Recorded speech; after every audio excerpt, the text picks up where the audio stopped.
Hello and welcome to MVPDays S2D Day. David is here. Hi. I'm Cristal Kawula, Microsoft MVP, and we're very excited to have you join us today for our MVP Days. It's been a little while since I recorded a video. Yes, very cool. MVP.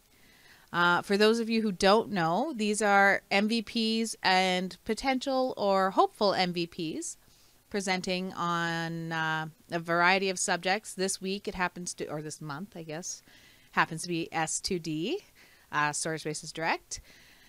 Yeah, I don't know what else to say. Dave wants to talk, but I won't give him the mic, so he can't.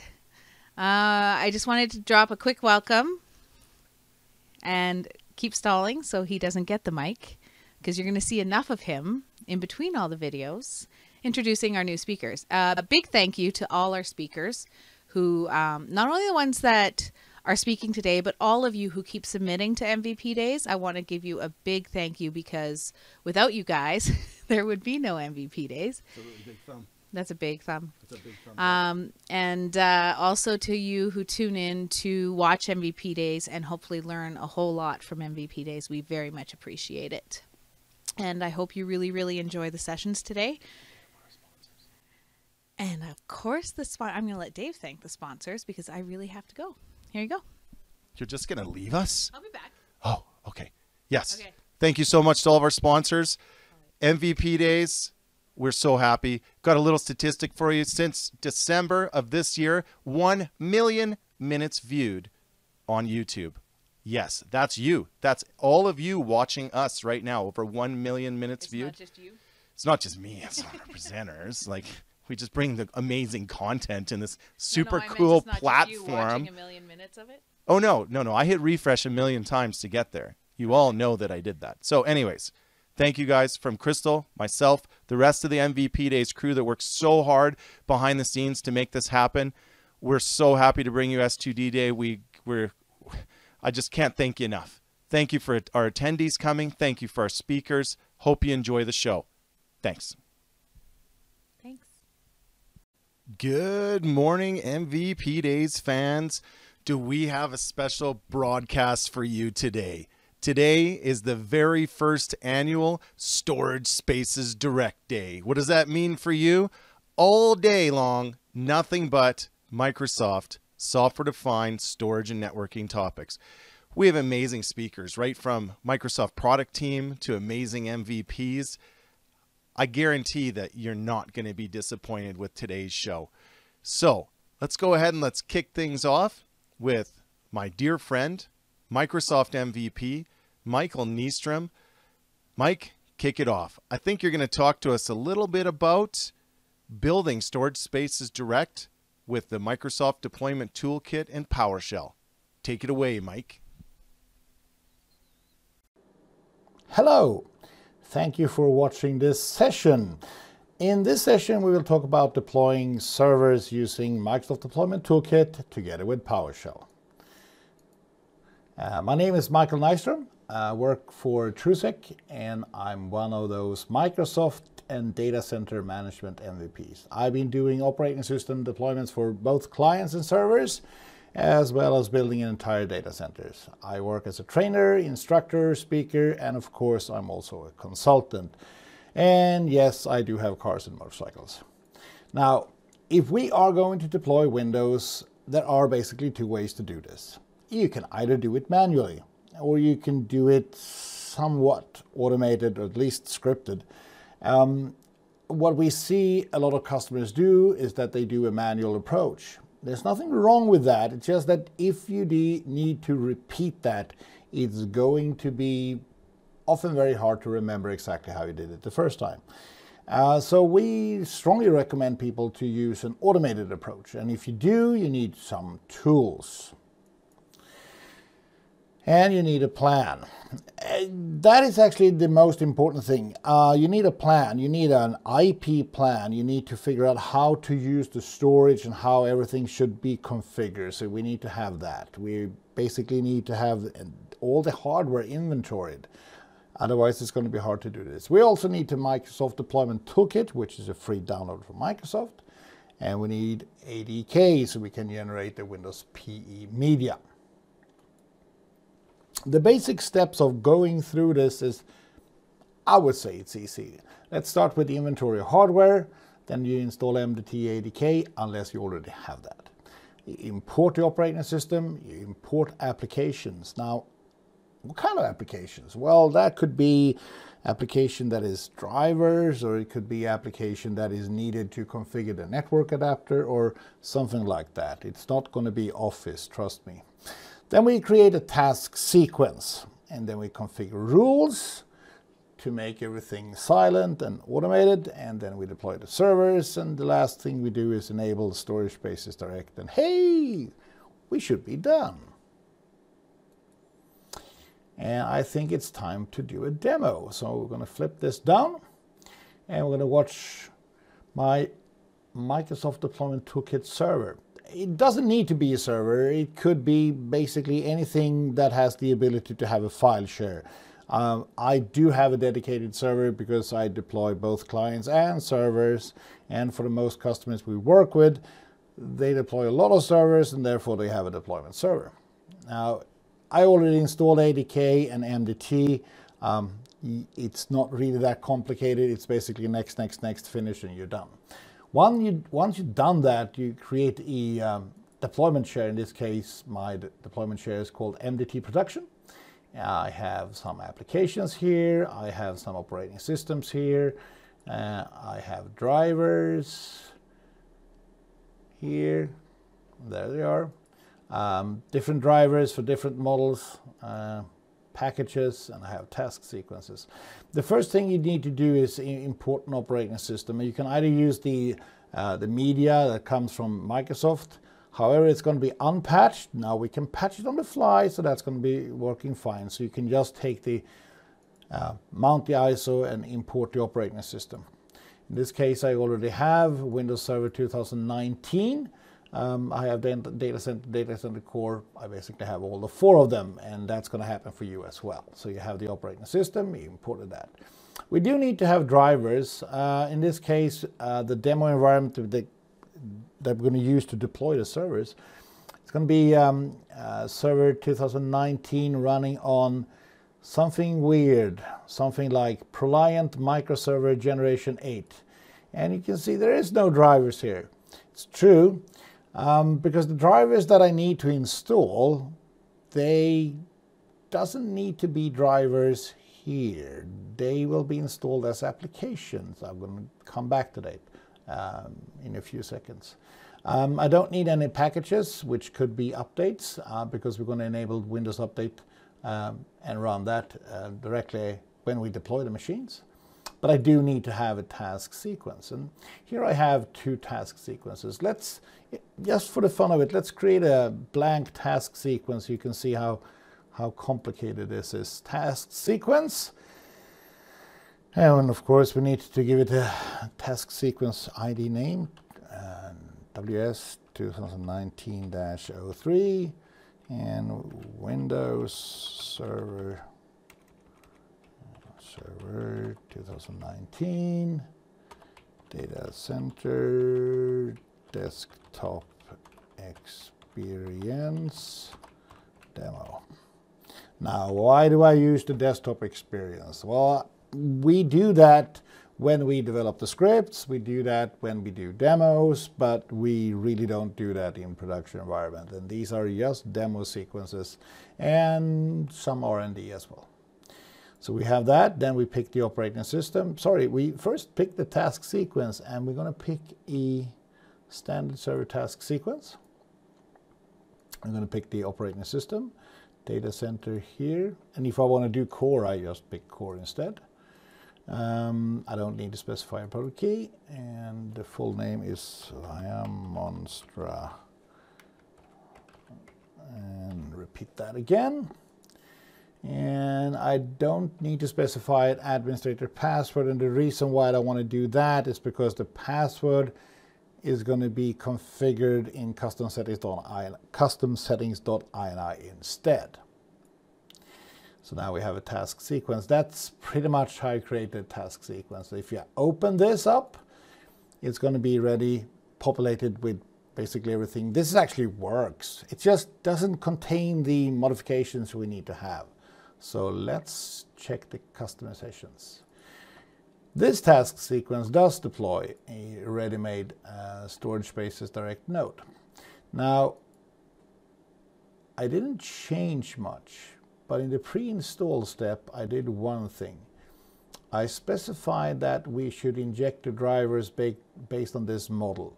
And I do that by specifying the path and then \% model%, which ends up as the ProLiant microserver generation 8. And to make sure it actually does install the drivers, the next step is going to be also modified. It says choose the selection profile nothing, which means no drivers, and you should install all the drivers from that selection profile. Now, for a lot of people that doesn't make sense, but these are additives, so it means that nothing plus that path will be the drivers that gets injected. Now, I don't have any drivers that gets injected to this, but I don't want this task sequence to go bananas and try to find old drivers or drivers that could fit or anything like that using plug and play. So this locks it down to just pick the drivers that I put in that folder. And do we need to have all packages or patches? No, we don't. So in this case, I'm going to flip that to nothing, so we don't install any patches, because we're going to install patches during the Windows Update step instead. During install, nothing modified. Post-install, nothing modified, but state restore looks different from a traditional task sequence. Now, here I didn't enable Windows Update, but it's not really that complicated. I just flipped that to enable it. But to make this sequence faster to deploy, I don't want to do Windows Update, but in a production environment, of course, I would like to do that. In custom tasks, you could install roles and features that you need to have. In this case, I used to play with .NET Framework 2 and 3, but for Server 19 and the tools we're using, we don't need to have that, so that's fine. Therefore, I disable it. I can also throw it away. And then we don't do any funky things in the state restore phase, but we do have a custom configuration down here. Now, here's all the fun things. And in this custom config, there are no rules. So every deployment will run this. And it will run this PowerShell script. Well, you can't see it's a PowerShell script. It is looking like an application. It's said base config WS 2019. So let's see what we actually do in that. It should be this one. Well, this is what we do. It's just stuff you don't need to see, but here, for instance, we enable remote desktop, we set remote desktop security, we remove SMB1 if, for some reason, that shows up. In server 16, that was default. In server 19, that is not needed, but I just didn't remove it. We also enable the start SM performance collector because that's disabled by default. And we have this little funny guy that does what? Well, it disables the show welcome tile for all users by modifying the servermanager.exe.config file. We enable smart screen for all machines, and we also set the crash control. We enable some firewall rules, and we modify the event logs. These are external files. Here's the event logs that configures them, and here's the crash control, which we modifies. And we also change the firewall standard rules, which basically enables file sharing so we can access the root of the drives, which is needed when you install agents from certain System Center applications. Now, I could divide this into a massive amount of different steps, but I don't see the point of doing that anymore. What we do is that we run a few PowerShell script, and they will perform all the action and if needed, they also perform the logic, which means that the sequence basically looks the same way all the time. Then we have one script that says install TSX roles, and then we specify the role. Now this is interesting. That's a variable and it comes from somewhere. Well, it comes from here because this says config HCI. And it means that this section only runs when we flag the variable TSX role to HCI. Otherwise this doesn't run. And I'm going to show you why it actually does run later on. But we install that, and that will install Hyper-V, it will add storage components, and it will add a bunch of other things. We can actually open that file so you can see it. And it's going to be here somewhere. There it is. If I specify HCI, it's going to install the following things. For each roles, here we have Hyper-V, file server, data center bridging, failover cluster, data duplication, storage services, data center bridging, which I had 2 times. Let's remove that. And failover clustering. And it includes the management tool as well as all the sub features. So we want to have this installed, and instead of adding the roles separately, which you can, we prefer to have it as a role that installs everything. So we have that, and then we restart the computer, and then we run something called HPE updates for HCI. That's another application. Let's poke on that one. It says the application here, and I have it here. So that one also runs a PowerShell script. In this case, it installs the following, runs the following PowerShell script. Now, if you take a peek look on that one, it should be here, and it's going to be in the application folder because this one is an application. Here it is, and here's the script. It has basically the same header, so the logic is down here, and it installs these HP packages, and we created our own function called invoke via exe that runs the installer, waits until it's done, and continue. So that will install those components. And what else do we do? Well, let's go back to the sequence here. Then we install the ProWin64.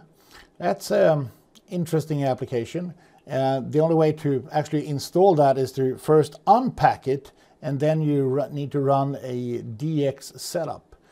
So going to that one, for instance here, it says ProWin64.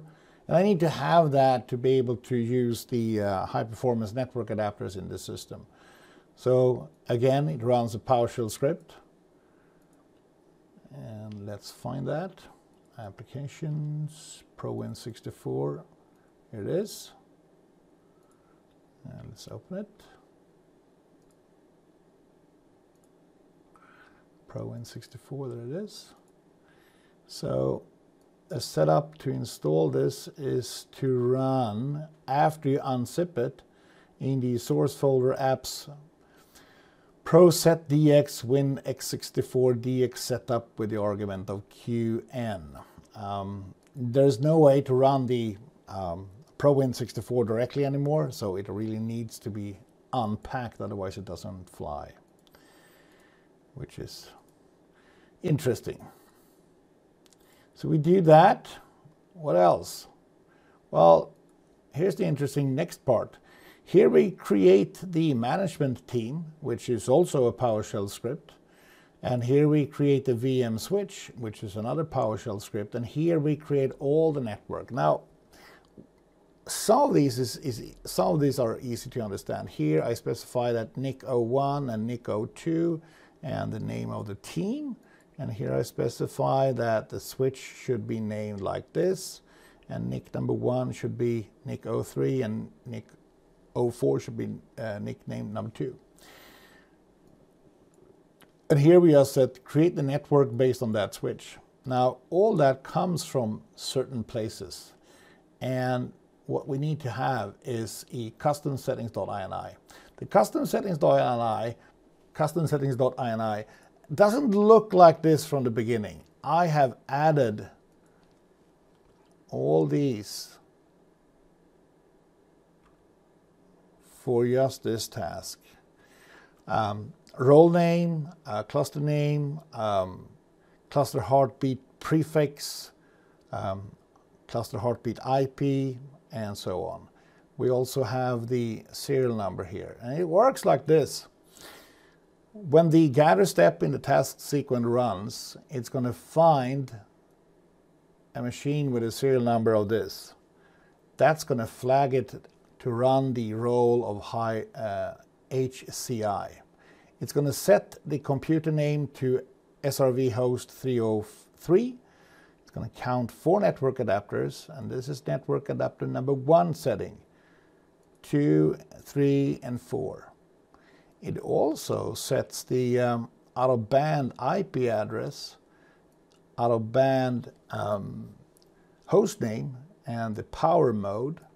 And it also sets the network addresses for the SMB networks, the cluster heartbeat IP address, and live migration. So this is the full configuration of the entire machine. These values will be populated as variables and then consumed by the PowerShell script. And here you can see the other machine. So this is the documentation for the entire machine. Now, you might ask yourself, is this something we actually do in reality? Yes, I would say that almost 90% of everything that we deploy is being deployed this way because it is pretty fast and repeatable, and it's documented, and if a node breaks down, we can easily just redeploy it. Or if I need to put up a new node, well, the only thing I need to do is take a copy of this and put it in the same text file here, and well, I changed the serial number to whatever serial number the new machine has. Let's assume that. And 305, and then I changed the MAC addresses here and the IP addresses, and I deploy the machine, and it will be exactly the same as the previous one without forcing me to manually go through this configuration again. So we use the task sequence to keep track of all this information, but then we use PowerShell to actually enforce it. So that's how we do it. Now, to deploy the server, you need some kind of media. You can either use Pixie, or you can use boot media, ISO images, something like that. We run the deployment wizard, and then we wait. So let's do that. I'm going to go to this nifty tool I have here, and we're going to connect to the KVM switch of the machine. And I'm going to do the same thing for this machine. Now we have them, and now we can boot on them. So let's power on, and let's power on.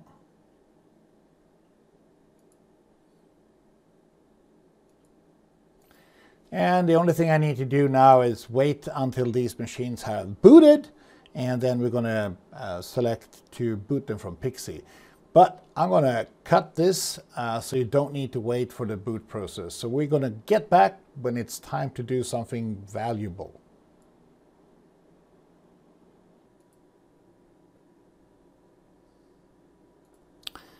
So here's the menu, and we're going to select Windows Server 2019, Custom, Next. Name is already populated, Next. No need of add-ons, begin, and wait. And here's the other server, 19, custom, next. Name is correct. No need. Begin. And wait. So we are back.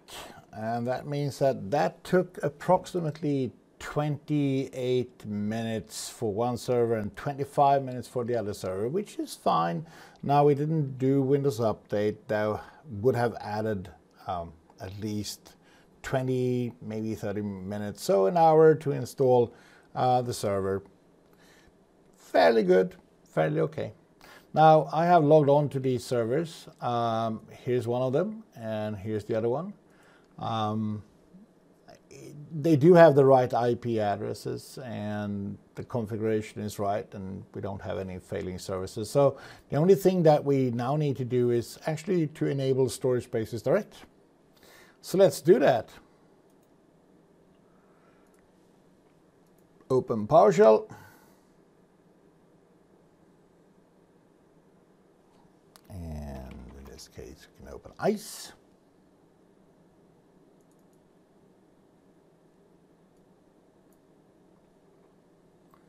And then we need some PowerShell scripts.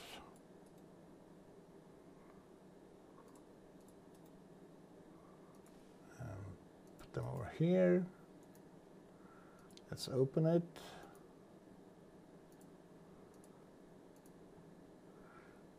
So let's create the cluster. Let's test the cluster.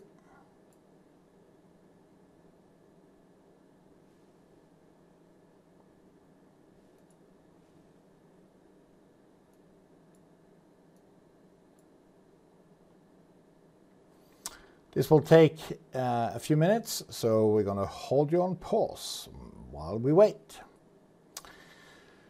And now we have waited. Now it's going to give us an error, and one of the errors we have is that I have not enough hard drives to be fully supported.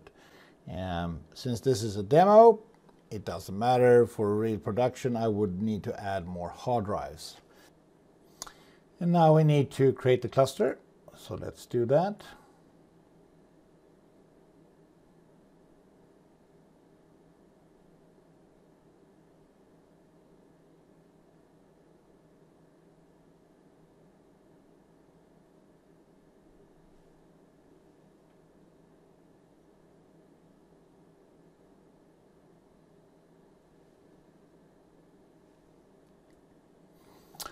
Cluster has been created, so now it's time to enable Storage Spaces Direct.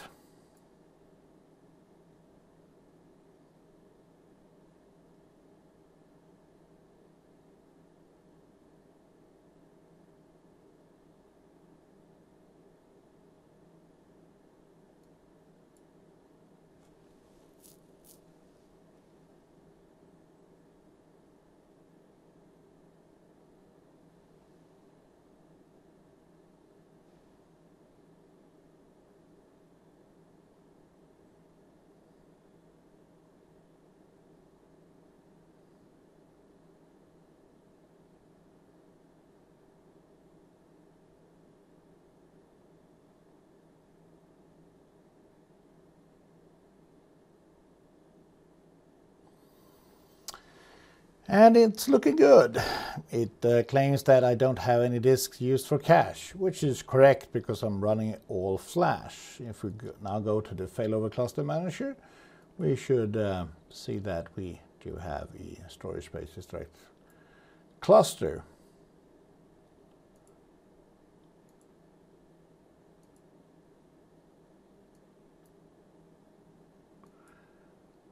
We're not going to do that right now.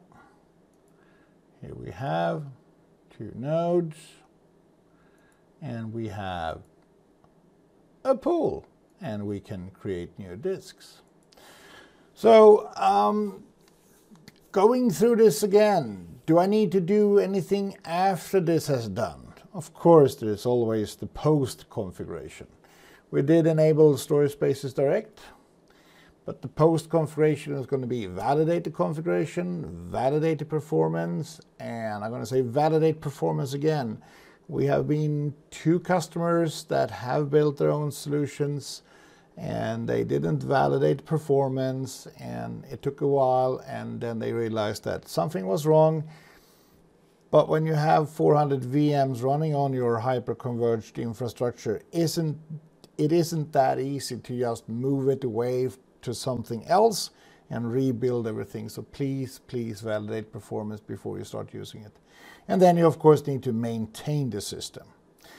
I hope I gave you some ideas of how to deploy your storage spaces direct solutions instead of doing it manually. It is possible to automate it. Thank you very much for tuning into this session, and have a nice day. Bye.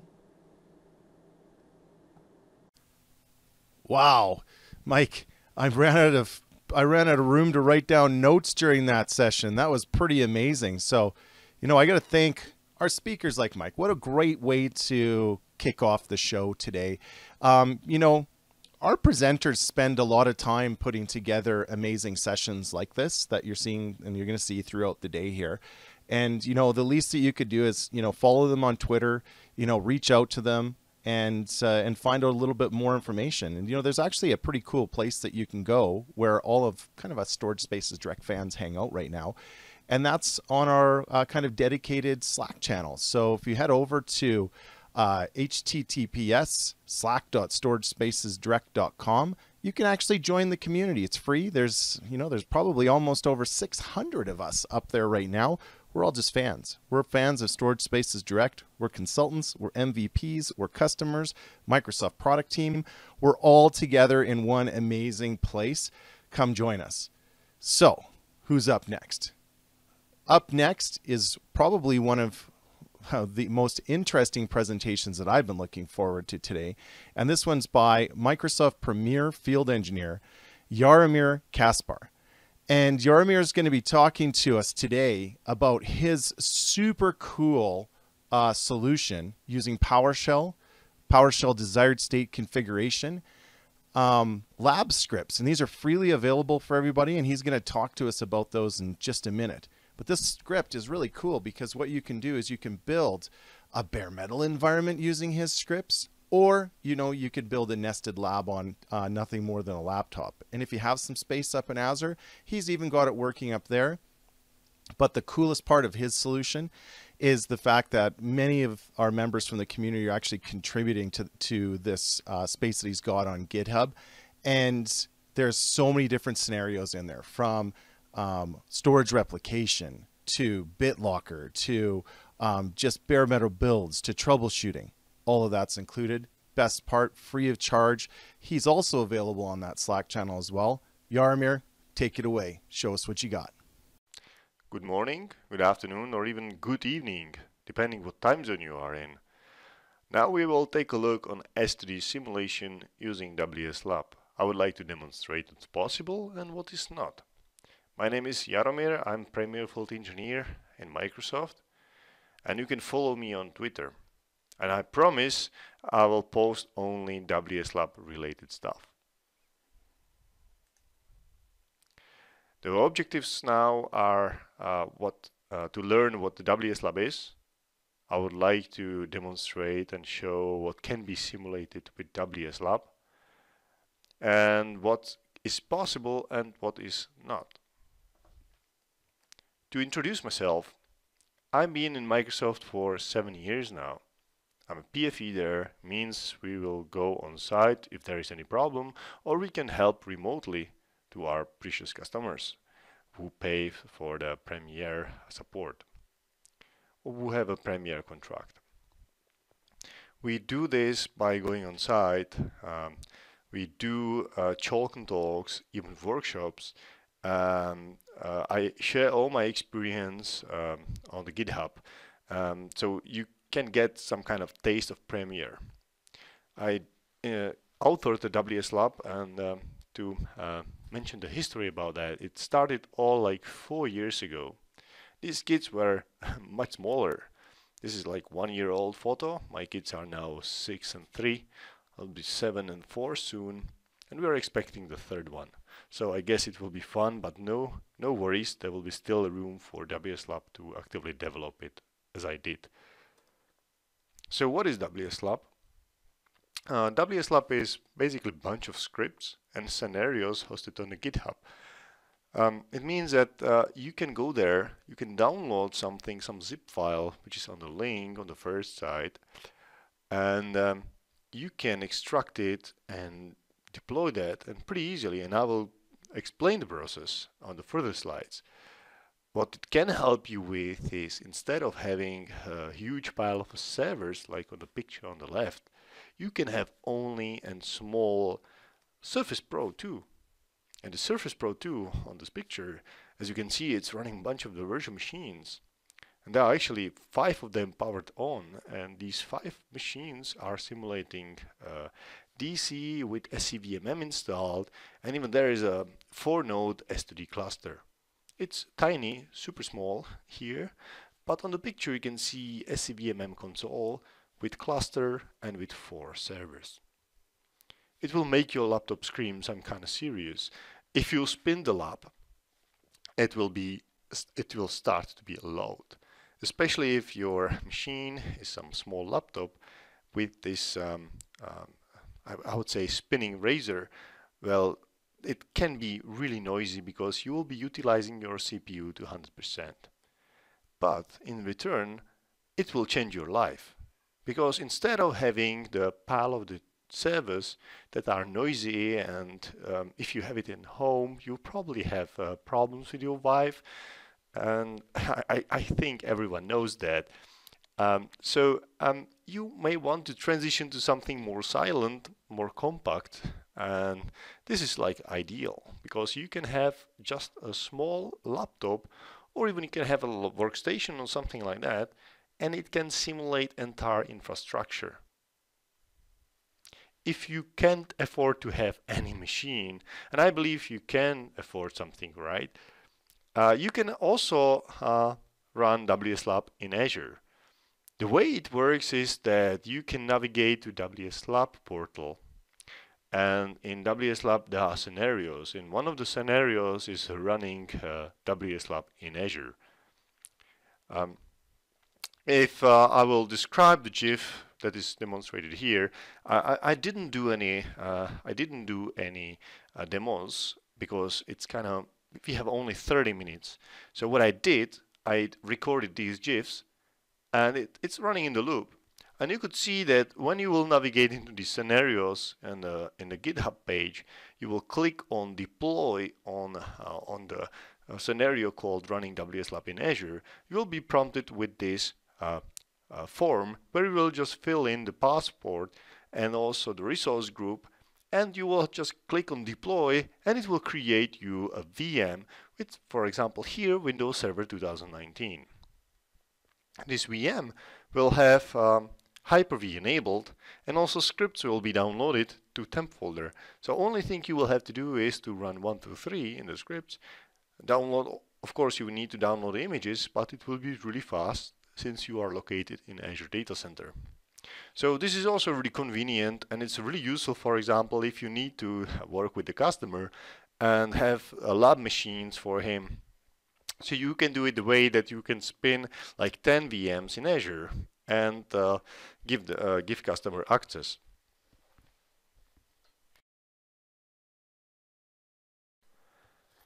So what are the scripts? Scripts can be downloaded from the GitHub page, and there is a zip file link. You can just download it, extract it into some folder as demonstrated on this screen on the left. Then you will have 5 scripts, and once you will right click on the first one, select run with PowerShell, it will create some folders and download some prerequisites, and then you will just run the second script. The second script will prompt you for ISO file, cumulative updates, and so on, but this process is described on WSLab GitHub page. It will take around 90 minutes. It will build up a domain controller, and it will also build parent images. These will be just, the domain controller will be then just imported and deployed, and it will take much less. If you have an offline environment, you can just run first script. It will download everything, so you can run it on internet connected machine. Then you can grab all the files, copy it into the offline machine, and run again first script, then second script, and you will be good to go.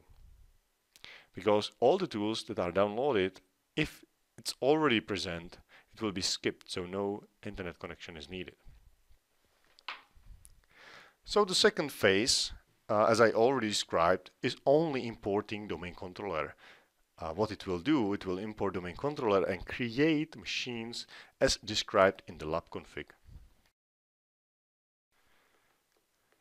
As you can see on the screen, it's pretty fast process. If you take a look on the uptime, you can see the number is growing pretty fast because this is fast forwarded. So it's running much faster than in real time because this process takes around 5 minutes. So this is time compressed. As you can see, machines will be provisioned. There is a prefix, in this case it's WSLab 2019.292. This is just a version I maintain. You can name it as you want. The default one is just WSLab. And as you can see, these 5 machines were provisioned in around 5 minutes. The main differentiator between this and other project is that this is lightning fast and ultra compact environment. As you can see on the left, these virtual machines are not consuming many resources. The assigned memory for the DC is 1300 megs, while for the VMs itself, I mean these S2D VMs, these are just 600 something megabytes. If you take a look on the size on the disk, as you can see, it's around 50 gigabytes. This is because also there is a Windows 10 image there, so it can be even like 40 gigabytes only, while size on the disk is only 4.6 gigabytes. This is possible because of the duplication. If you will use the duplication, it will significantly save the size on the disk. So this is preferred. Just one note about the duplication, you need to run it on separate volume. So you cannot deduplicate the volume where operating system is sitting. So I recommend you, like in my case, I have a 500 gigs disk in my laptop, and I split it so I have 200 gigs for operating system, and the rest I have for the VMs. And you can save a significant amount of the storage. In my case, I have like 5 labs, like 2019, 2016, 2019 Virtual Machine Manager, 2016 with Virtual Machine Manager, multiple images and so on. And it consumes around 100 gigs. And my record was I saved like 700. Let's talk about scenarios now. What are the scenarios? These are a bunch of end-to-end configurations for different technologies like storage spaces direct or storage replica, or even traditional Hyper-V with Sun. I also demonstrate there running cluster upgrades where you have 3 clusters and there is a storage replica between, Hyper-V replica between those clusters. And it demonstrates how you would upgrade the environment from 2012 R2 to 2016. There are demonstrations of Windows 7 2019, like comparing features and roles between 2019 and 2016. There's Labs Admin Password Enterprise or Labs Enterprise scenario, so you can take a look how to deploy a local password management solution. The device guard scenarios. There is also bare metal deployment with SCVMM. So take a look there, try it. There are also videos on YouTube that are also describing some of these scenarios. once I tried to calculate how many scenarios I have here, and as you can see, the number is crazy. It's like 50 scenarios already in place. Just to take a look on the GIF, which is here, or GIF, which is here, you can see two PowerShell windows. This is because I recorded the demonstration that I'm now hydrating two scenarios at once. What's actually happening that you are located in the DC domain controller, where in the DC you open two PowerShell windows, and what you can do there is you can just right click with PowerShell into the window while having scenario in the clipboard. This way you can watch what's happening. Like on the right you can see that now is the new volume is being created, and on the left there is a virtual switch being created. So this way you can watch step by step. You can even pause the scripts by selecting portion of the window. If you do select, the script itself will pause, so you can take a look what actually happened in the GUI. Like you can open up CluAdmin, cluster administration, and take a look if you already have a cluster and how it's configured. So you don't need to know PowerShell, but you can easily learn from it, and you can easily grab a portion of the code and reuse it for your purposes, like for real-world deployments. And this is also why I wrote this project, to describe end-to-end deployments. So you can, for example, follow the certification authority example, where I do deploy certification authority with all this IA, or also what I do, I publish CRL with IIS, and in IIS you do this double escaping setting, and also you do IIS remote management, and also you place the correct certificate for IIS remote management. You create proper certificate templates with a PowerShell only, so it's fully automated. You can reuse it for automation of your projects or even for the documentation. So let's talk about simulating storage spaces direct. What you can do with WSLab is that you can simulate 2 to 16 node S2D clusters. It can be converged, it can be hyperconverged. So there are both scenarios where you can have a compute cluster separate from the storage cluster. You can also simulate S2D to S2D storage replica. Means you can have two S2D clusters and storage replica in between. It can be managed with Windows Admin Center, as you can see on this GIF file. In this GIF file, you can see that I'm demonstrating connection to this S2D cluster that is running inside my laptop. And you can see there's a lot of stuff here that you can take a look at. Like you can see error messages like here that one of the servers is running out of the memory, which makes sense because each of the servers has only 4 gigs of the memory in this case. And it's also running VMs, so there is not much memory left, right? You can take a look on the performance history on the graph. You can see that there are virtual disks and there are also capacity disks. You can see the state of the disks. It's pretty amazing what you can do with this low budget. I mean, you already probably have a computer, so this is for free, right? And you may say, hey, but it's not for free. You have to have your image with Windows Server, right? No, it can be also done in with evaluation versions. So it can be everything for free. And if you would like to use this for your business, like to teach customers how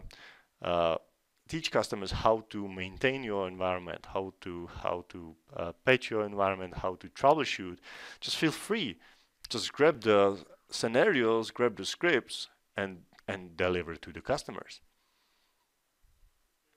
So again, the VMs can run inside a cluster, so it's pretty amazing thanks to the nested virtualization.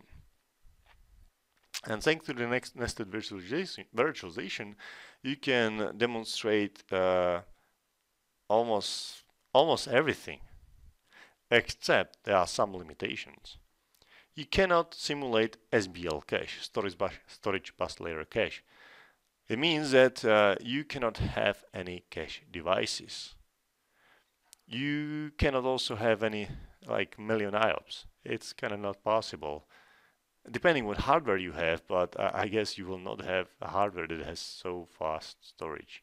Because in my case, I have NVMe drive, which can do thousands of IOPS, but the overhead of the environment itself inside the laptop with just few CPUs I have, it's not so big.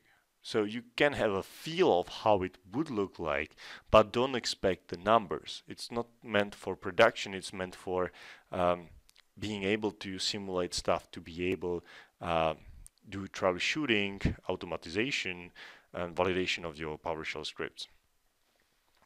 Also, as you can see on the screen, serial numbers are not present for the disks because these disks are VHDs.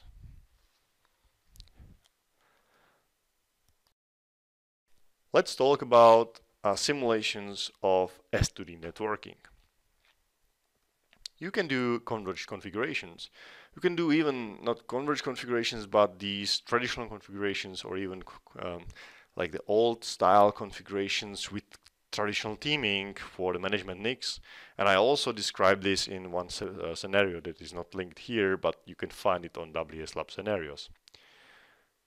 You can create converged config like in this example where you have two NICs, like double quoted physical NICs, which are basically NICs of the VMs that are simulating S2D cluster.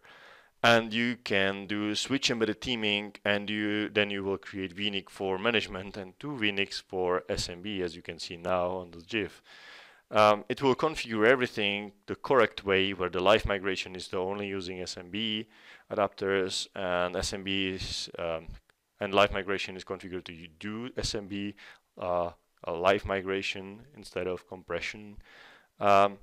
You can also simulate the DCB configurations, and also you can try to validate it with a validate DCB. And the limitation here is that you will not be able to apply NetQoS policy, as you don't have physical adapter that supports QoS. So this will fail, and it will also pop up in the validation of the DCB here, because we don't have a real environment. Otherwise, you can do, for example, even VLANs. VLANs are by default configured. There is VLAN 1 to 10. You can use, for example, for connecting machines to some kind of network, to VMs, to some network. Or, for example, SMB is in VLAN 1 in this case, in the default example. If you think about large S2D deployments, it's also possible. On the screenshot on the right corner, you can see that there is a 16-node cluster. It's really convenient if you would like to play with fault domains. Also, it's really convenient if you have scenarios like converged S2D or cluster sets. There are some limitations, and the limitation is that the CPU will go crazy, and the fan of the CPU will go crazy too. So let's talk about simulating failures now. It's pretty easy if you have virtual environment to unplug a cable or even shut down a machine. In this case, you can turn off the machines, and also I'm demonstrating on this GIF that you can easily remove a drive from the physical machine. I mean, double quoted physical machine.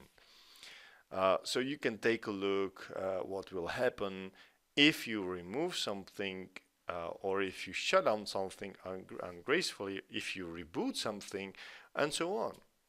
I also create one disaster recovery scenario.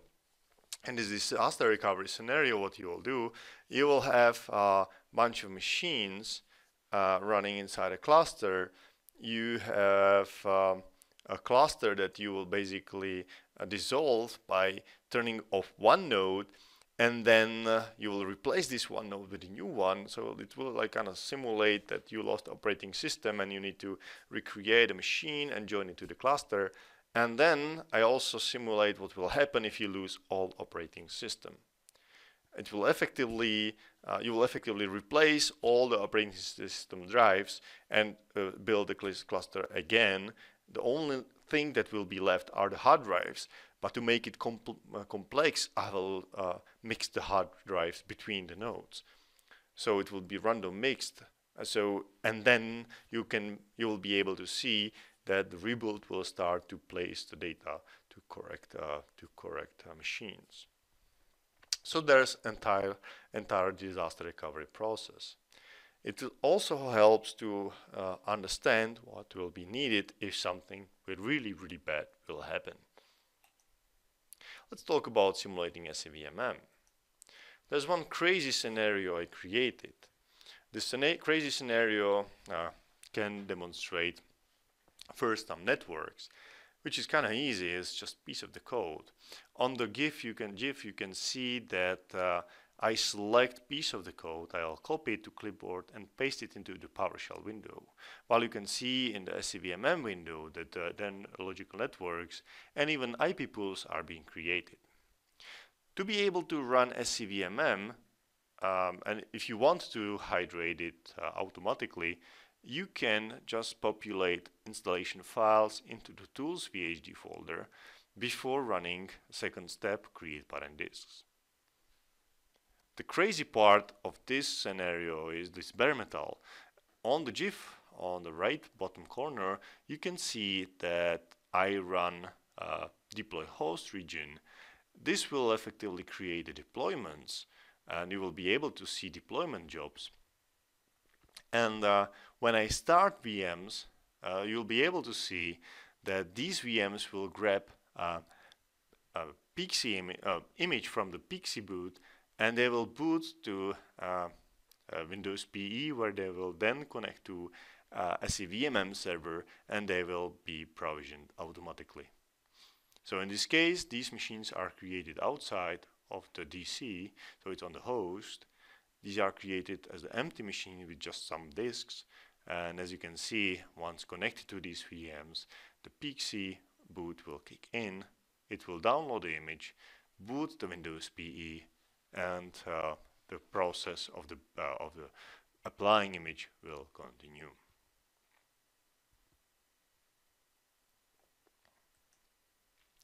So for simulating storage replica, there's a stretch cluster scenario. It's possible if you will have a failover clustering feature installed, because a failover cluster feature installs shared VHDX filter driver.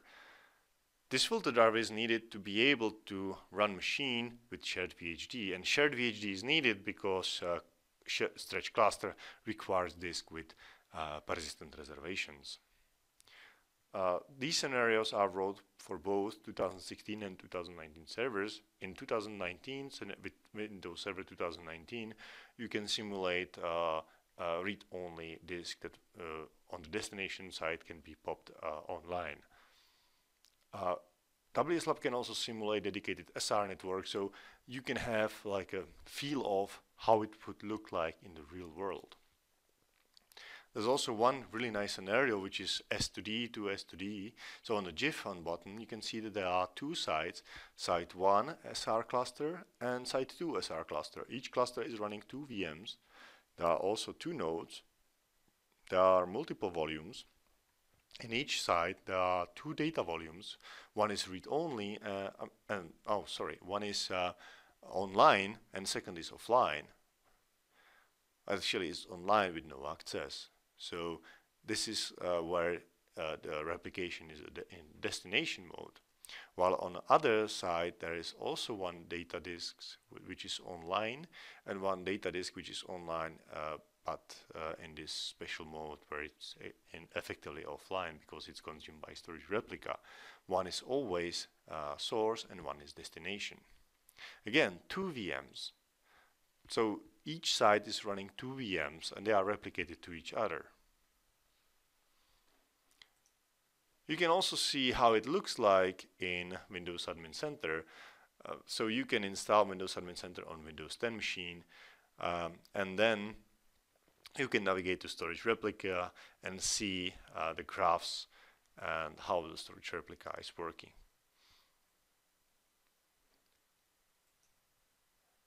So what OS are supported? For the host, you should have Windows Server 2016 or 2019.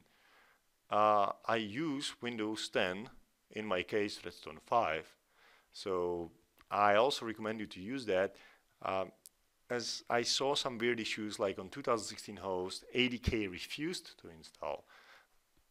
So to be on the same side as me, I recommend you to run Windows 10. If you will have any issues on other hosts, just create an issue on a GitHub page, and I will take a look on it and make sure that you will be happy. For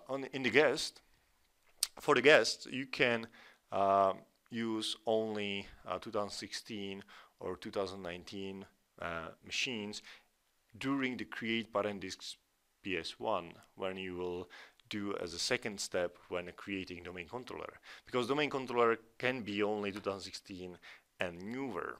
It's because of DSC and the way it's written. But there is also create parent disk.ps1, which is located in parent disks folder. But with this one, you can create VHD from machines, from ISO files that are 2008 and newer.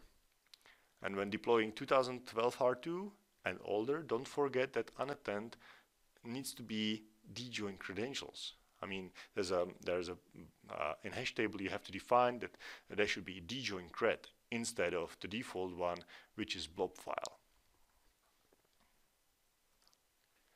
What is the WSLab future? It's up to you.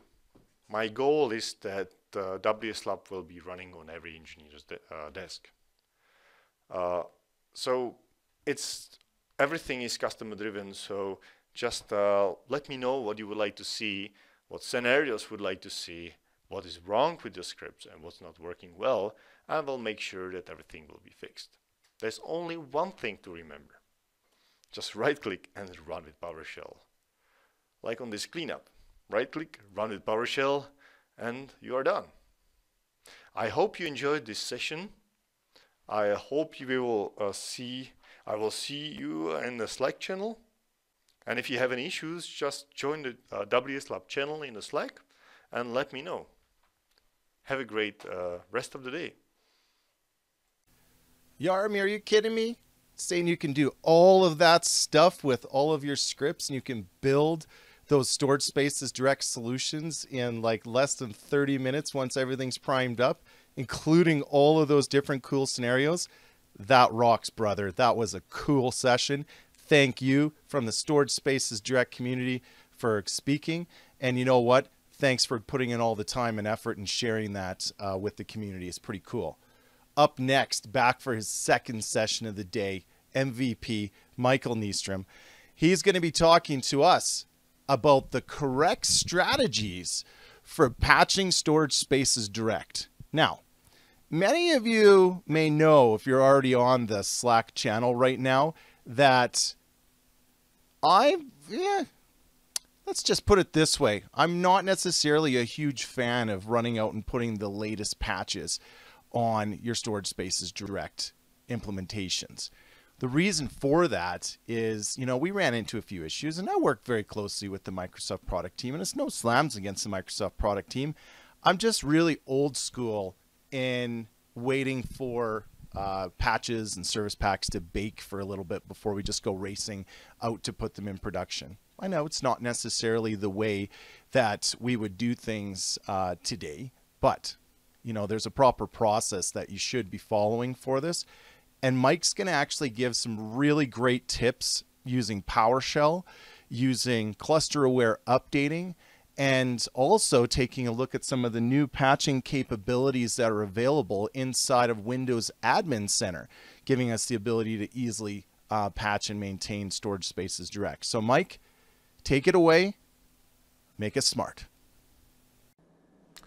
Hello and welcome to this session that is about patching storage spaces direct successfully. My name is Michael Nystrom and I work for TrueSec. You can visit my blog if you want scripts and tips and tricks, I work as a principal technical architect at TrueSec, and I'm a Microsoft Cloud and Data Center Management MVP. I've been working with OS deployment for both clients and servers for many years, and also building Hyper-V-based data centers, including hyperconverged infrastructure and storage spaces direct. I work as a trainer, instructor, speaker, and of course, I'm also a consultant. And I do have cars and motorcycles. Now, patching storage spaces direct is a sensitive task. In the beginning of the era of storage spaces direct, we had the opinion that it should be done carefully, and we were right. We have seen bad things happening when customers didn't really understand the impact of patching and updating, restarting, rebooting nodes. What you need to think of is that it needs to be treated like any storage solution, like a SAN. If you have a SAN, you don't restart it just randomly. You really take precautions, and you read the README file before it says reboot a node or reconnect or reconfigure. Now, you do need to patch it. We have customers telling us that, well, you know, it was so scary, we're not going to do patching anymore. Well, that's not going to fly. But you don't need to patch every month or every week or whenever the patch is being released. So you do need to patch it. Most of our customers patch either monthly or every month, but they stay like 2 months behind on patches, or they patch maybe 4 times a year. It depends on the configuration, depends on the customer, and depends on how the storage spaces direct cluster is connected to the rest of the network. The customers that patch it only 4 times a year, they usually run it in a fabric, so it is by default isolated from everything else. In that case, you don't need to patch immediately, even if there is a 0-day exploit. We don't really like the idea of being first, at least not for production. So when Microsoft releases a patch, we test that in similar environments that we have, and we play around with it and see what it does contain. That is applicable both for regular standard servers, physical machines, virtual machines, as well as for storage spaces direct cluster. You do need to read and understand. I mean, they released a patch and it's 5 minutes old. There's not even a README file. Installing it at that time is usually a bad idea. So download the information for the file or read it online. Try to figure out what the impact could be, what kind of issues they fix, and so on. You also need to select a method. We're going to get back to that, but there are multiple ways of doing that. And please don't be creative. Patching takes time. I have a customer that runs 2 16-node clusters with 1 petabyte of data on each of them. And patching that takes approximately 2 to 3 days. Meanwhile, don't be creative. Don't firmware upgrade your switches. Don't randomly restart machines. Don't migrate everything. Don't move stuff around. When you patch, you patch. And the only thing you need to do and worry about is to make sure that everything works and everything comes up after, and check log files and stuff like that. So if possible, try to put on your boring hat and be boring while you do the patch management. it's usually a really good idea. Now you can pick and choose basically between two methods here. It's cluster-aware update in various shapes, and this is applicable for Windows Server 2019. For 16, there's got to be another way. There is also possible to patch Storage Spaces Direct Cluster within System Center Virtual Machine Manager 2019, not the previous one. The previous one actually blocks it. Or you can use just vanilla PowerShell to do this. Now, the difference with PowerShell and cluster-aware update is that cluster-aware update is it's easy. It is possible to automate. It is controlled, and it's well, it runs as a service, or you run it manually, but it orchestrates everything for you. Using PowerShell, it doesn't. Then you need to be the orchestrator. And we have customers using mainly three methods here. They either use Failover Cluster Manager, or they have started to shift into Windows Admin Center. But we do have a large group of customers that says, well, you know, we're going to build our own patch management engine, and we're going to use PowerShell to do that. And it's fine. There are reasons to do so, and okay, you can do that. But for now, let's do a demo. Okay, so what do we have? Well, let's take the manual approach first. So here's the 2-node cluster. Let's go into the Failover Cluster Manager. And the first thing I want to do is I want to see that everything looks nice. I don't have any weird issues. In this case, I don't have a witness. I should have that since it's a 2-node cluster. I want to see that I don't have any bad cluster events. I want to verify that everything looks good. And I don't have any weird configuration or anything like that. You can manually check things, or you can use PowerShell to do so as well. So it looks good. Let's verify. Sorry, let's actually patch this machine. So the first thing I'm going to do is that I'm going to open PowerShell eyes here. And this is not one huge PowerShell script. It's actually two of them. It's a start and stop maintenance script, and they are written so you can understand what they do. So this is the start maintenance. So what we want to do is this: we want to grab every storage job we have, and we want to verify that we don't have any storage job. As you can see, I don't have that. So we run this block to verify that we don't have any storage job going on. The reason why we don't want to have any storage job is that if we have that, it could be that a disk is in a repair mode and it's trying to regenerate and resynchronize data. If we try to patch a machine or restart a machine at that time, there is a potential loss of data situation, and that is something that I don't want to have. So we don't have any jobs. Cool. Then we can stop the cluster node and put it in a drain mode. So we're going to drain the cluster node here. For Server 2019, that doesn't stop disk replication because that's going to still run.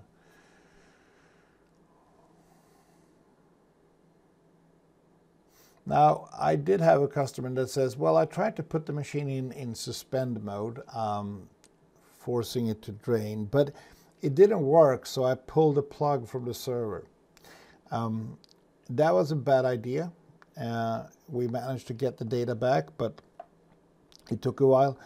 If you can't suspend a node, then there's something wrong, and that wrong needs to be right. Now, if I go here, I should now be able to see that the node is now successfully paused, and that one node is running. If I go to my disks, they are healthy. And they should be, because they still replicate as they should. Now, we're going to put the disks in maintenance mode. And if we can't, we're going to flip them back.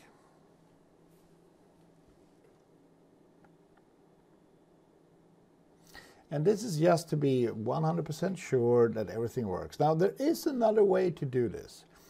I actually have one customer that does this. And what they do is that they make this very secure. Number one is that they turn off all the roles. When they done so, they dismount. They use the take-off line for every disk, and then they put the pool offline as well. Now, the benefit of doing that is that if you have a 16-node cluster, or even a 10-node cluster, and if you disable all the disks and you disable the pool, then you can patch all the servers at once and restart them in one big let's restart. Because if the pool is offline and the disks are offline and you don't mess with the hardware, there's no risk, because the data doesn't need to be replicated because it's not online, so the disks are safe. And I don't have many. I have, as I told you, I have one customer that does it. But they do that because they think that's going to be faster, and they don't need to be having all the systems online at all times. So they actually do have a window of opportunity and say, hey, we can patch during this hour and we can restart all the servers. And it has been working for them, and they will most likely continue to do so. Now, this is going to be online while we do this. So now everything is in maintenance mode, and if we get the scale unit here, we can see that we have two of them. Let's get that. We should see now that the disks, okay. If I go here, no, if I go to the pool and check the physical disks, you can see that I now have the 3 disks in maintenance mode here. That means that I now can restart this node. Fine, let's restart that. Once we have restarted it, then you stop the maintenance job by resuming the cluster node.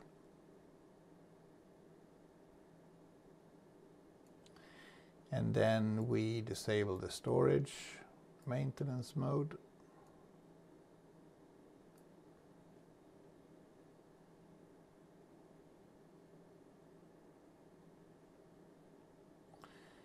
And that means that if we run a get storage job, you can now see that we have something in repair. So we're going to run this until we don't have any storage job running anymore.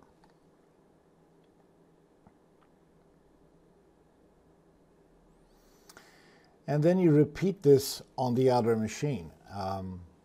Now, we use this both for patch management, but sometimes we end up in situations where you need to update an agent or install an agent, and you can't. And it shows up that you have a pending reboot, and you should not have a pending reboot because you didn't do anything. Well, the last time you did something, whatever reported back and says you don't need to restart the machine was slightly incorrect.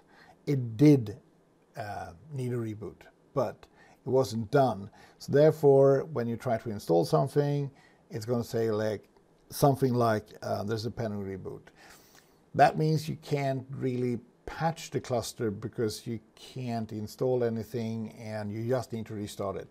So we use these scripts also just for the fact that we need to restart an entire cluster without really patching it or anything like that. I don't have any customers doing that on a regular basis, but I have customers that have talked about it, and they have asked if it's possible. And yes, it is. You could just restart the entire cluster just because you want, or just because there is another need that maybe has nothing to do with patch management. Maybe you need to replace a driver. Maybe you need to do something like that. Anyway, we run this on node number 1. Once we don't have any storage jobs, then we can do the same thing on the next node and run the same kind of script again. It is possible to connect all these scripts together, and it's also possible to run Windows Update using PowerShell. Now, there is one little trick with that. And when you run Windows Update and using remote PowerShell, it doesn't work in a remote session the way you think it's going to do. So the easiest way to fix that is to run a remote PowerShell that creates a scheduled task that runs Windows Update. And then you start the scheduled task by using remote PowerShell to start it. Most solutions that work is using that method. It is the way, and the way that the Windows Update agent actually works. So that was the manual approach. Let's check the other approach. Well, here's the other approach. You can use cluster-aware updating. So when you use cluster-aware updating, you connect to the cluster, and the first thing you do is that you analyze the cluster updating readiness. There's two ways to run this. You can either run it as a service that then gets installed on the cluster nodes. And then you can either schedule that or you can run it manually. I usually don't do that. I instead use a third machine. So I start the cluster update from that third machine instead. So that will now be the orchestration machine. But it's possible to configure what's called cluster self-updating options. If you run this through, you can enable, disable, or you can remove it. In this case, I have the cluster self-updating mode, but it's disabled, so it doesn't do that. Once you have that, you can now do a preview of updates for the cluster, and it's going to generate an update preview list. And this is going to tell me the following things: that I do have 3 patches for each server, and in this case, they pretty much look the same way. It's the .NET Framework, it's the Flash player, because they are UI-based or desktop experience, and then we have the definition update. If I want to patch this cluster, then I apply updates to this cluster, and it will take one node at a time and move the roles. In certain scenarios, we have machines that cannot be moved by the cluster update service. In that case, we need to manually move all the resources before we start doing this. And then it becomes tricky to run the cluster-aware updating, because depending on why you cannot move the machines around, it could end up in the only way to fix it is manually. But we have some success with machines that cannot automatically be moved and still using cluster-aware updating by configuring the VMs or the resources so they can only belong to a certain number of a certain set of nodes. So this is rather easy. The third way, what I would call third way, is to use Windows Admin Center. Now, to use Windows Admin Center, you pick up your Hyperconverged Cluster Manager, you go to Updates, and it's going to tell you that it needs to install software. Let it install software. It could fail, and in that case, nothing happens besides you have a spinning donut. The most common reason for that is that you do not have delegation set up correctly in Active Directory, so that the cluster aren't able to create the cluster update service, which it needs to do. Once you have that, then you can run the check available updates. And then you see the updates. From time to time, using cluster updating, clusterware updating, it doesn't happen that often, but it does happen. One of the nodes doesn't show any patches. That doesn't mean that node doesn't have any patches. It means that the Windows Update agent are either stuck or it's already running and it can't see that, or something like that. In those cases, the only way we have managed to fix it is either to stop and start the Windows Update services. That usually kicks it. And if it doesn't work, then the trick is to restart the node, and then we're back to the PowerShell scripts again. If I want to install these, the only thing I need to do is apply all updates and wait until this is done. And just for the fun of it, since this cluster is not important, we can try to do so. And of course it fails.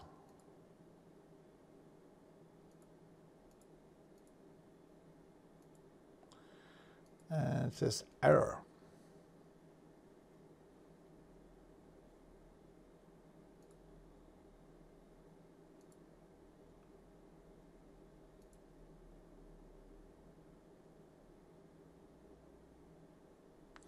Let's try it again.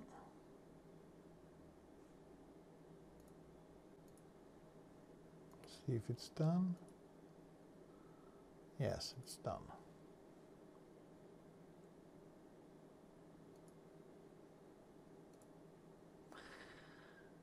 Let's see if it works this time. Nope. Okay, let's try the other tool.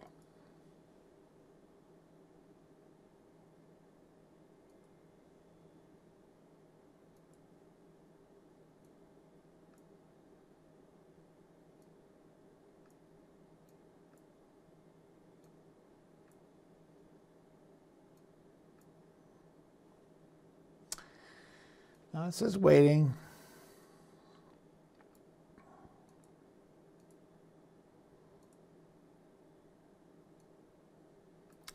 Scanning for updates.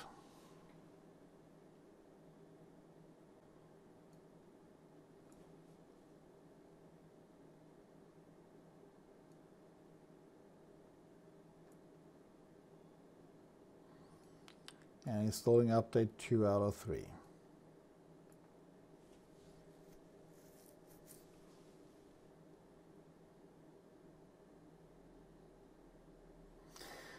The reason why this failed, now you can see it says installing here and waiting, because it's reading the same information. So this is a preview, and the version of Windows Admin Center is a preview as well. I have tried it on other systems and it has been working. I have no idea why it fails right now, because it's basically doing the same thing as the other system, since it's using clusterware update.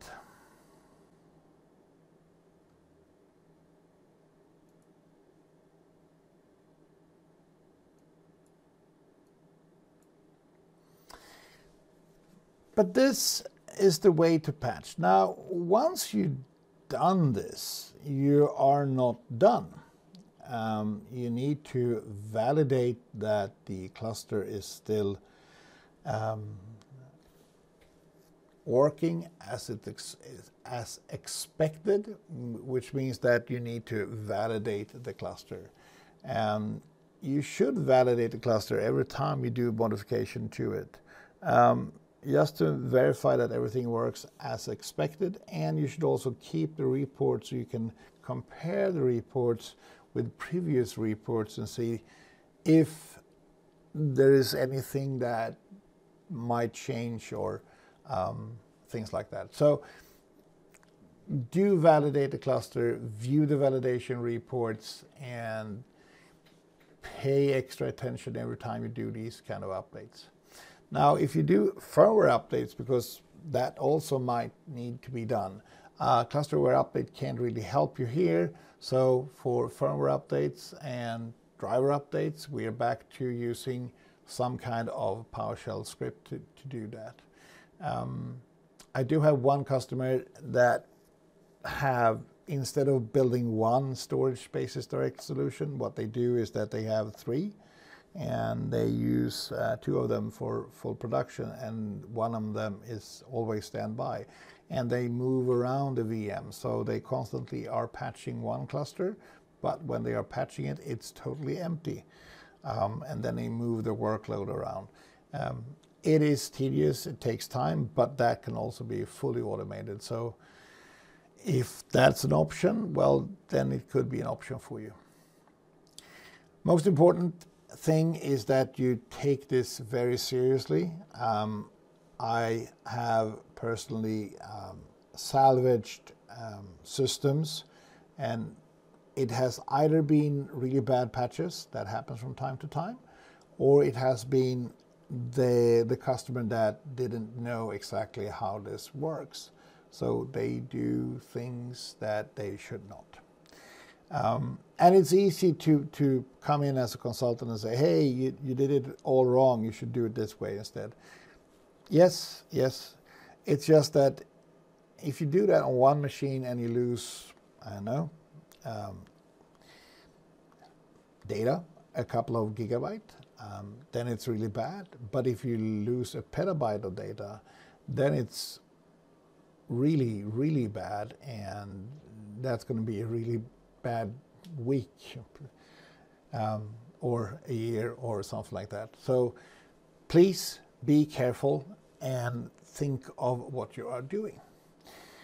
I hope that this gave you some insight on how to patch these things, and that you don't need to rush just because there's a new patch. You need to, don't be the first, read and understand, select the method, and please do not be creative at the same time you're patching. Now, with that said, have a very nice rest of your day, and please patch carefully. Bye. Mike, I'm absolutely awestruck. Every time I listen to you present, I always learn some amazing new things. I hope you're watching the show here right now. And one of the things that I was curious about is if you're going to make some of those amazing scripts that you were showing available to the community. I really hope that you are, because, man, that can solve a lot of problems. So in the original agenda that we had, it was actually supposed to be my session that was coming up next. And I threw a little bit of a curveball at the schedule today. We're going to actually bump things up a little bit. Up next is going to be future MVP, hopefully very soon, Jan Tori Peterson, my friend from over in Europe, probably one of the biggest community helpers inside of our Storage Spaces Direct community. You know, if you have a problem with Storage Spaces Direct and you post it up in the Slack channel, I guarantee you JT is going to be one of the very first individuals that's up there trying to help you out. He's helped so many people out with Storage Spaces and Storage Spaces Direct over the past few years. His blog is amazing. His topics are amazing. And now he's stepping into the realm of becoming a Microsoft MVP, and this is part of that process. So what's he going to talk to us about here? He's going to talk to us a little bit about deploying hyperconverged infrastructure, specifically Storage Spaces Direct, using System Center Virtual Machine Manager. That's pretty good. I've actually written some books on that topic, but this was actually one of the chapters that was missing from my book, was the bare metal deployments. So JT, maybe you're going to be one of the next authors for MVP Days Publishing, if I can take and convince you to come join our amazing team of authors. That would be absolutely fabulous. We could definitely use this content coming up. I'm really looking forward to this session. If you're building Storage Spaces Direct at scale in an enterprise, or you just need repeatable process, Virtual Machine Manager is a pretty cool way to do that. So without further ado, JT, Let's see what you got. Hello everyone and welcome. Thank you for tuning in to this session about deploying and managing your hyperconverged S2D solution with Virtual Machine Manager. My name is Jan Tore Pedersen, JT for short, and I will through this session try to give you a brief overview of how to manage and deploy an S2D cluster with Virtual Machine Manager. I'm a senior consultant at CT Global here in Norway, where I mainly focus on storage spaces direct, Hyper-V, System Center products, software-defined data center, Azure, and Azure Stack. And I also do other Microsoft on-prem solutions. I also have a blog at jtpetersen.com, and you can also reach me on Twitter at Jan Tore P.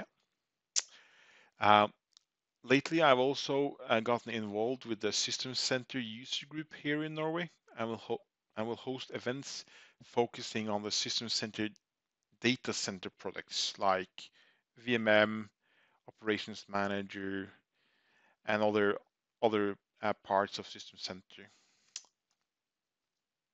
In this session, we will cover a few things like how to build a host group structure, define basic runners accounts, create a library share structure, how to create and define logical networks with VM networks, how you create a switch config with port profiles, how you can leverage a basic bare metal deployment of hosts in an easy way. I will also show you a few things about templates and VMM cloud benefits. We will not cover how to build the virtual machine manager, how to configure it, and how to set it up. That's pretty simple steps. And I will also show you a little bit of how not to configure the configuration inside of virtual machine manager. With that, let's have a look at some bad examples. One of the biggest issues people have with VMM is that they configure it wrong in some way, or just don't understand how to do the configuration or how VMM actually works.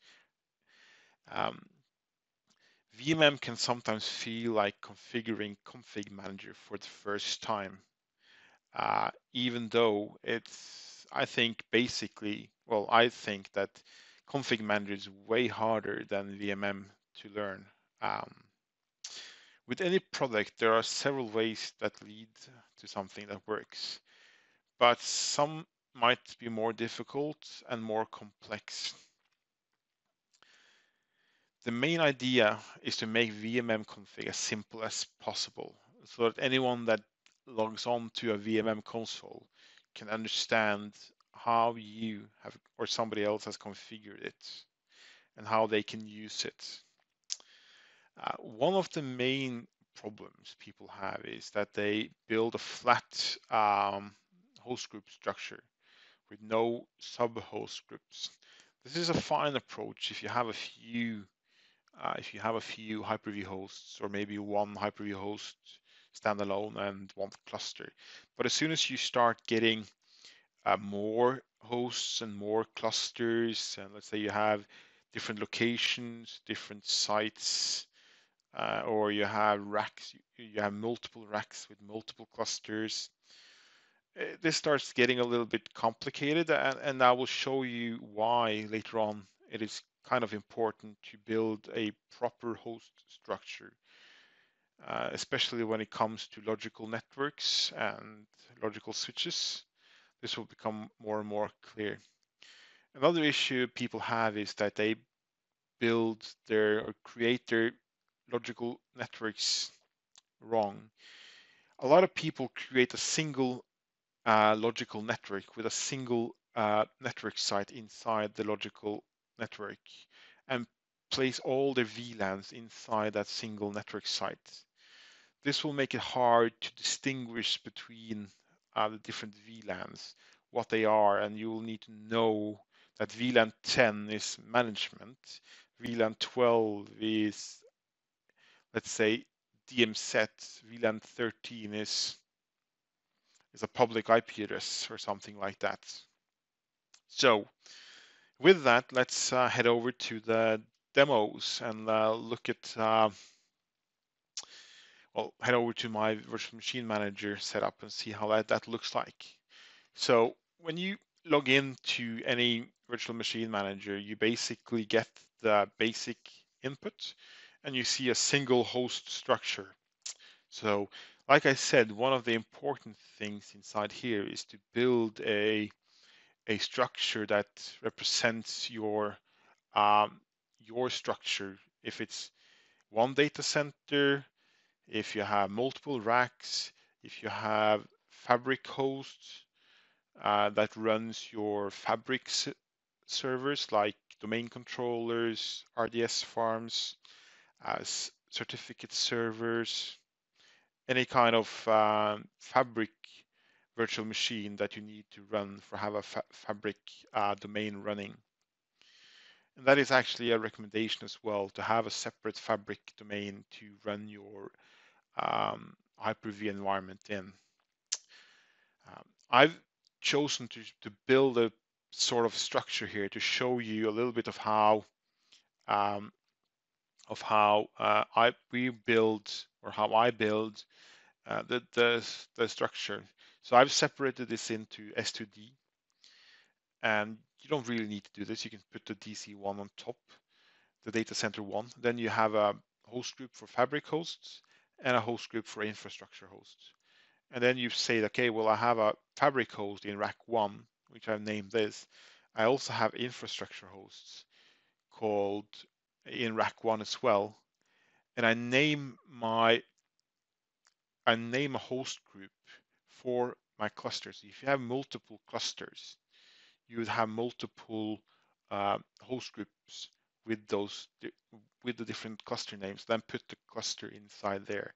And if you have multiple racks as well, you'll just move it in there. And then the same with the data, if you have a data center 2 or an office location or whatever, and then you can basically build that in there, and then place the virtual machine, the physical hosts in those locations. And that way you'll also have an easy way of, if you have a problem, you can easily just scroll into that host group and see what virtual machines you have inside. Okay, so when you build, one of the core foundations of when you build a virtual machine manager setup is to use run as accounts.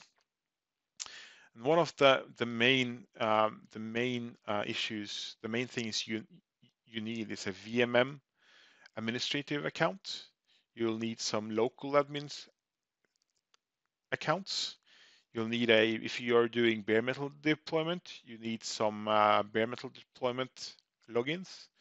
And one of the other things you should have is a domain join account.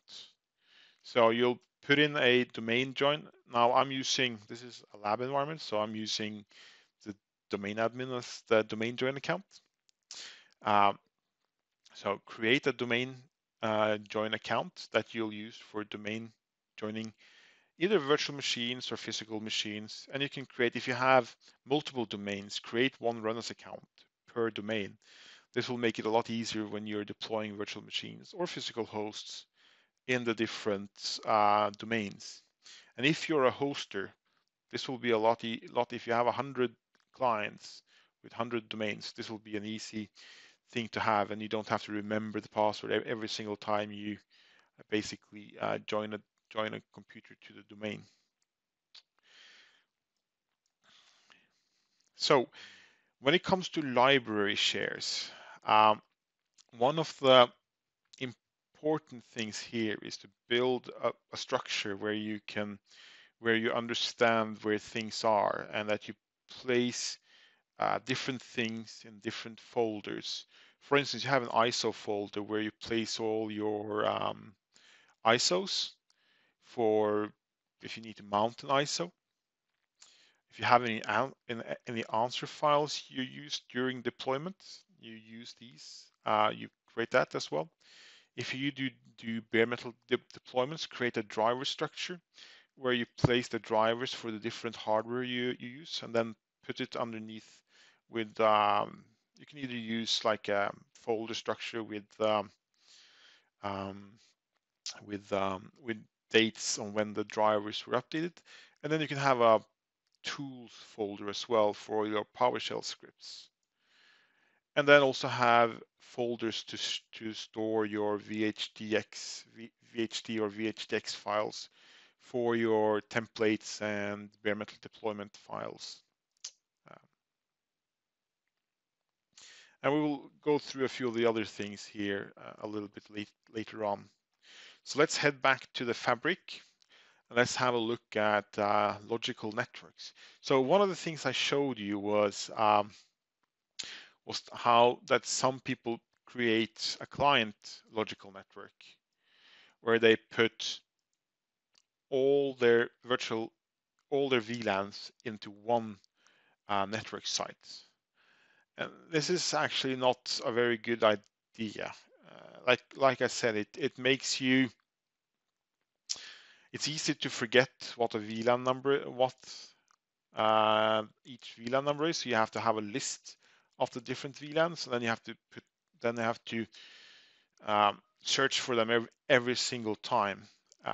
What I normally do is I create logical networks, and inside each logical networks, I create multiple network sites inside. So let's say you have clients, and you have a client where they have application subnets, they have web subnets, they have DMZ subnets. So you create separate network sites inside each logical network. And then you define the VLAN tag and the IP subnet of these networks. So it's easier for you to understand which VLAN is what. And then the really good thing about this is, and this is the reason why we create host groups, is that you can actually assign the network sites to a specific host group. So let's see that this tenant 1 application is only allowed in data center 1 and not data center 2. Let's say you want to create another one, tenant 1, and then you call this DC2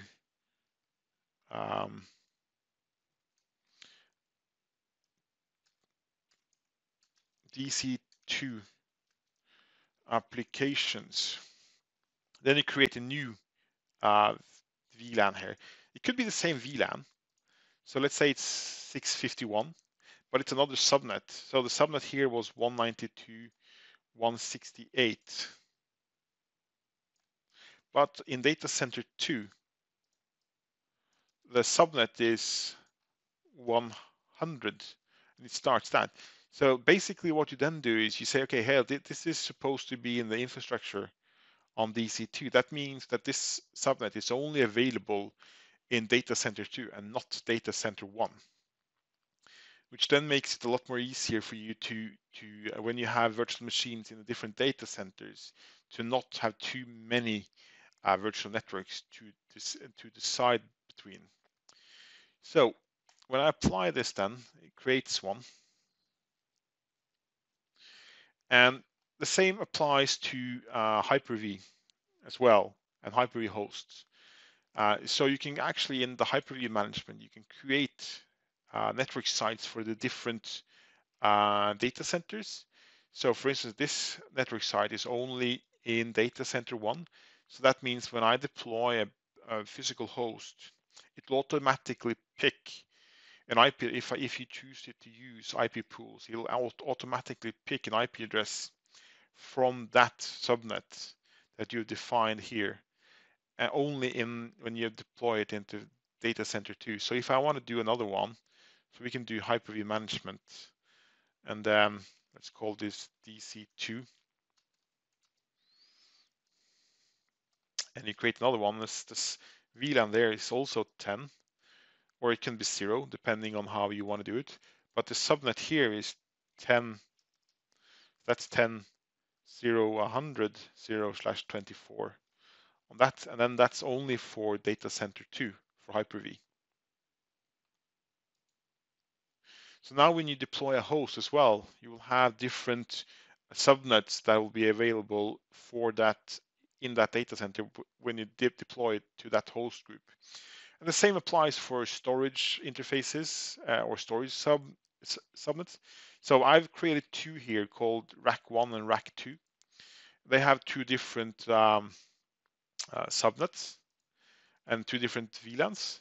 So for Rack 1, it is in data center 1, it's only available on the infrastructure in Rack 1, and Rack 2 is only available in data center 1, Rack 2.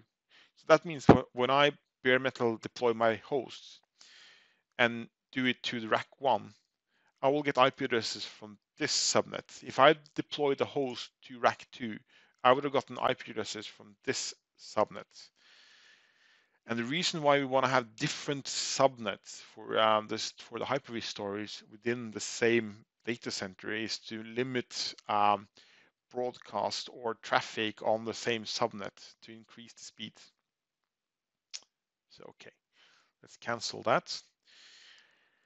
And then you can also create IP pools inside here. So I've created a few IP pools, and you just basically choose which site it's supposed to be in, which VLAN, and then it'll choose it for you, and then you create an IP range. And then for this, you don't need gateway or anything because it's a storage network for the S2D deployment. And the same here, it's a range and a gateway and DNSs. So let's have a look at the logical switches. Sorry, forgot one thing. When you create a logical network, it doesn't create a VM network. So you have to do that up here. You can also do it, you can also do it here. You can create a VM network from here. So you can, and that's for you to have it available when you deploy virtual machines. So you need to create a virtual network for deploying virtual machines as well. So let's have a look at switch config. Before you can deploy a switch config, you need to create a port profile for that switch config. And what you can do is you can create several port profiles for a logical switch. And what that will entail is you can define, you create a name, what kind of load balancing you want, what kind of teaming mode, and then you add the network that you want to have that is available for that logical switch. And these are networks that are available in the different data centers or host groups that this is. So you need to know that as well. So when we then go into the logical switch, so let's have a look at my S2D switch. It's a team embedded, meaning it's a set switch for S2D with RDMA capabilities. We put in some virtual ports.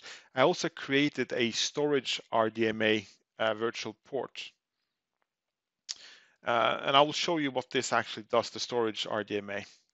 In port profiles here, I've created a new port profile for a virtual port profile that has some settings. And what it does is it has an enable remote direct memory access, RDMA, for that. So whenever you use this port profile for an interface, it'll automatically enable RDMA on those virtual NICs. Let's have a look at this. So I don't put any extensions on. You have, of course, the virtual ports, which are port classifications, and then you have some uplinks. So I've created uplinks here from the port profiles that was defined. So if you look at this, it has a uplink rack 1, and it has the load balancing of dynamic switch independent. It also has the network sites that are available. And then I've defined a few virtual NICs for this. So I have the management virtual NIC, which is of course on VLAN 10. This is the NIC that I'll use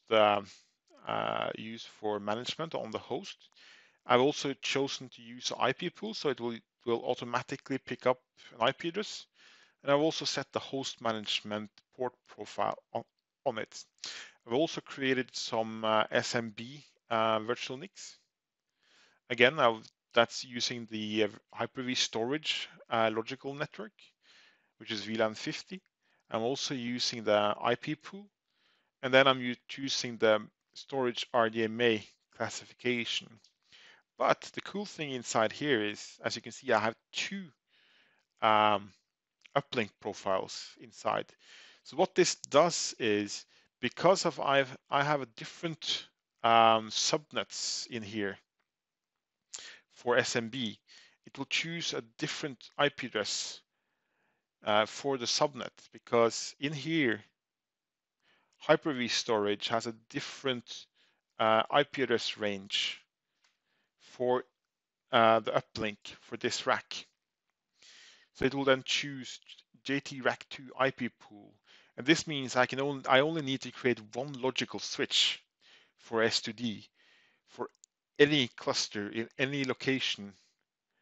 You just need to add a new, just use an existing uplink profile that you already have, or you can create a new uplink port profile in here that will have the networks inside that you've chosen for that. So you can just call it JT uplink DC1, DC2, rack 1, for instance. Then you choose the networks that are inside that that host group. So that makes it very easy when you deploy a physical host to that host group. It'll choose the correct port logical networks. So let's have a look at bare metal deployment. Let's head over to the library and see if we have any physical library objects like a VHDX file, which I have. I've created a VHDX file that I'll be using for a physical computer profile. So if you go in here, you can see that I have a physical computer profile to deploy a physical host from. And I have named it. I've added the VHDX file. I've also set in some settings for disk, the size of the disk, and then I've added some driver taggings. You can tag drivers if you want while deploying the physical machine. I also set some OS configuration files for a domain join account. I've set the local admin password. I've done a local a run as account for admin. You can also add the product key if you want. And you can add an answer file or add any post-deployment scripts if you want. And then you can also add some security baselines if you need that. So let's have a look at how we deploy a host. You can do it two ways. You can create a PowerShell script, or you can do it manually. Let me show you the VMM way of doing it to begin with. You go in to add a resource, then add a physical computer. Then you choose the run as account for the HP or for any BMC or iDRAC, ILO, whatever. And you use the IPMI protocol, which is port 623. And then you add the IP address. And then click next. It will now start a deep discovery. It will boot up the physical machine. Of course, you need to create specify which host you're using, which host group, and then the physical computer profile, of course.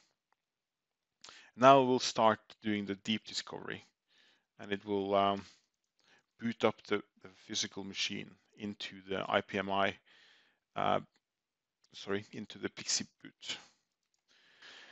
One thing that is very important when doing PXE boot is to have the primary network card and the switch port that is connected to this network card set to default VLAN on that port, so that when PXE boot is working, it doesn't need to set a VLAN tag for the interface. If not, the PXE will not work. So this this will take a while. Now it's finished here as I've cheated a bit. Depending on how fast your server is, it will take from anything from 2 to 10 minutes before you get the information. As you can see here, I got some information about my server. It's a pretty old machine with a Xeon E5530 with a core count of 8. It has about 48 gigs of memory. It'll show you the network cards, which are basic Broadcom cards, and it'll show you the size of the disk. This is where the OS is supposed to be. So if I click next here now, it'll do a summarize of everything, and it'll show you a script. Now, for you to create, for you to automate this, you can actually just create this script. Sorry, you can take this script out and then replace some of these information with variables that you want to add. I'll show you how I do it.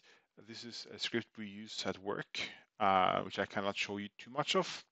But what we've done is we've combined the initial what you saw with some information. Then it does a few things here, and it creates a few things. Sorry, the wrong script.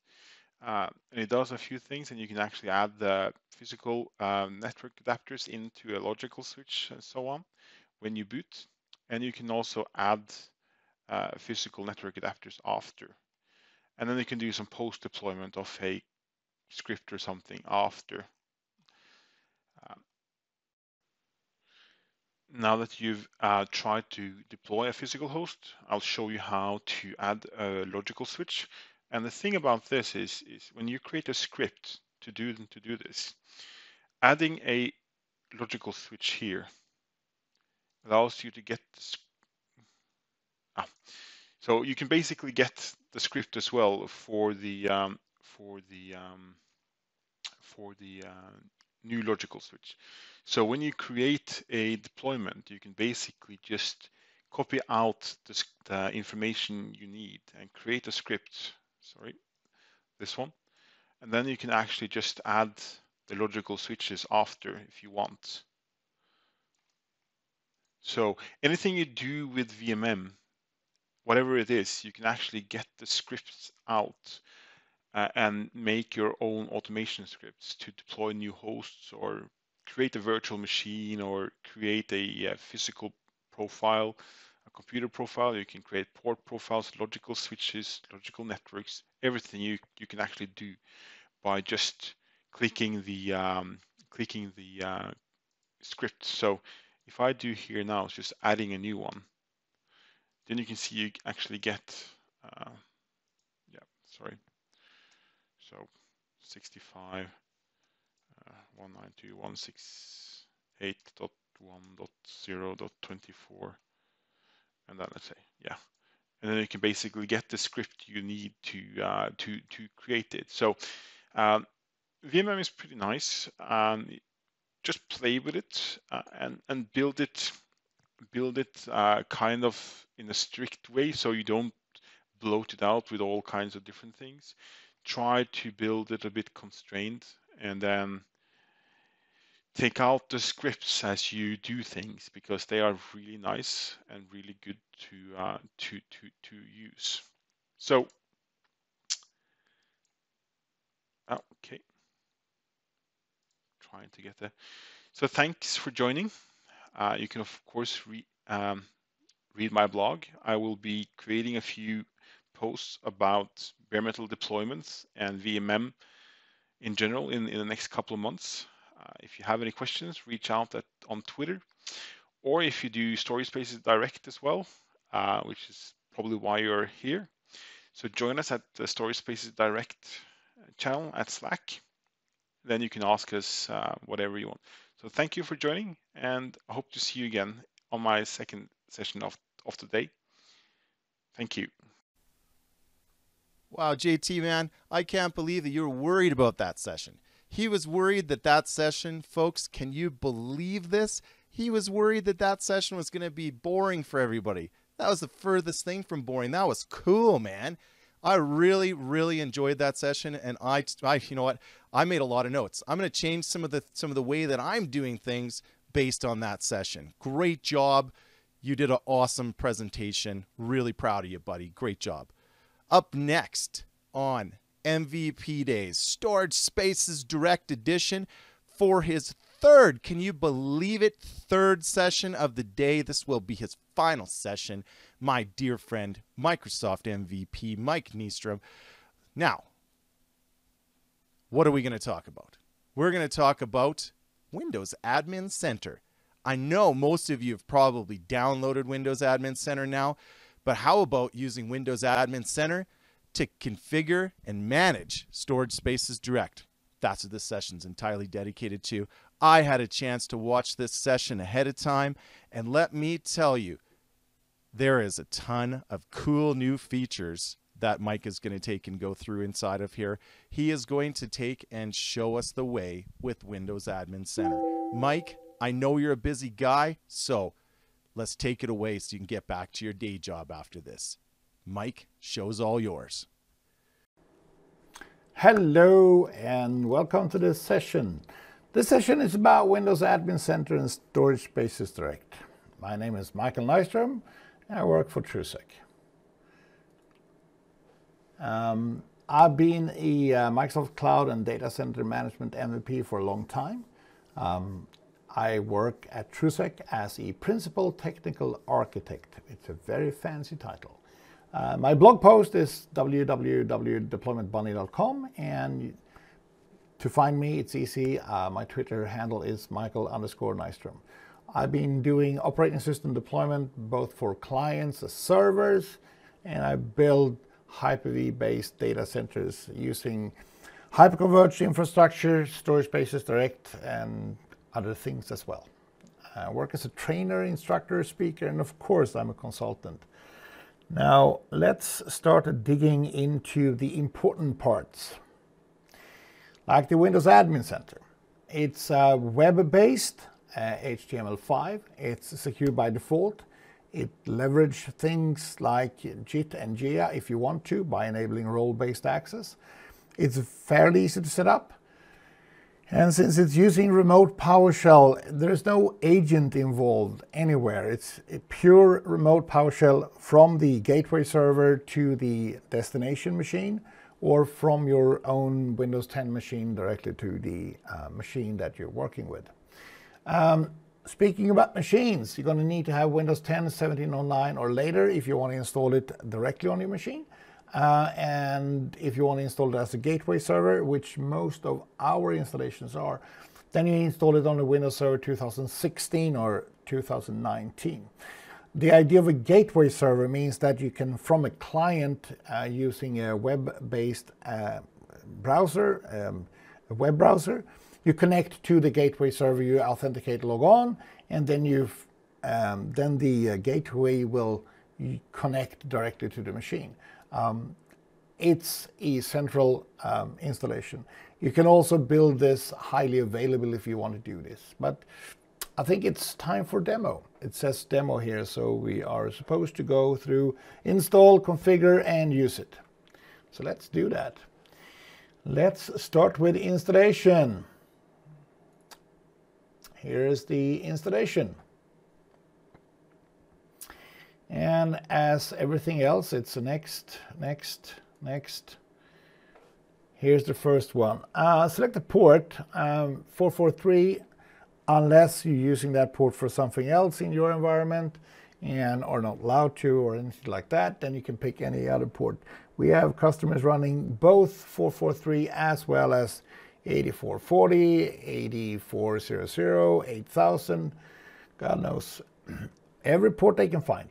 Now, using the self-signed certificate is not really a great idea. It will expire after 60 days. It's better to have a real certificate. And the only thing you need to have is the thumbprint. So let's grab the thumbprint.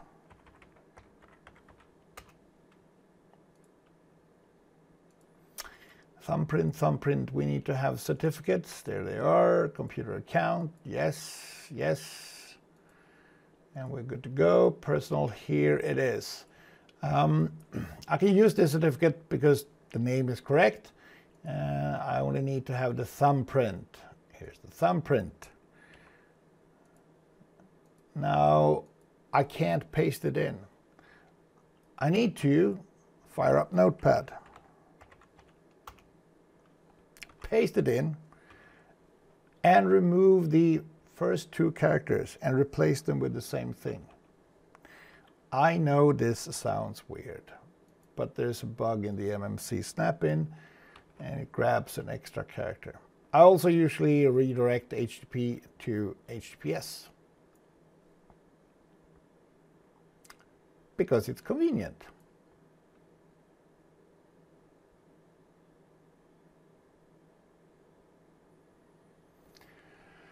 The installer is usually pretty fast, takes a few minutes to install, and then you're good to go.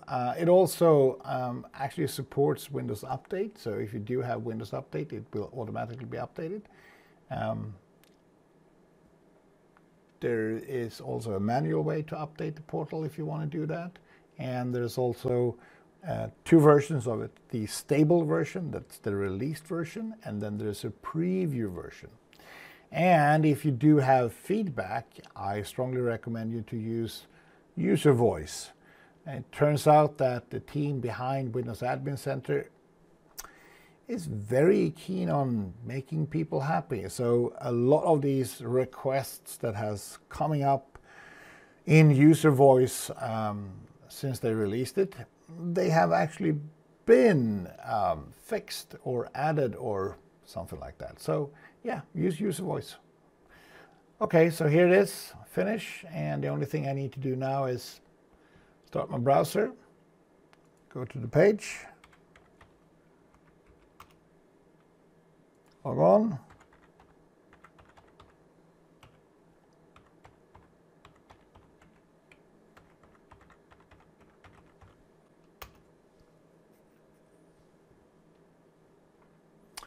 and here's the tour. Next, finish. Wasn't that bad. Now, there's one thing that you should fix, either before you log on the first time or you are going to fix it after you used it for a while. It has to do with authentication. The default authentication method is CredSSP, and that requires you to authenticate and authenticate and authenticate and authenticate.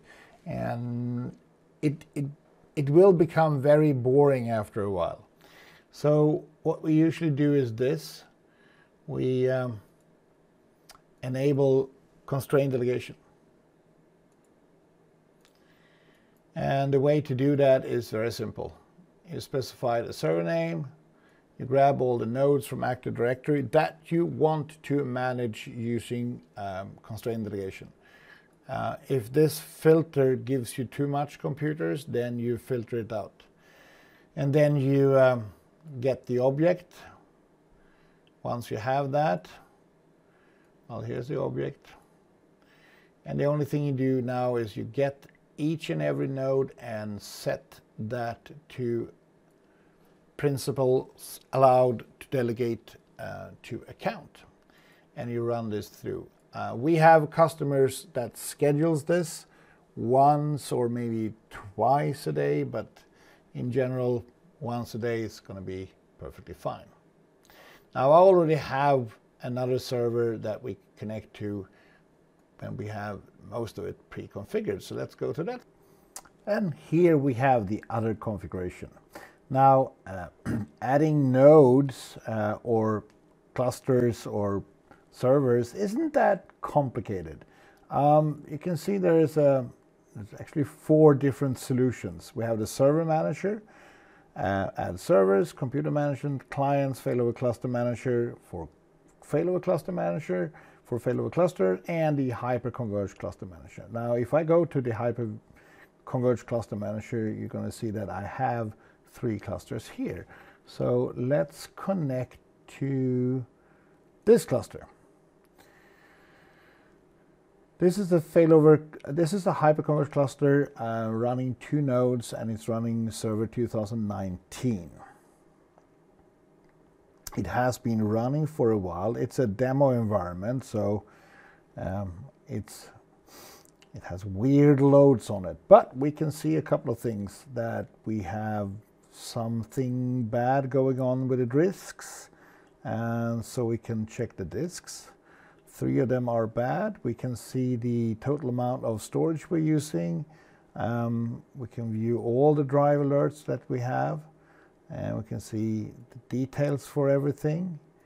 And this kind of granularity that you can see exactly what kind of drive you have an error issue with, how long time since the error happened, on what host it is, and so on and so on. This is very nice. You can do this using PowerShell, but then you need to know how to run different commands. So I like this. So we can see drives. We have the inventory of all the drives we have. We have the usage of the drives and type, size. We have the ability to select a drive. We can do light on, light off. We can retire, we can unretire. That's weird, but pretty cool. So we can do and see most of this stuff with all the drives. If you go to the volumes, you can see all the volumes, the number of IOPS they have performed, the latency, the through output, and we can see by day and by week and month and year, and all these peaks is usually demo time, because then we normally use this environment. It's just a playground. I have 2 virtual hard drives. Here's disk number 1. Let's open that. Now you can see like the deduplication and compression. I stayed for 82 gigabyte, which is 22%. I can enable and disable this if I want to. I can expand the drive. It tells me how much available space I have, and so whatever I want to do, I can do that with the volumes. I can put it offline. I can actually delete it, so which is a bad thing, but it is possible to do things like that. You can see the performance counters on each and every drive. Let's go back to volumes. Let's create a new volume. Inventory, create, and I want to create a volume number 3, 2-way mirror, and I'm going to consume, just for the fun of it, 25 gigabyte. That consumes 50. More options. Hey, we can do data deduplicate directly. Select Hyper-V. Let's create that. It's creating the volume. It takes a few minutes. Oh, well, not a few minutes. It takes a short while. And once that has been created, it's going to pop up and say, hey, it's created, and then it's going to show up. Hopefully. There it is. Now, of course, we can do things with it. You can see the usage we have, but I want to remove that drive. But before we do that, let's go here and minimize that and open the failover cluster manager and see storage, disks. And you can see that I have this drive here, right? Volume 3. It's online, it's healthy. So it did create the disk and it put it as a cluster shared volume for immediate use. So it did all these steps that I usually need to take in more or less just one single pane of glass, which is nice. Let's go back to the management server again. Let's select that drive and let's delete the drive. Yes, I'm sure.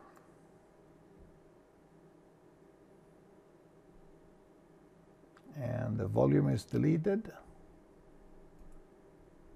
Okay, let's go back and check. Do a refresh here. Volume is gone. If I open this with Server Manager, the volume is actually gone. So it does create in one step and it deletes in one step as well, which is very nice. And therefore you should also think about the fact that maybe you shouldn't remove things unless you're sure you should remove them. Okay, so we have this. This is nice. Let's go and check the virtual machines.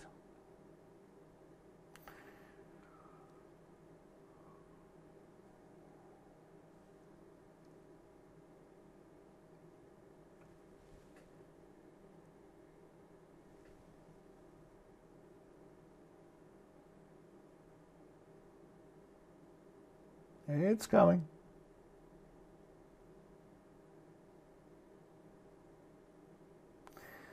And none of them are running, 2 of them are off. We have total 2, memory, CPU, performance, nice numbers. Here we have, both of them are stopped. Let's select that one.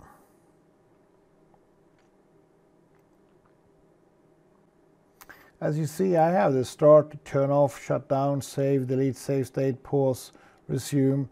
I have that. Date it was created, number of virtual CPUs. And I can tell you immediately this machine was not created using this tool, because the Windows Admin Center actually creates with 2 CPUs by default. So I can start this up, of course, and I can connect to it. So let's fire it up. Starting.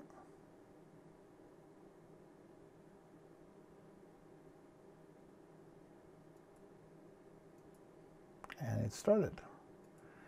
And as soon as it's running,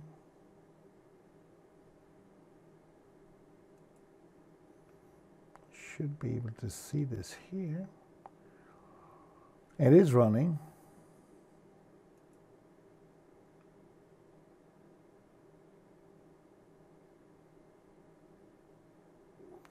Now we have turn off, shut down, and we also have more and download RDP file.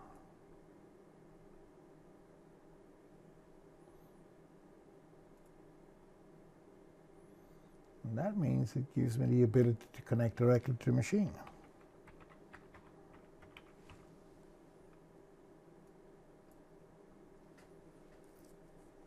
And here I am. And this is a KVM connection, so it's using RDP directly to the host, and then it does a key video mouse connection to that machine. So it gives me the machine directly. I don't need to authenticate through a normal RDP, and hey, the machine doesn't even need to run Windows to be able to connect this machine. It's a regular connection like anything else. So I have that machine, which is nice. Let's shut this machine down while we have the connection. As you can see, it's really having the connection. So you can connect to the machine directly. And you, of course, can log on to it. But let's create a new machine.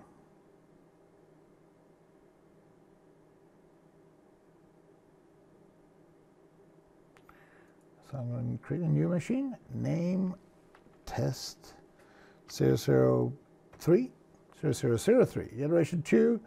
It's going to be on 201. It's going to use that drive feels good. I can browse if I want to. I can enable nested virtualization directly. Number of CPUs is 2, virtual CPUs, memory is 2. And we need to connect it to the switch, in this case the uplink switch. I can create a disk, and I want to create an empty disk, 127 gig, and I would like to install the operating system from a network-based installation. Okay, I'm good. Creating a machine. Now compare this to using the traditional Hyper-V manager. That works, but hey, this is so much easier and so much better. And I'm going to show you something else. It should be here. Usually takes a few minutes or a few seconds for it to show up. I have 2 machines. It should say 3. Let's do a refresh of that.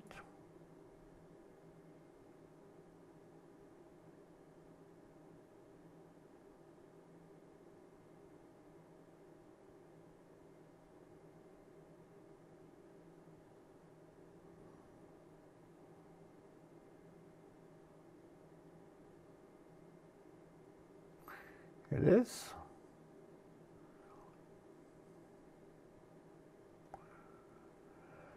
So let's power it on. Starting. Started.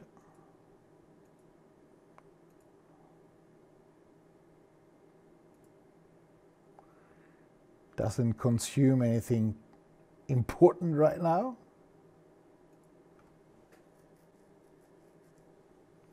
Now we should see that it's running and consuming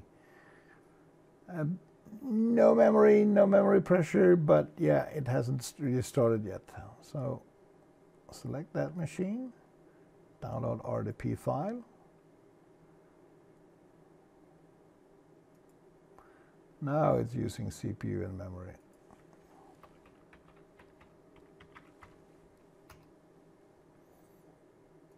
And here you can see it's pixie booting. Oh, at least it's trying to. As soon as it downloads the NVP file, I can hit enter and then start the installation and things like that. But we're not going to do that. What I really want to do is this. I would like to turn it off. And I want to show you something that is very, very different from the Hyper-V Manager. When you remove a machine from the Hyper-V Manager, it's just disconnected from the Hyper-V Manager. Well, it doesn't do that here. When you actually delete the machine, you now have the ability, let me clear that up, you have the ability to delete the machine, including the files. And that is very nice and convenient. So it's still running. I thought I'd turn it off. Turn off. Turn off.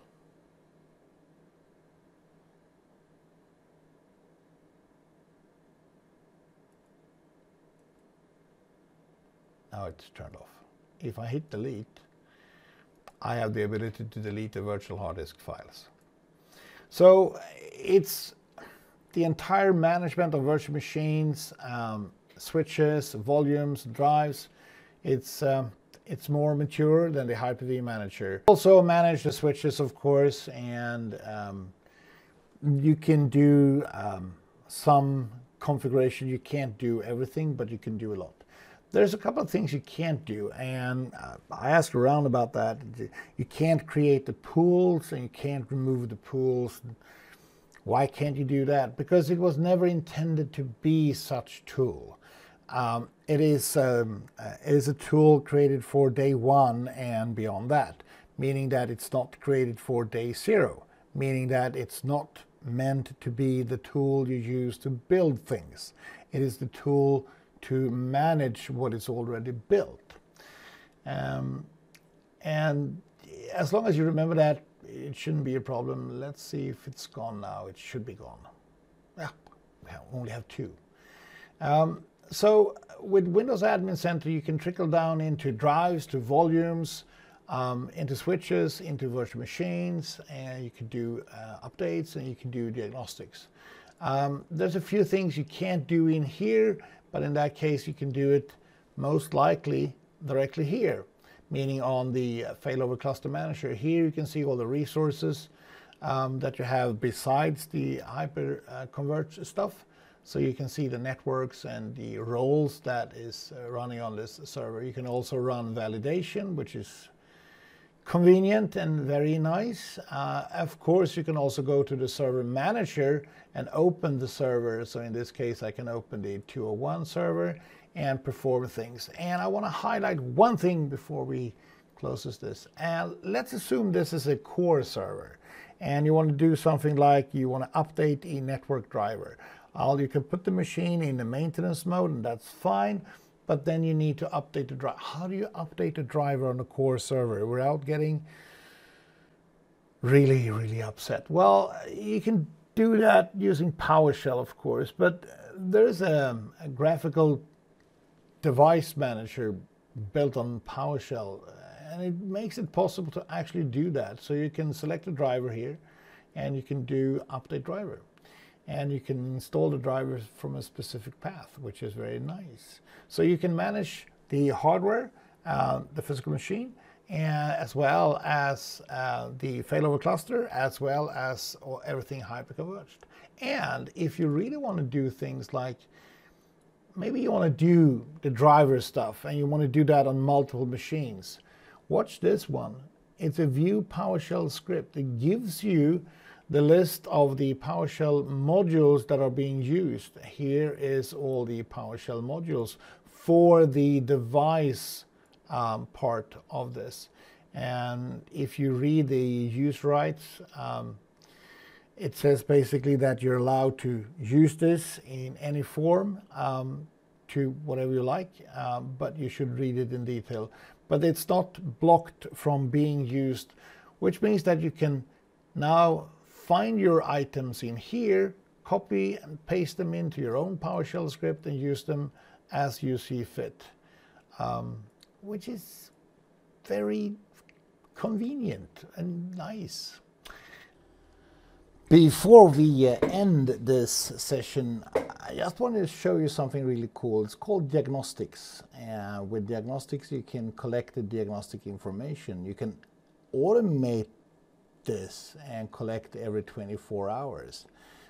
There's no immediate need to do that, but if you really want to have log files for everything in the Storage Spaces Direct Hyper-V Converged cluster, then you can collect this, then you can download them, and then you can enjoy them. I hope you learned something useful during this session, and I really wish you a rest of a very nice day. Bye. Can you guys hear me? Oh, this is a top secret session coming up. By the way, Mike, great job on that last session. Loved it. Absolutely loved it. It was great. Learned some new things about Windows Admin Center, and I hope everybody else did too. Up next, second session of the day, JT Peterson coming up. John Torrey, he's a senior data center consultant for CTC Global. You heard him earlier this morning, and I felt that it was fitting that we took and we went back into some old style, tube style video for this presentation. And so this presentation is going to talk about 2 years of running Storage Spaces Direct, the good, the bad, and the ugly. He is going to open Pandora's box and he is going to tell you about the good things and the bad things of Storage Spaces Direct. It's all cool. Hey, JT, I appreciate you doing the session. I appreciate you doing 2 sessions today. Let's give him a round of applause. Up next, JT, the floor is yours. Wow us, buddy. Wow us. Good morning, good afternoon, and good evening, depending on where in the world you're tuning in from. Welcome to this session about 2+ years of Storage Spaces Direct, the good, the bad, and the ugly, here on the S2D-Days live stream. I'm your presenter for this session. My name is Jan Tore Pedersen. I work as a senior consultant at CT Global here in Norway, where I focus on S2D and Hyper-V, system center products, software-defined data center, if it's on-prem or in Azure, and of course, Azure Stack and all other Windows Server related products. I blog at jtpeterson.com, and you can reach me on Twitter. And recently I took over the data center part for the System Center user group here in Norway. In this session, we will cover the following: how S2D has evolved from Ignite 2016 till today, the good, the bad, and the ugly experiences in the last 2 years. And we will also cover some simple steps to upgrading your S2D cluster to 2019. Some of you were perhaps at Ignite 2016 in Atlanta and watched Klaus and Cosmos' session about S2D, or perhaps like me, watched it as a recording a month or so later. With the release of Windows Server 2016 in October 2016, Microsoft took the leap into software-defined storage, which at the time was led by Nutanix and VMware, and a few smaller vendors. For those of you that deployed S2D in the first few months, it might have felt as pioneer work. Not a lot of information was out there about setting it up or how others were doing, so you might have struggled a bit. I know for sure I had a few frustrating months in the beginning. Anything from getting switch config correct to patching. Figuring out what kind of hardware one should buy was easy, as there was a limited range of servers being offered through the Windows Server software-defined program from the hardware vendors. Today, that is a total opposite. We have a broad range of vendors with a ton of options, from SSD, NVMe plus HDD to all-flash solutions with pure NVMe, NVMe plus SSD, or as in the 29 edition, NVDIMM as cache. There has been some major updates to S2D over the last 2 years, some good and some not so good, which I will be talking about a bit later. If you build a cluster today, I would say your only option is to buy a WSSD certified solution with a certified switch setup. The ready node configurations offered by different vendors should be the way for you to go, and will provide a good foundation for your S2D deployments. As people started to use S2D more, we saw at Ignite 2017 some amazing custom adaptations and results. One of these is Hollywood's biggest movie trailer maker, Create Advertising, telling us about their S2D adaptation of a scale-out file server solution with a 4-node data on S2D 3224 S2D cluster with an attached data on JBOD chassis with large capacity drives per node. And they were leveraging SMB3 with RDMA between their Windows workstation and the scale-out file server cluster, giving them an enormous speed increase and decrease in cost. We are talking 6 times faster production of trailers and 2 to 4 times reduced in hardware costs. In March of 2019, we saw that there was 10,000 deployments of S2D in just 18 months, which is amazing. In March of 2018, we also got a new single node cluster management tool for Windows servers and S2D with Project Honolulu, later named Windows Admin Center, with a cumulative update in May giving us a nice S2D GUI in Windows Admin Center. We also at this time started to get a technical preview of Windows Server 2019. With the release of technical previews, we're getting so much new stuff to S2D, which is RAFS dedup, cluster performance history and disk latency outliers, NVDIMM, persistent memory, cluster sets, a record-breaking performance of 13.8 million IOPS, max 4 petabyte of storage pool, lightweight quorum USB key or NAS as a witness, the new nested resiliency at true two-node mirror, and a few other new features that is really nice. Pardon my Italian, and I'm sorry if my pronunciation is wrong. Il bueno, the good, il brutto, the bad, il cattivo, the ugly. For those that is old enough might recognize the title as a late 60s spaghetti western with Clint Eastwood as the lead character. If you Google Wikipedia as a good reference to the movie. As the movies were made in Europe by Italian filmmaker, and as I am a European, and I'm about to talk to you about the good, the bad, and the ugly, I thought it was fitting to give you some insight into this fantastic genre of movies. Let's start off with the bad stuff.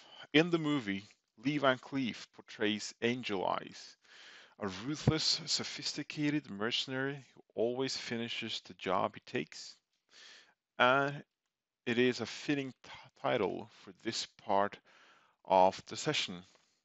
Since the release of Windows Server 2016 at Ignite in Atlanta, there has been a few bad moments in every S2D admin's eyes, ranging from small issues like unhealthy disks due to a node was booted and the IT guy panicking about what's going on, to a total outage, which might cause a gray hair or two when the users were complaining.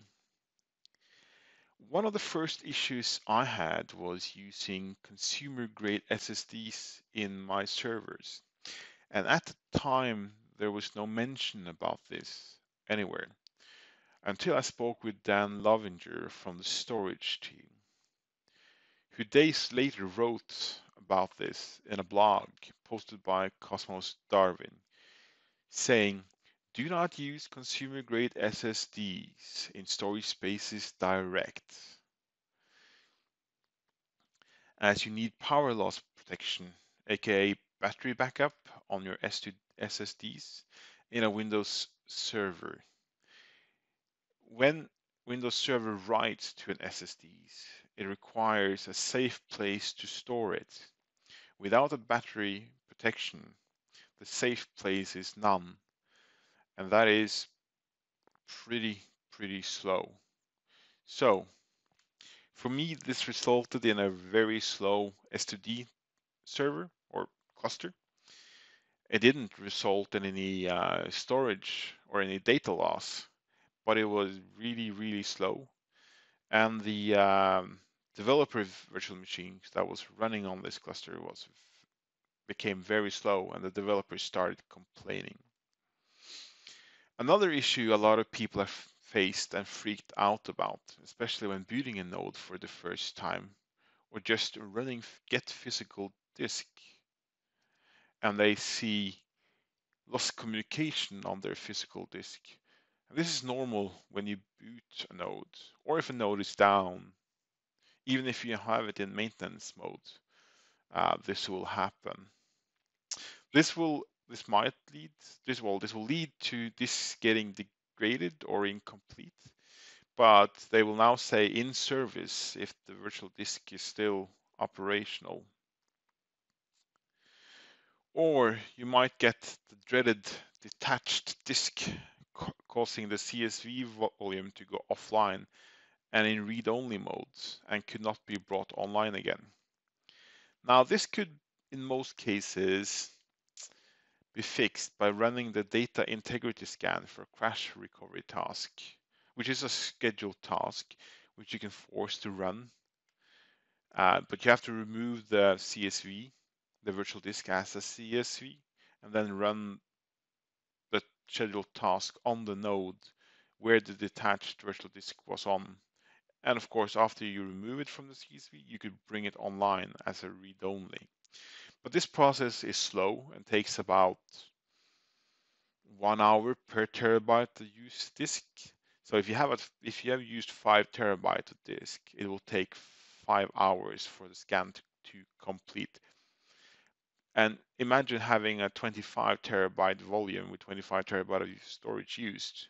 That's going to take you 25 hours. So our recommendation is to scope your volumes as small as possible. And if you need bigger uh, bigger volumes on your virtual machine, spread them out over several cluster shared volumes. And my favorite error combined is removing from pool and transient error. These could be a headache, and I had the removing from pool after removing a node when I first started out with the technical previews. This was because of Windows not clearing the state of the drives when you were removing a cluster. The transient error is, as it says, a transient error, but it could be, but it could not, it didn't always clear. So the way to fix it was to remove the physical disk from the pool and adding it back in again, sometimes even using the reset physical disk command after the disk was removed from the pool. Let's have a look at the ugly stuff. It's fitting that the character played by Eli Wallace, Tuco Ramirez, known as the Rat, will present these slides, as he's as ugly as he is bad and have a bizarre sense of humor, just like the ugly stuff I'm about to show you. And it's not for the weak of hearts, that's for sure. So this content is restricted to 18 and above. After about a year in service, started to come reports of troubling issues after patching with the cumulative updates. Blue screen of death was reported by several MVPs and others. And this is not a really fun screen to get when you're patching and booting a server, and especially if you're booting a server and another server starts blue screening. Luckily, these didn't result in any data loss. Some of these patches were really bad builds by Microsoft.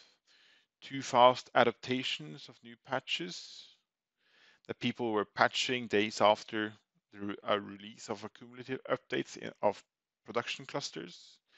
This should be done in a test cluster, or let somebody with a test cluster do it for you. And some of these bugs were related to driver and firmware from the vendors. When you applied a new cumulative update, the drivers caused, or the firmware caused an issue. Or as we've seen lately, that backup vendors as well has caused blue screens when upgrading to a new version of the backup software. Or you can have a random bug check out of the blue. And these ones were pretty hard to identify and fix. And you needed to do a memory dump, and most of the time, Premier support was needed to do this. But most of the times, it was just getting your service back up and hoping for a CU, or well, a CU would fix the issues you were having.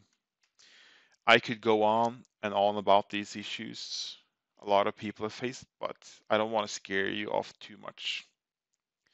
One of my scariest issues is not related to S2D, but happened on a 2-node S2D cluster. I got a call from my old company that their 2-node was down after they had patched it. This was about 4 months after I left the company. They had issues getting the cluster to start, as when they booted the second node, the cluster service went offline and they couldn't get it up and running again. They had tried every possible scenario by forcing the cluster online, but they didn't have any luck. So what I found out was that they had managed to delete the witness share folder for the cluster on a file server.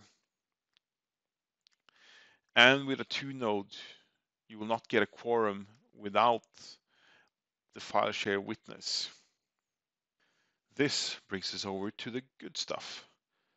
The good stuff named after the character played by Clint Eastwood, Blondie, or the good guy he was called, is a confident and merciful bounty hunter with ethics.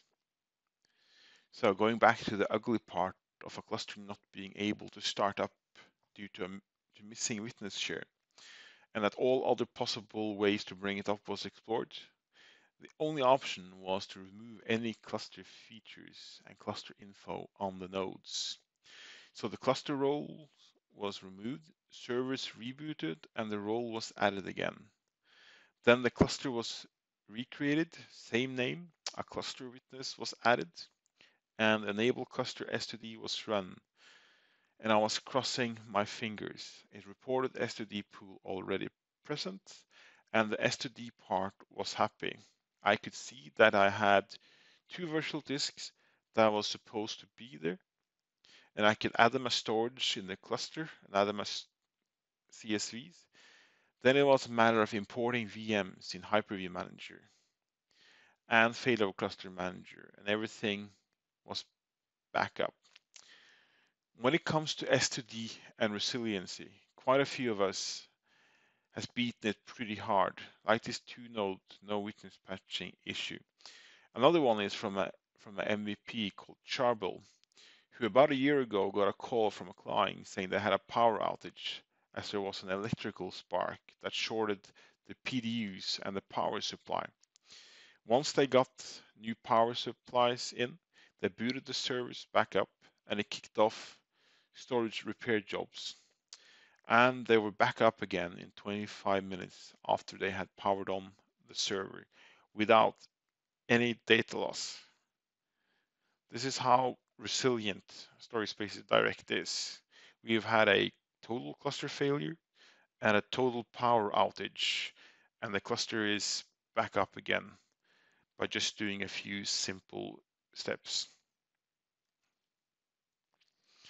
So, going from a down cluster to a total power outage to something more joyful, performance. One of the things S2D can, and that is to perform and sustain high I/O. The early numbers I was getting on a FleeBay HP DL380 Gen 6 setup with some Intel 750 NVMe's, Samsung PM863 SSDs, and some Western Digital 1TB NAS drives was amazing. I was getting almost 300,000 IOPS out of hardware for about $4,000 US. And most of that cost was the NVMe's and the SSDs. As we were seeing more and more deployment speeds, more and more deployment speeds were increasing pretty drastically. This is a data on S2D 3112 setup I did for my former employer in February of 2017. One of the first off-the-shelf S2D deployments, pretty fast for the price of a spinning rest SAN with 951,000 IOPS, where the equivalent SAN would push maybe 100,000 IOPS with SSDs. Then we started getting into the big leagues of performance.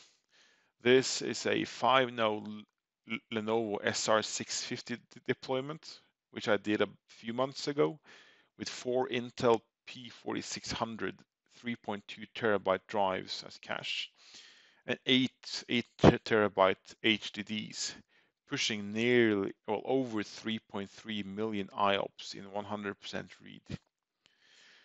If we go over to 50/50 read-write, we were seeing almost the same performance in read-write combined, as we were pushing almost 2.9 million IOPS, with it spread 50/50 between reads and writes.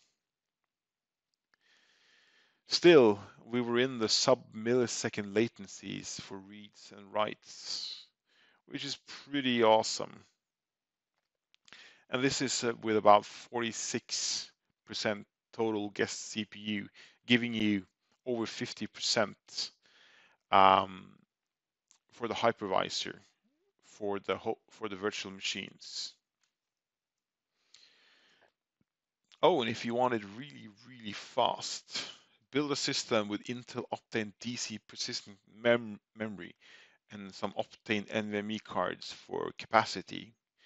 Maybe you can break the IOPS record set at Ignite last year with 13.8 million IOPS from a 12-node cluster. As we count IOPS in millions, let's have a look at upgrading to Windows Server 2019. When it comes to upgrading an S2D cluster to Windows Server 2019, there are two options. You can do the fresh install, which is my favorite, as I think it's the cleanest way of redeploying a node. It will not be burdened by any issues in the previous OS install. The second, which is new this year, and since Storage Spaces Direct is new, we couldn't upgrade before, we can do an in-place upgrade as well. And this one is fully supported in 2019. This is not my preferred way of doing it, but if it's the only option, then do it. So stay tuned for some blog posts about in-place upgrade in the near future. Fresh install is my favorite, as I know what I'm getting, and since I normally do bare metal deployment with Virtual Machine Manager, this is for me the simplest way. So what you need to do, you need to pause drain the node, remove the node from the cluster, redeploy the node with 2019, get it up to date with cumulative updates unless you do bare metal deployment, then the cumulative update should be preloaded into the image.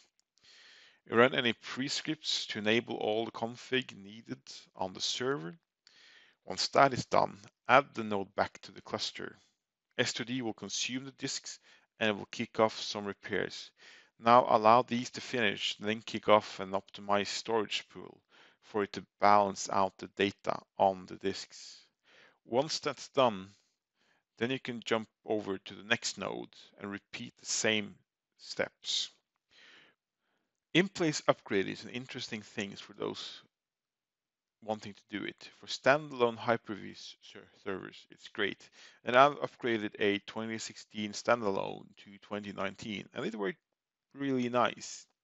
For S2D, it might take longer than redeploying, depending on your setup.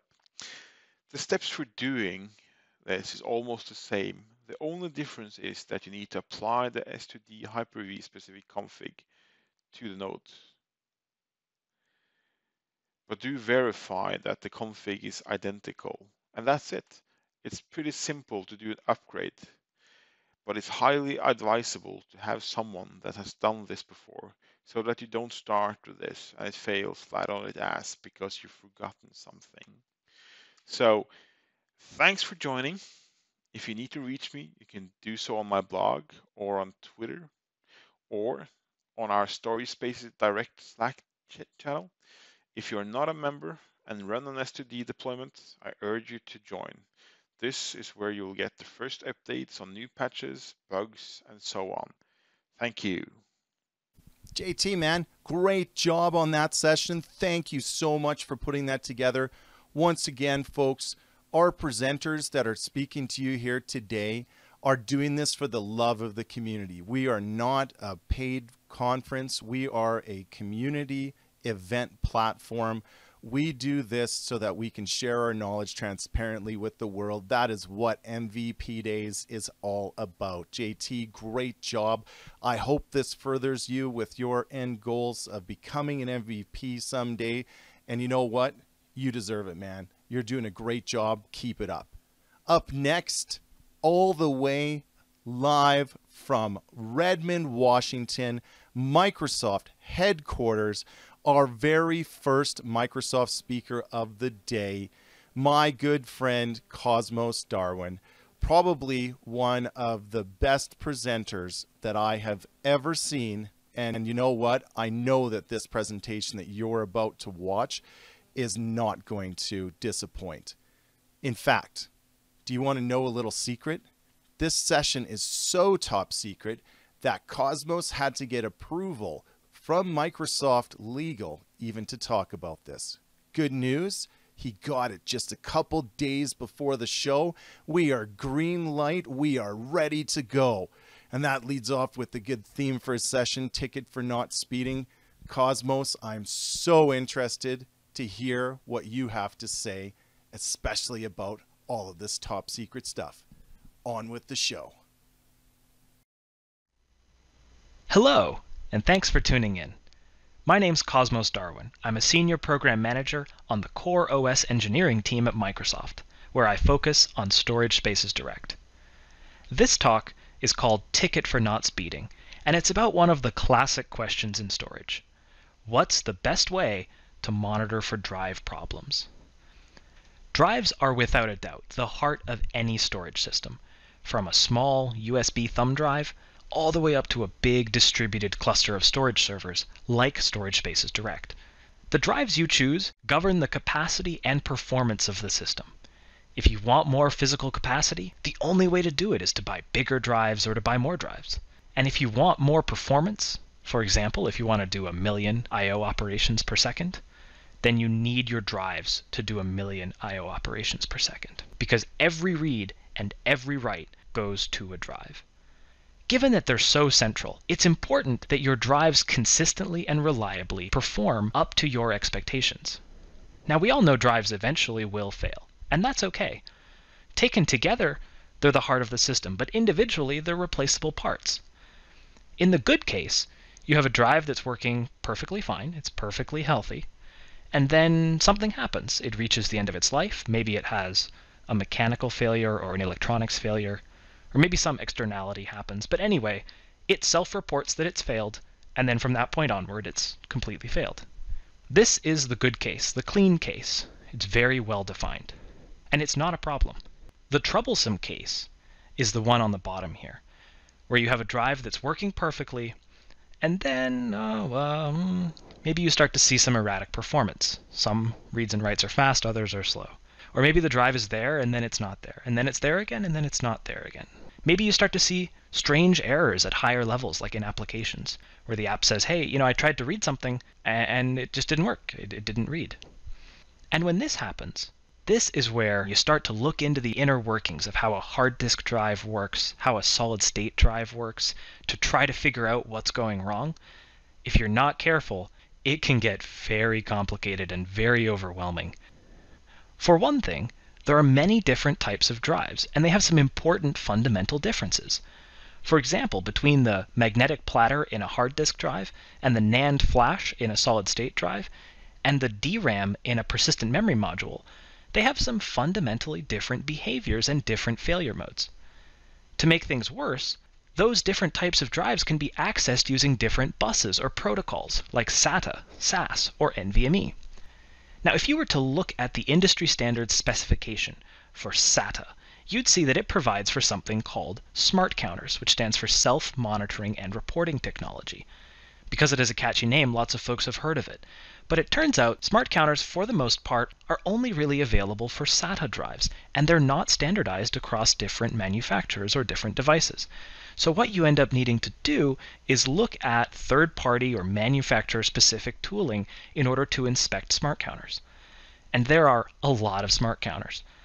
There's the reallocated sectors count, and the pending sectors count. What is that? There's the uncorrectable read error count, and the correctable read error count. Hey, if an error is corrected, does it really count? There's the command timeout count, and as you can see here, I've drawn a little box around the spin retry count. Now, as you can guess, that's not only SATA specific, that's actually specific to SATA hard disk drives only. And my favorite smart counter is the smart counter that tells you the helium level inside of the drive. Now, you don't see that on this screenshot because it's specific to Seagate's Helium family of drives, whereas this screenshot shows you a Hitachi drive. Now, let me ask you, do you really want to learn how to interpret the helium level smart counter? In the SAS specification, there is something called the device statistics log, which tries to provide similar functionality to smart counters. And in the NVMe specification, if you take a look, there's an affordance for things called critical warnings, which, to make things extra confusing if you actually look at the spec, is referred to as smart information, even though the actual information you get has no overlap at all with what is conveyed by smart counters from SATA drives.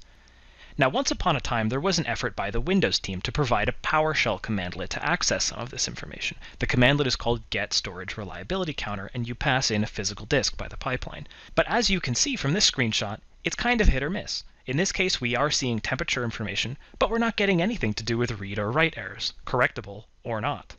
Part of the reason for this is that the support for these different values really does vary a lot from manufacturer to manufacturer, but another problem is that there are layers that lie to you. Think about, for example, a SATA drive connected to a SAS HBA. The firmware on that SAS HBA has to translate every request and every response going to and from that SATA drive.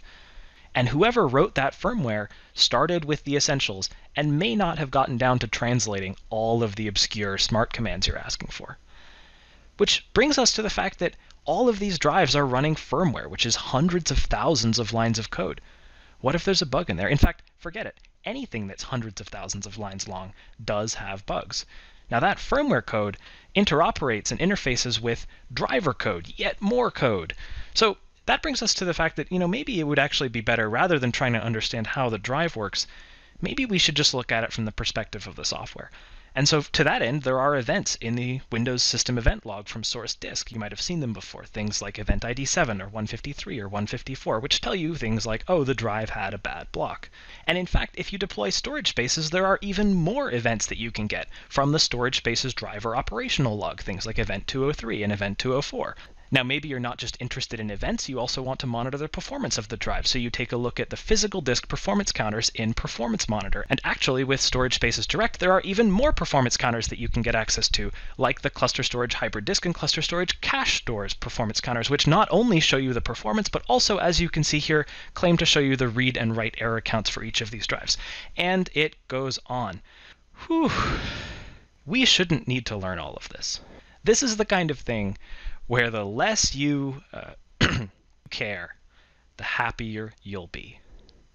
And I've got good news. There is a better approach. Instead of trying to make sure that the drive isn't doing anything bad, that it's not sending us any bad signals with things like the smart counter for helium level, it's much easier to make sure the drive is doing what we need. And with Storage Spaces Direct, we have fault tolerance. We're keeping multiple copies of everything, so we can afford to be reactive. We don't need to predict flakiness or failure in advance. We just need to recognize it when we see it so that we can react decisively. Okay, so we're just going to make sure the drive is doing what we need. So what is it that we need from a drive? It turns out, really, it's pretty simple. It's just two things. First, it should complete I/O requests successfully.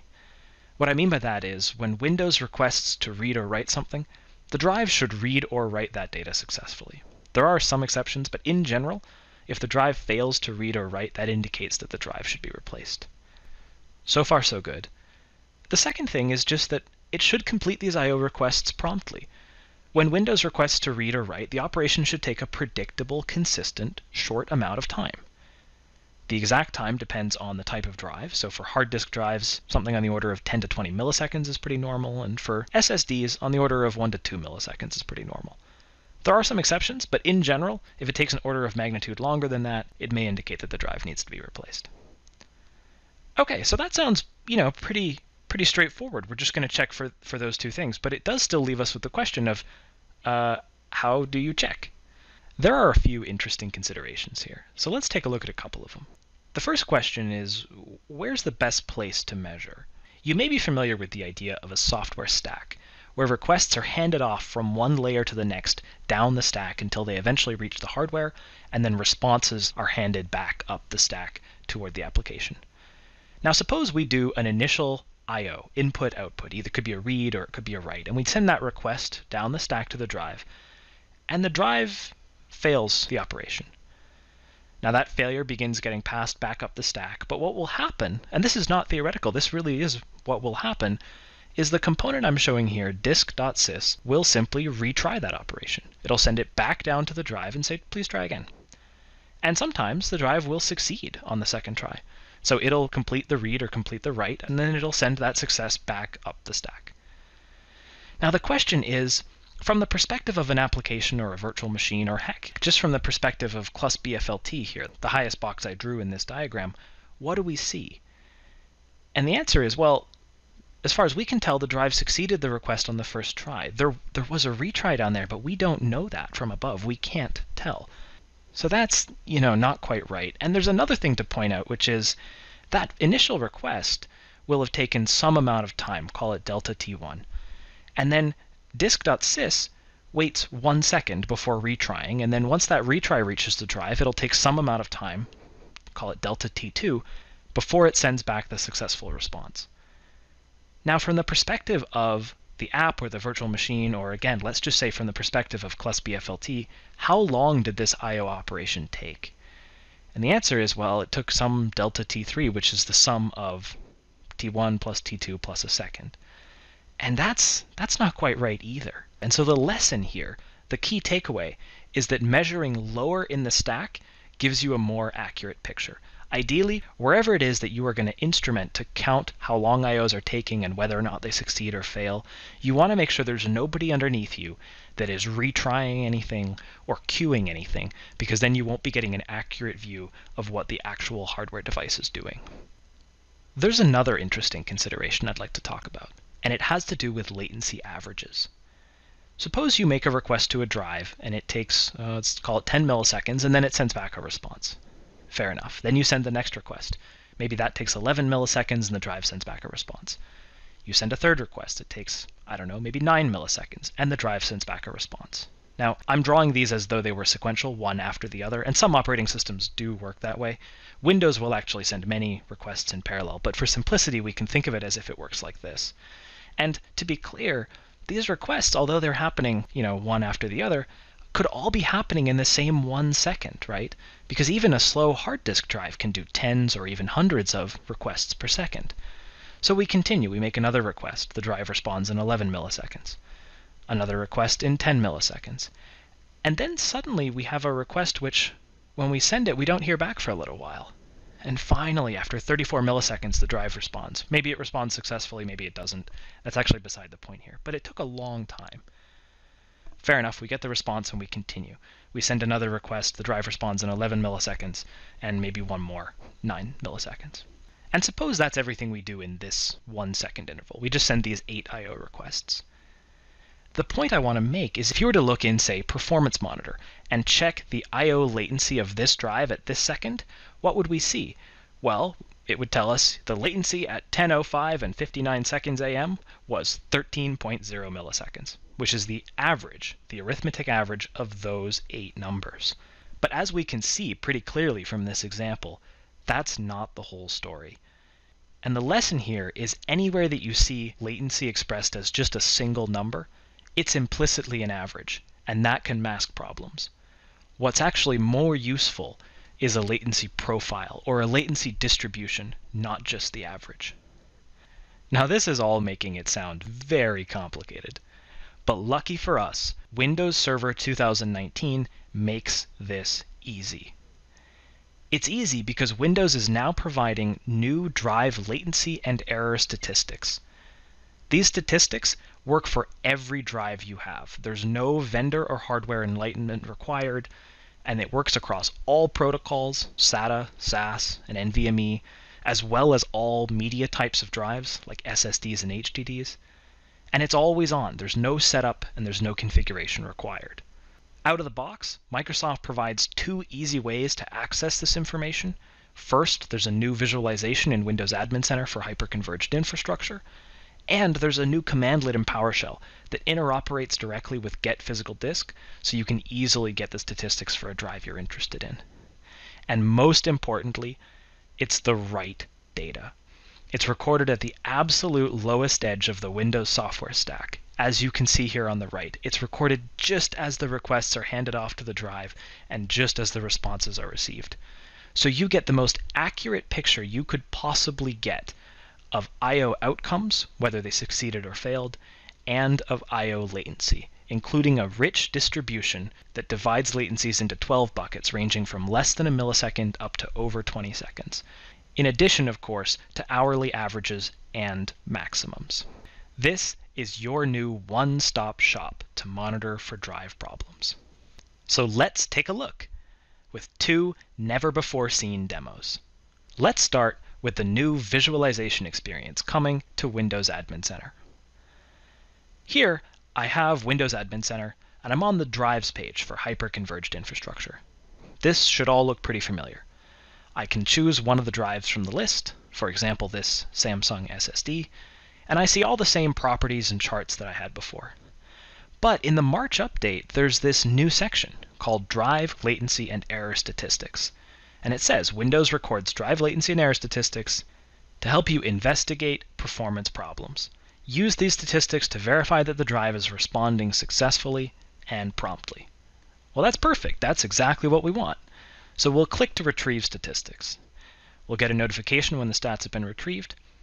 And then you'll see we've got a lot of new information here. By default, it shows you the statistics from the most recent 100 intervals, which is about 4 or 5 days. And we can see that during that time, the drive completed a total of 8 million I/O requests. That's the total number of requests that were sent by Windows. That could be reads or writes. We can also see that on average, it took, well, heck, barely 0.2 milliseconds to respond. Now this is an SSD. Clearly, it's a very fast SSD. Now, we had 2 questions that we wanted to answer. The first one was, are there I/Os that are failing? And we can see, it says it right here, no. There are no I/Os that failed. The drive did all 8 million without a single failure. And the second question is, are there any I/Os that took a long time, that were slow? And for this, we get to choose our threshold for what counts as slow for us. By default, it's set to 2 seconds, but we can say, no, actually anything over 64 milliseconds, or heck, anything over 16 milliseconds. Let's call that slow. And what we see here is this SSD did 8 million I/Os, it never failed a single one, and it never once had even a single I/O that took longer than 16 milliseconds. If you ask me, this drive is working very well. Now, just to show you what the visualization would look like, we can tighten up our definition even more. And so here we see the number of I/Os that took longer than 4 milliseconds every hour for the last 100 hours. And it's a total of just 0.02% of those 8 million I/Os. It's like about 1,000 total. And you can see each hour there's a very small number, like 4 or 7 or 6 I/Os that took even just a couple of milliseconds. Based on what I've seen here, this drive is working fine. It is responding to requests successfully and promptly with actually very consistent low latency. And that's really all I care about. I don't need to go look at its smart counters or its device statistics log. I don't care. For my purposes, this drive is working fine. Okay, so that's the Windows Admin Center experience. Now let's do a second demo and take a look at the PowerShell experience. In the first demo, we used a solid-state drive, so for this one, let's use a slower hard disk drive. We can start in Windows Admin Center. We'll go ahead and click the Retrieve Statistics button. And what we'll see right away is this drive has much higher average latency, 50 milliseconds. That does sound slow to me. Now there's no failed I/Os, that's good, but if we look at how many I/Os took even over 64 milliseconds, it's like 20%. This drive seems very slow to me. But if you look carefully at the bottom of the screen, Windows is giving us some good advice here. It says compare this drive against other similar drives to know whether this is unusual. And there's no faster and more powerful tool for doing that kind of thing than PowerShell.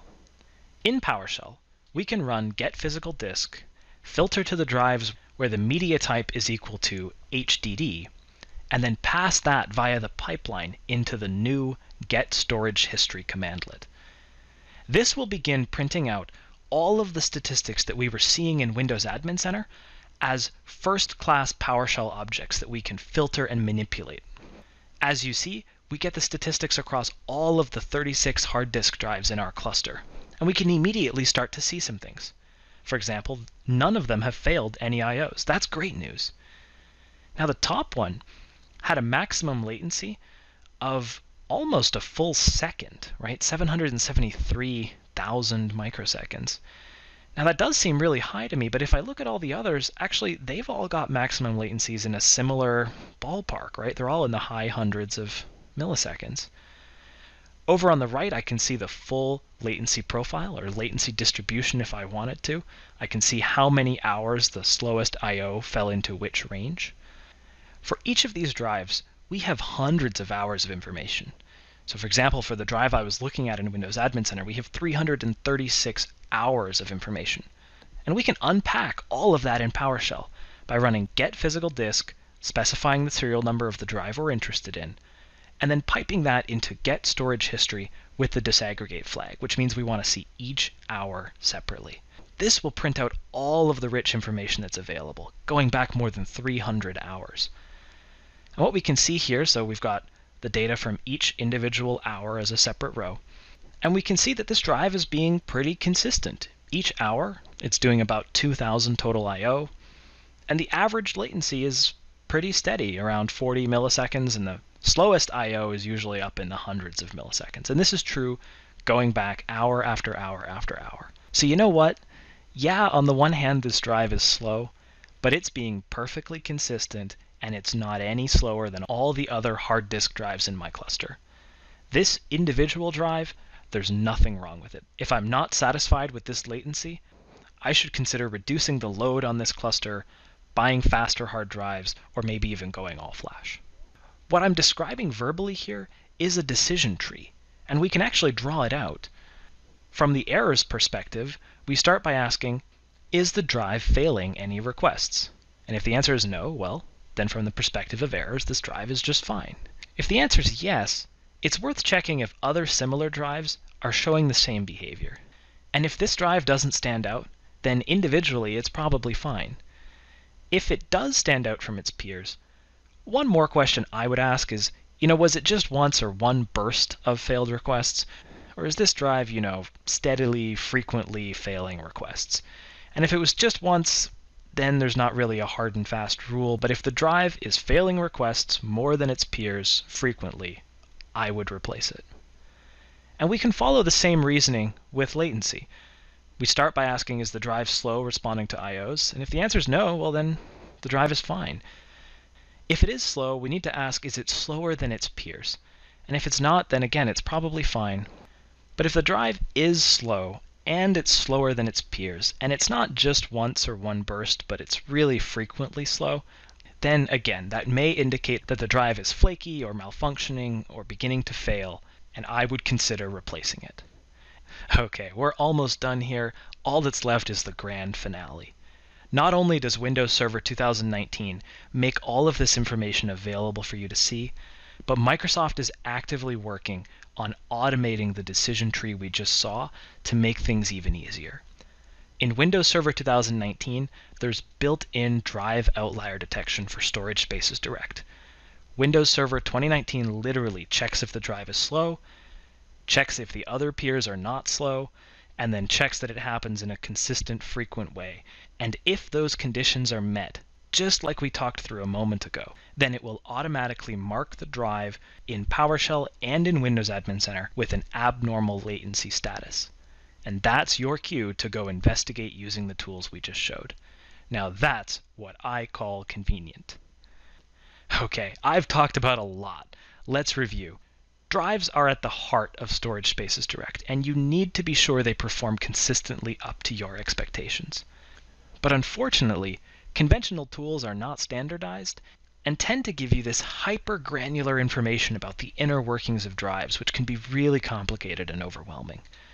Instead of trying to make sure that nothing is going wrong, it's much easier to just make sure that the drive is responding successfully and responding promptly, and to make sure that you're measuring that at the right place in the stack. Luckily, Windows Server 2019 provides exactly this information, and it works for all drives, regardless of their media type, regardless of the bus or protocol they use, and regardless of who made them. You can easily visualize this information in Windows Admin Center, or if you prefer, you can easily query and manipulate the information using PowerShell. And the icing on the cake is built-in outlier detection, so Windows proactively keeps an eye on all of this for you. If this sounds useful to you, you can get started today. Download Windows Server 2019 by going to aka.ms/Windows Server, and download Windows Admin Center by going to aka.ms/Windows Admin Center. The PowerShell demo I showed is already available, and the visualization demo I showed will be coming to insiders with the March update of Windows Admin Center. Thank you very much for listening, and if you have questions, you can reach me on Twitter @CosmosDarwin. Thanks, and see you next time. Wow, wow, wow. Can you believe that we were the first ones in the world that got to hear that content from Microsoft HQ? Yes, that's the type of session that I love to hear. You know what? That's going to be one of those sessions that you're going to want to come back to, the post-on-demand version. We at MVP Days always make all of our sessions available on demand for you. Cool little statistic, in the last 2 months, our MVP Days YouTube channel, the one that I will share some links with you later, has actually had over 1 million minute views since the month of December. How cool is that? All content like this all day long. Thank you very much, Cosmos. That was awesome. I feel humbled to be a part of, being able to release information to the world, and the very first platform in place to do it. Awesome. Up next, my good friend from Intel is going to talk to us about NVMe storage and that platform, Alessandro Goncalves. And I hope I didn't butcher your name, my friend, because I tell you what, you are one smart cookie. This guy, he's going to take and have some really cool things that we're going to go through here in this session. Alessandro, the floor is yours. I hope you have a great session, buddy. Thanks. Hello and welcome to the S2D Day and All Flash All the Way presentation. My name is Alessandro Gonçalves and I hope we get an enjoyable 30 minutes. A little bit about myself. I've been dealing with Windows performance and debug since the good old days of Microsoft Exchange 5.5. I've been working Dell, Intel, and Microsoft in the past 16 years. I used to be an escalation engineer for different products at Microsoft. Right now, I'm a solutions architect at Intel Optane SSD team. You can hit me at Twitter and the Slack channel for S2D. Our agenda for today is why should we lead with all-flash arrays? A little bit of understanding among all types of SSDs, the bus that those SSDs connect to the computer. Let's design for capacity and failure domains. Mainly I lead with capacity when I'm dealing with all-flash arrays. A balanced performance approach, some tips on how to connect our devices to the computer, cache design. So size is not about performance, but endurance. With all-flash arrays, performance is almost a given when we need to take care of endurance.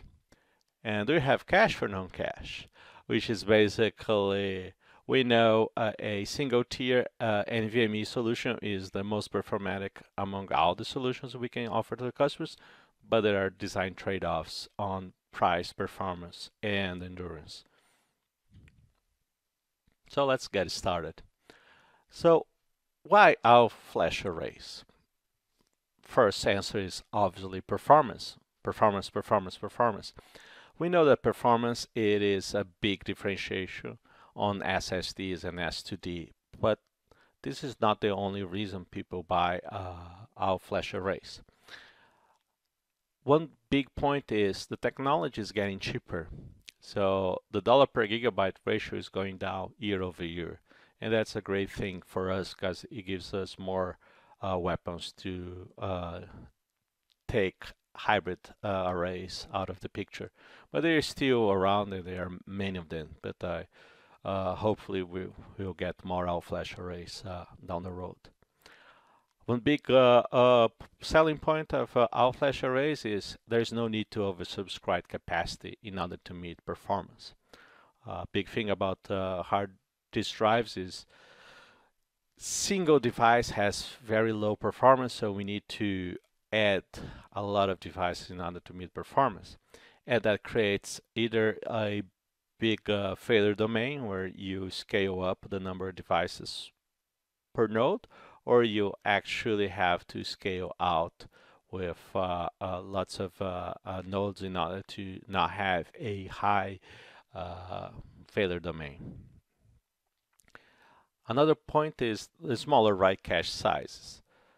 So for all-flash arrays, write cache is the default caching type, and we don't need as much as a big capacity as when we're dealing with hybrid approach.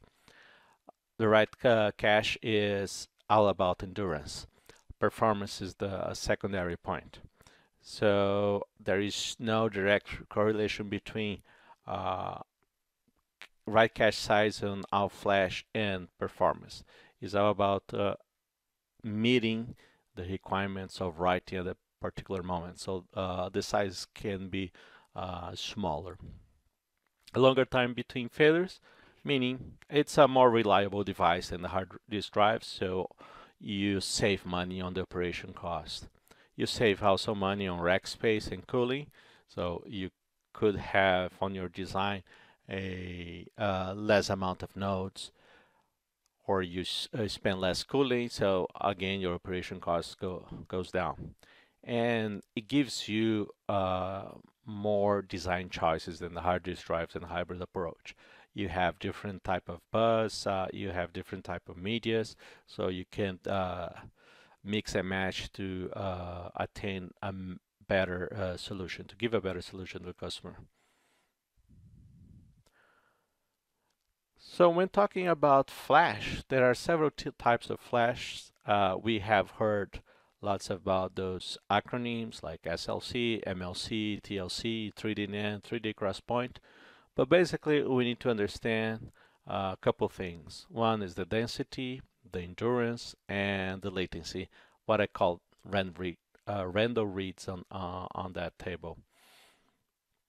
SLC, or single layer cell, it's about 1 bit per cell and has a high endurance and pretty good read latency. As you can see, the higher density we achieve on bits per cell, the less endurance you have and the higher your latency on reads. So that is an input for you how to mix and match and place the correct device on the correct place. A big difference there is the 3D XPoint, which technically has 1 bit per cell, but is a completely different media from regular NAND or flash. It has ultra high endurance and ultra low latency. And the good thing, it does not follow the read at page level and the erase at block level that regular NAND flash does. That gives us Optane or 3D XPoint a higher predictability on latency and response time. When you talk about endurance, technically we're talking about PEs, or program erasal cycle. It is the sequence of writing, erasing, and rewriting in flash. So every time you do that, you wear out that flash. And through time, we need to move data out of cells that were not. So that's why you have on 3D NAND flashes a oversubscription factor, which is a percentage of the media. It is used by garbage collection and other operations done by the firmware, which makes you pay more for less capacity. So your dollar per gigabyte goes up. But that's something you need to take care of, because you need to meet performance and you need to meet endurance. So every time there is a P cycle, you pay a latency penalty. So what we can look at is every time we do an erase operation, we may take about 15 milliseconds. When you compare with the previous slide where we are talking about microseconds latency, here we talk about milliseconds latency for write erase operations. that can take a toll on some high frequency trade operations. For instance, if you have a customer that has a high frequency trade workload, which needs a predictable response time, sometimes SSDs and the way they operate may get in the way of it. So we need to make sure we add the correct type of device on the correct type of layer and workload. The 3D XPoint or Optane is a different class of media, so it's used as a storage or memory, has a ultra low latency. It has fewer components in the controller, so it's less prone to latency variance. So it does not follow the idea of that erase cycle on block levels. It just writes directly to the bit level. So it's more granular on the operations, so it can keep up with the demand. So read and write operations have equal performance. So if you look at the spec of other SSDs, you're going to see that the latency for reads is much lower than the latency for writes. And that's because it operates on a completely different way. So it is the right device for write-intensive workload that needs a predictable latency. And also, due to its high endurance, it's a right choice for your write cache. So it gives you more options to write cache. And since it has a really high endurance, you can use less of that media. Talking about bus type, we need to understand just the trade-offs among SAS, SATA, and NVMe. Which ones give us a better performance or manageability or capacity? So those are the things you'll be looking at when you design and choose your devices. For instance, SAS and SATA, they have really good manageability and capacity, but not great performance. So most vendors are in agreement, or they have a standard to manage SAS and SATA devices. NVMe, on the other hand, it still has some ways to go on the manageability side. But on the performance side, NVMe is number one. So you can actually mix and match SAS, SATA, NVMe on your bus type, like we do with hybrids, like SSDs plus HDDs. So on all flash, you can have SAS, SATA, NVMe, each one performing a different function, if you will. The roadmap for NVMe and SAS are much broader than SATA. So SATA is established, but on the downward spiral.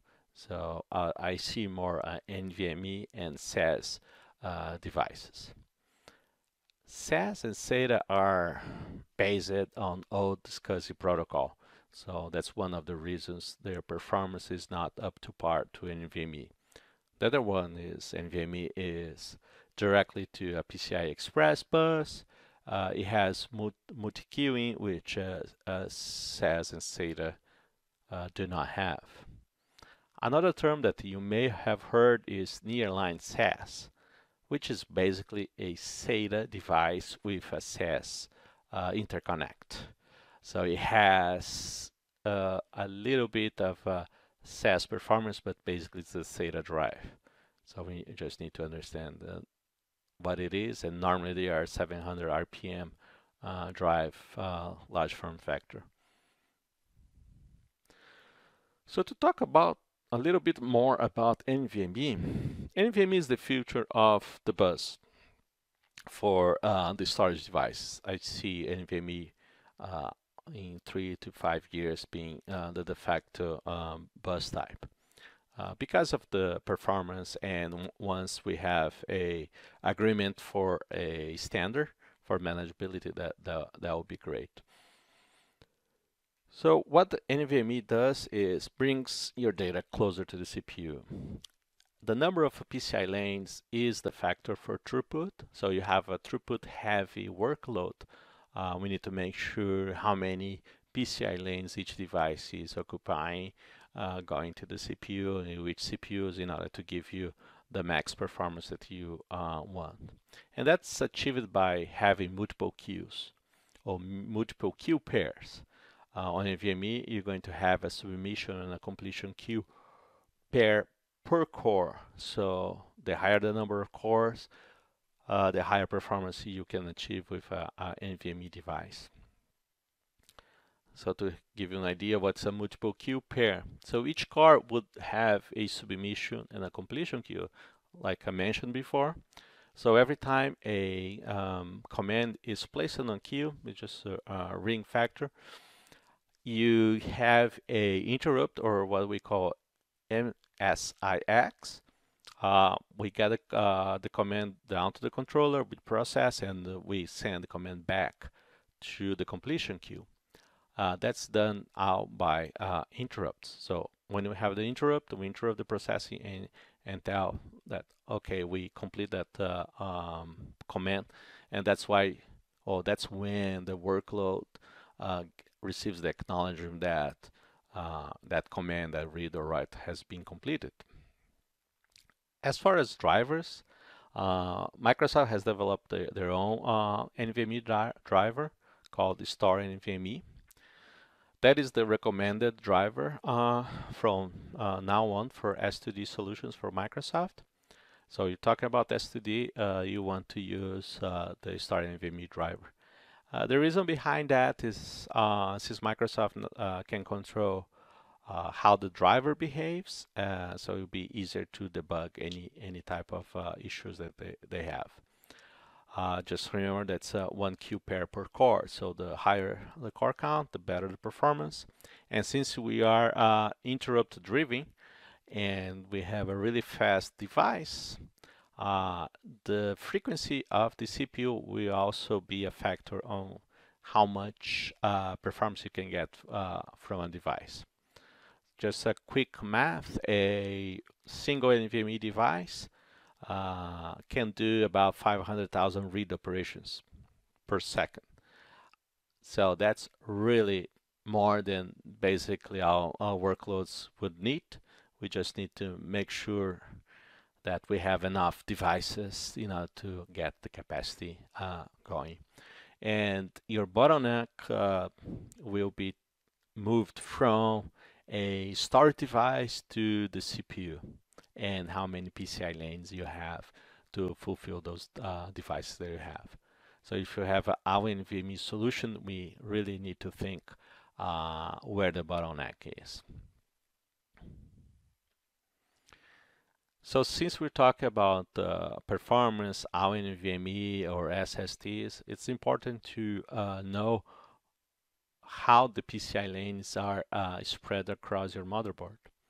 So in this case, we have a picture from our 2600 family motherboard. You see that we have different risers, and each riser may be connected to different CPUs. So if you look at riser number 1, we have 24 PCIe 3.0 and 16 lanes to CPU 1 plus 8 lanes to CPU 2.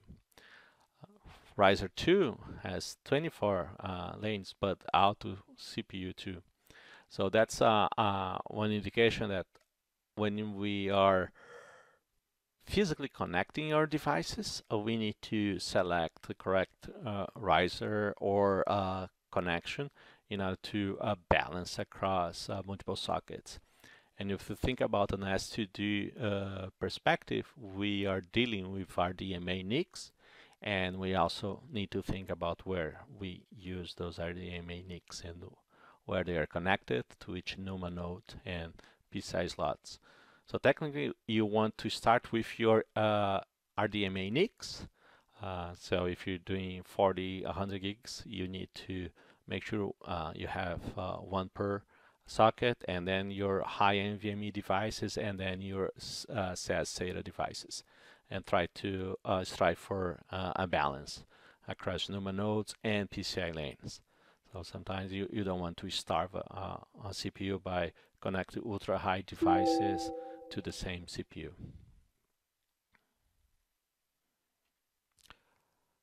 So when you're designing storage or an all-flash solution, the first thing we need to understand it is the capacity. So how much capacity do I actually need as far as raw capacity and then your usable capacity? Because with all-flash designs, you will have more flexibility on using dedupe compression than you had with hybrid designs.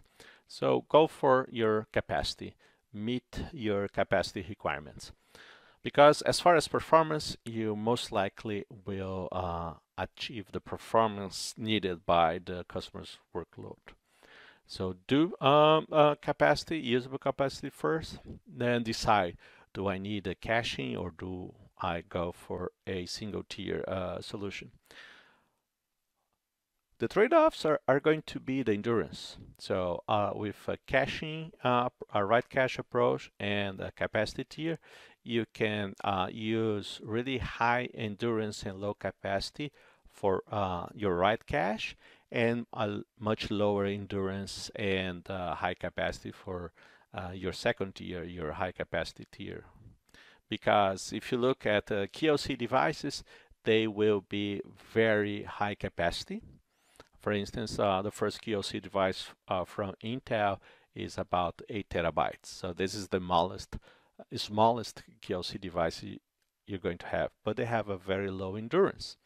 So how do you get around from it? You can place them behind a right caching, where the caching is composed for high endurance devices like Optane or a 5-drive write per day NVMe device. So in this case, you balance performance and capacity and endurance. So those are the trade-offs you need to understand. And with higher core count and much more powerful CPUs, you have the likelihood to achieve performance and to go and push more performance out of your device. So the more you push, the more endurance you're consuming. So you have to look at it.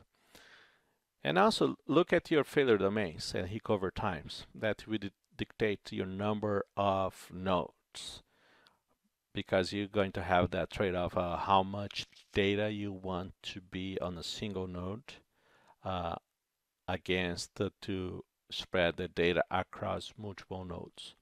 So Flash is another good starting point because you have much greater recovery times against a hard disk drive. So technically you could go to fewer nodes, meeting the capacity. But that's a decision that you have to have with your customer, how many nodes you want against the amount of data per node that you can have.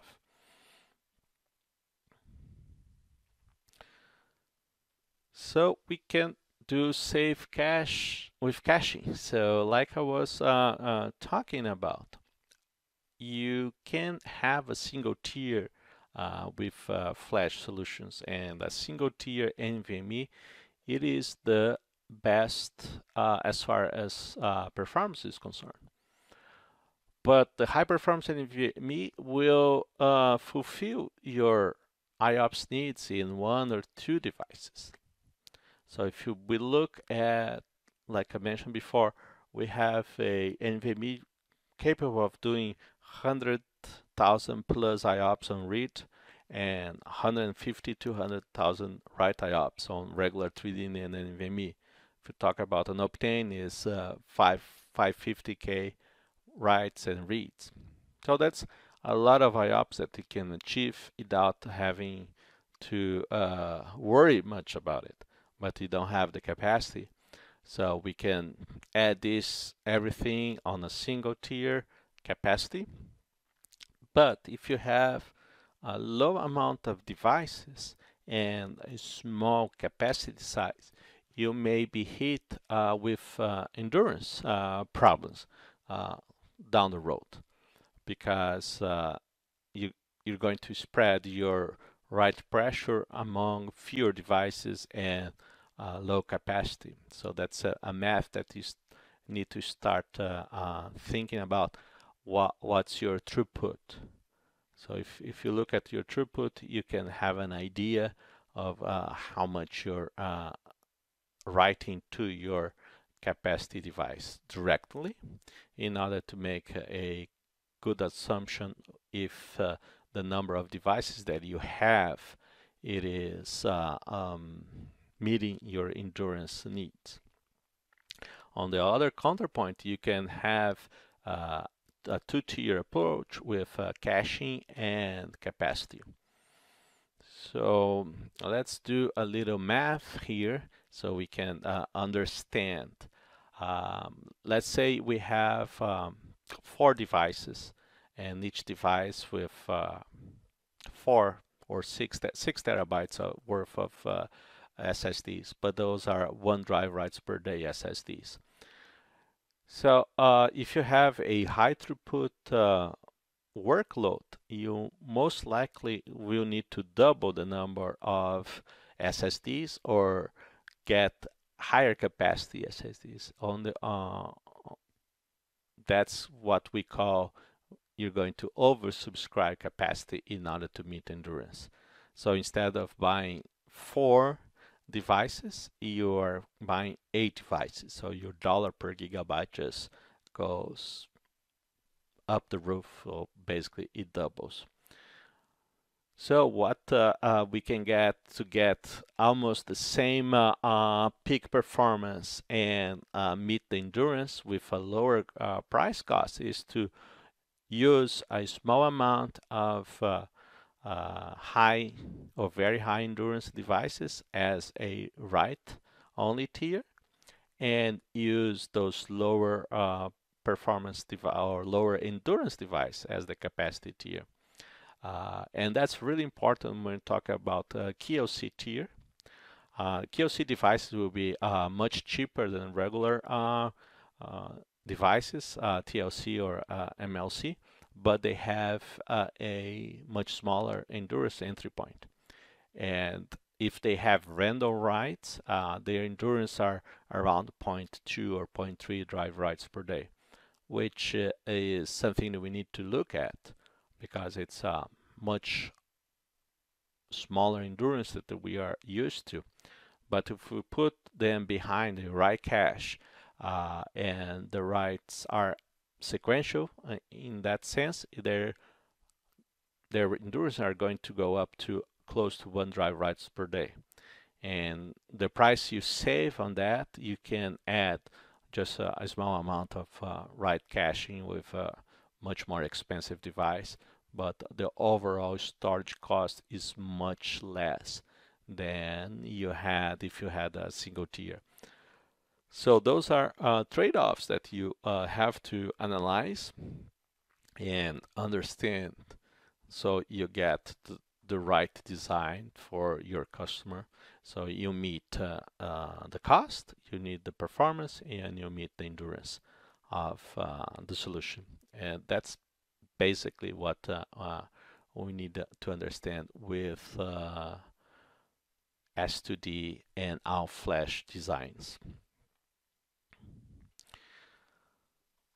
So to wrap it up, the topics that we did in this fast 30 minutes, I hope you can hit me on Twitter so we can expand our discussion, is to understand the different flash devices.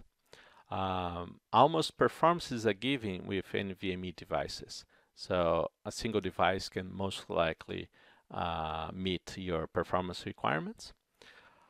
If you combine high and low endurance devices, you can deliver a cost-effective design and convince customers to adopt all-flash arrays when the cost is a major function on the decision matrix. Move away from cache capacity ratio for performance on our all-flash arrays. As mentioned, The cache size is not directly related to performance, but to endurance. So that's where we need to make sure we have enough endurance on our cache tier. Single tier for flash is the top performance, no doubts about it, but make sure the endurance is met by device and capacity. So we have knobs to change, which is the number of devices or the capacity of device. So, and remember that you need to meet both the drive writes per day and the petabytes reaching. So the DWPD and the PBW both needs to be met for the 5-year cycle, right? Otherwise, we need. But in order to do that, we need to really understand the customer's need and the throughput and peak throughput and how long they write per day. So this is kind of a more deeper down analysis of the workloads that we're going to host on our RS2D solution. And kind of the same as the third bullet, the best price performance is met by two-tier design.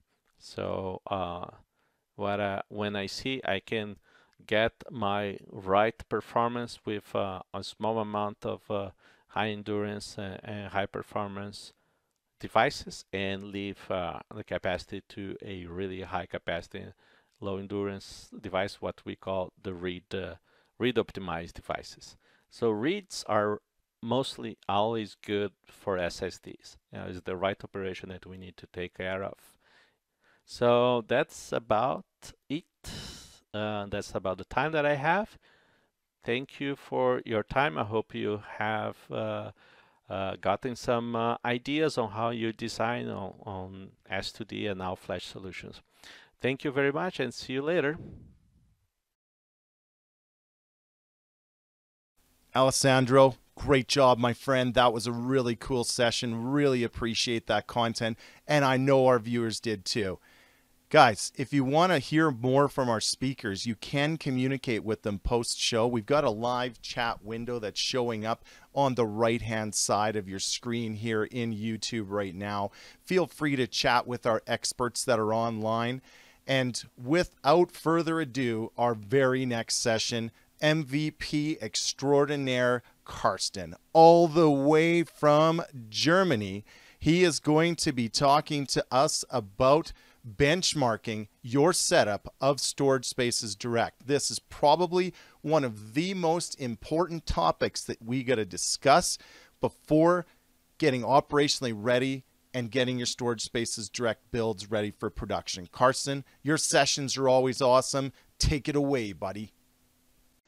Hello and welcome here at S2D Days. You are now in the presentation Learn what Storage Spaces Direct is capable of by benchmarking the setup.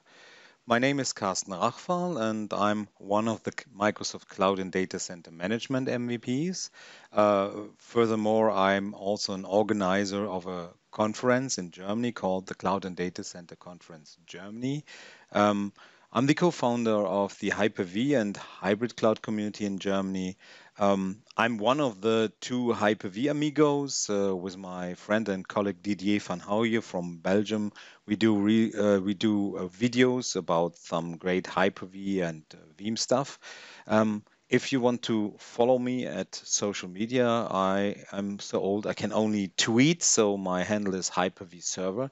And if I'm not doing community work, I'm one of the two CEOs of a German SI called Rachval IT Solutions, and that's for 28 years now. And if you want to look up what stuff I'm doing, you find all my work at the blog hyper-v-server.de. So let's dive into the topic, and we talk today about benchmarking, especially benchmarking a Storage Spaces Direct environment and why that is so important. Before we start, I want to mention that our experience, what I'm talking about here, is from more than 100 customer implementations of Storage Spaces Direct, and we do in every environment we do benchmarking because we see a lot of there that is otherwise not possible to see. First, why benchmarking? Why do we benchmark? A customer has, if he buys a storage-based direct solution, it's mainly about storage, and most of the time he's coming from a storage system. And many of the customers have performance problems with their older storage system. So it is nice to show a customer what storage spaces direct in his environment can really do. So the customer gets a good feeling and is assured how good storage spaces direct is and that he has no problems with his workload. So we build confidence with benchmarking, and the most important part, we find errors when we do benchmarks. And if we drive a storage spaces direct system to the edge, to the limits, you see things that you don't see if you start up 2, 3, 5, 10 VMs and just let them run. So this is why we do benchmarking. But everybody who does benchmarking has to know some facts. First, every benchmark influences the results. So if you do benchmarks, for example, on a system where you have VMs running, you will influence the performance of those VMs, and you also influence your results. In Germany, we have the saying, wer misst, misst, misst. And that means someone who is benchmarking something is not really measuring the right thing. So another thing that is important when you do benchmarking, use realistic workloads. A non-realistic workload is 100% read benchmark with 4Ks. 4K IOs, that's not realistic. I don't know any customer who has only read in his environment. Maybe someone like Netflix or Google with YouTube has only reads because they upload a video only once and then it's consumed by the customer. So they read them from their systems and deliver them over the internet. But a usual customer in a virtualization environment doesn't have only reads, and reads are much easier than writes. So we do all our benchmarks with 8K, not 4K, because 8K is much more difficult for a storage system if we don't use 4K, because 4K, everything is 4K now. So you have 4K sector sizes on the disks. You have 4Ks in the operating system or larger ones. So we choose to not do 4K, we do 8K, and we want to have a realistic write part. So we do 30% write at least and 70% read.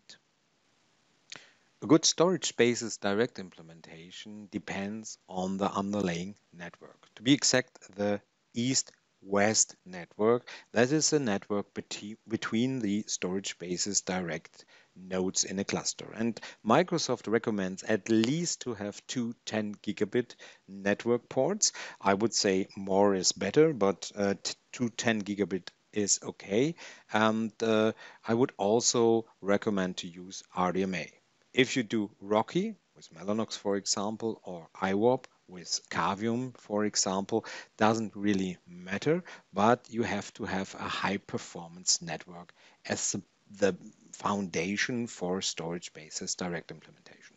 So now it's a question, if you set up storage spaces direct, how can you test your network? And that's quite easy with an hyperconverged S2D implementation. Hyperconverged means you have Hyper-V running on your S2D nodes. And then you can, of course, create a Hyper-V VM and use the live migration to move a virtual machine from one hypervisor to another. And live migration can leverage SMB3, SMB3 multi-channel or SMB3 direct. And we are talking, when we do a live migration, we are talking about memory to memory transfer. So this is usually much, much faster than the network you can provide. So what we do, we create a virtual machine with a lot of memory. in this example 200 gigabytes. We don't install an operating system in this virtual machine. We just start it, and before we start it, we change the stop action to turn off, because when Hyper-V starts a machine, and it's usually as a stop action save, it will reserve the memory in the configuration directory. So if we have a 200 gigabyte virtual machine, it would reserve 200 gigabytes, and most of the time you don't have this space in your C drive. And we do this test usually before we set up storage spaces direct. So we only have our C drive. And then we start the VM, and we change the live migration of the hypervisor to SMB3. And then we live migrate the VM, and we look into the performance counter. So let's just do a demo. So here we are on one node of a 4-node S2D cluster. I have a virtual machine running here that's in the boot screen.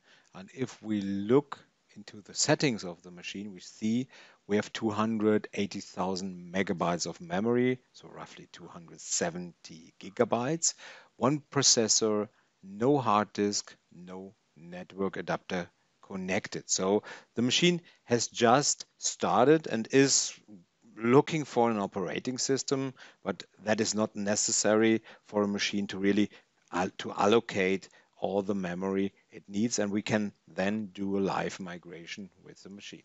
So here I have opened Task Manager. You see the machine is not running on this host, it's on the third S2D cluster node, and we will now start a live migration from the third node to the node where we are connected to. So I choose the first node here, start OK.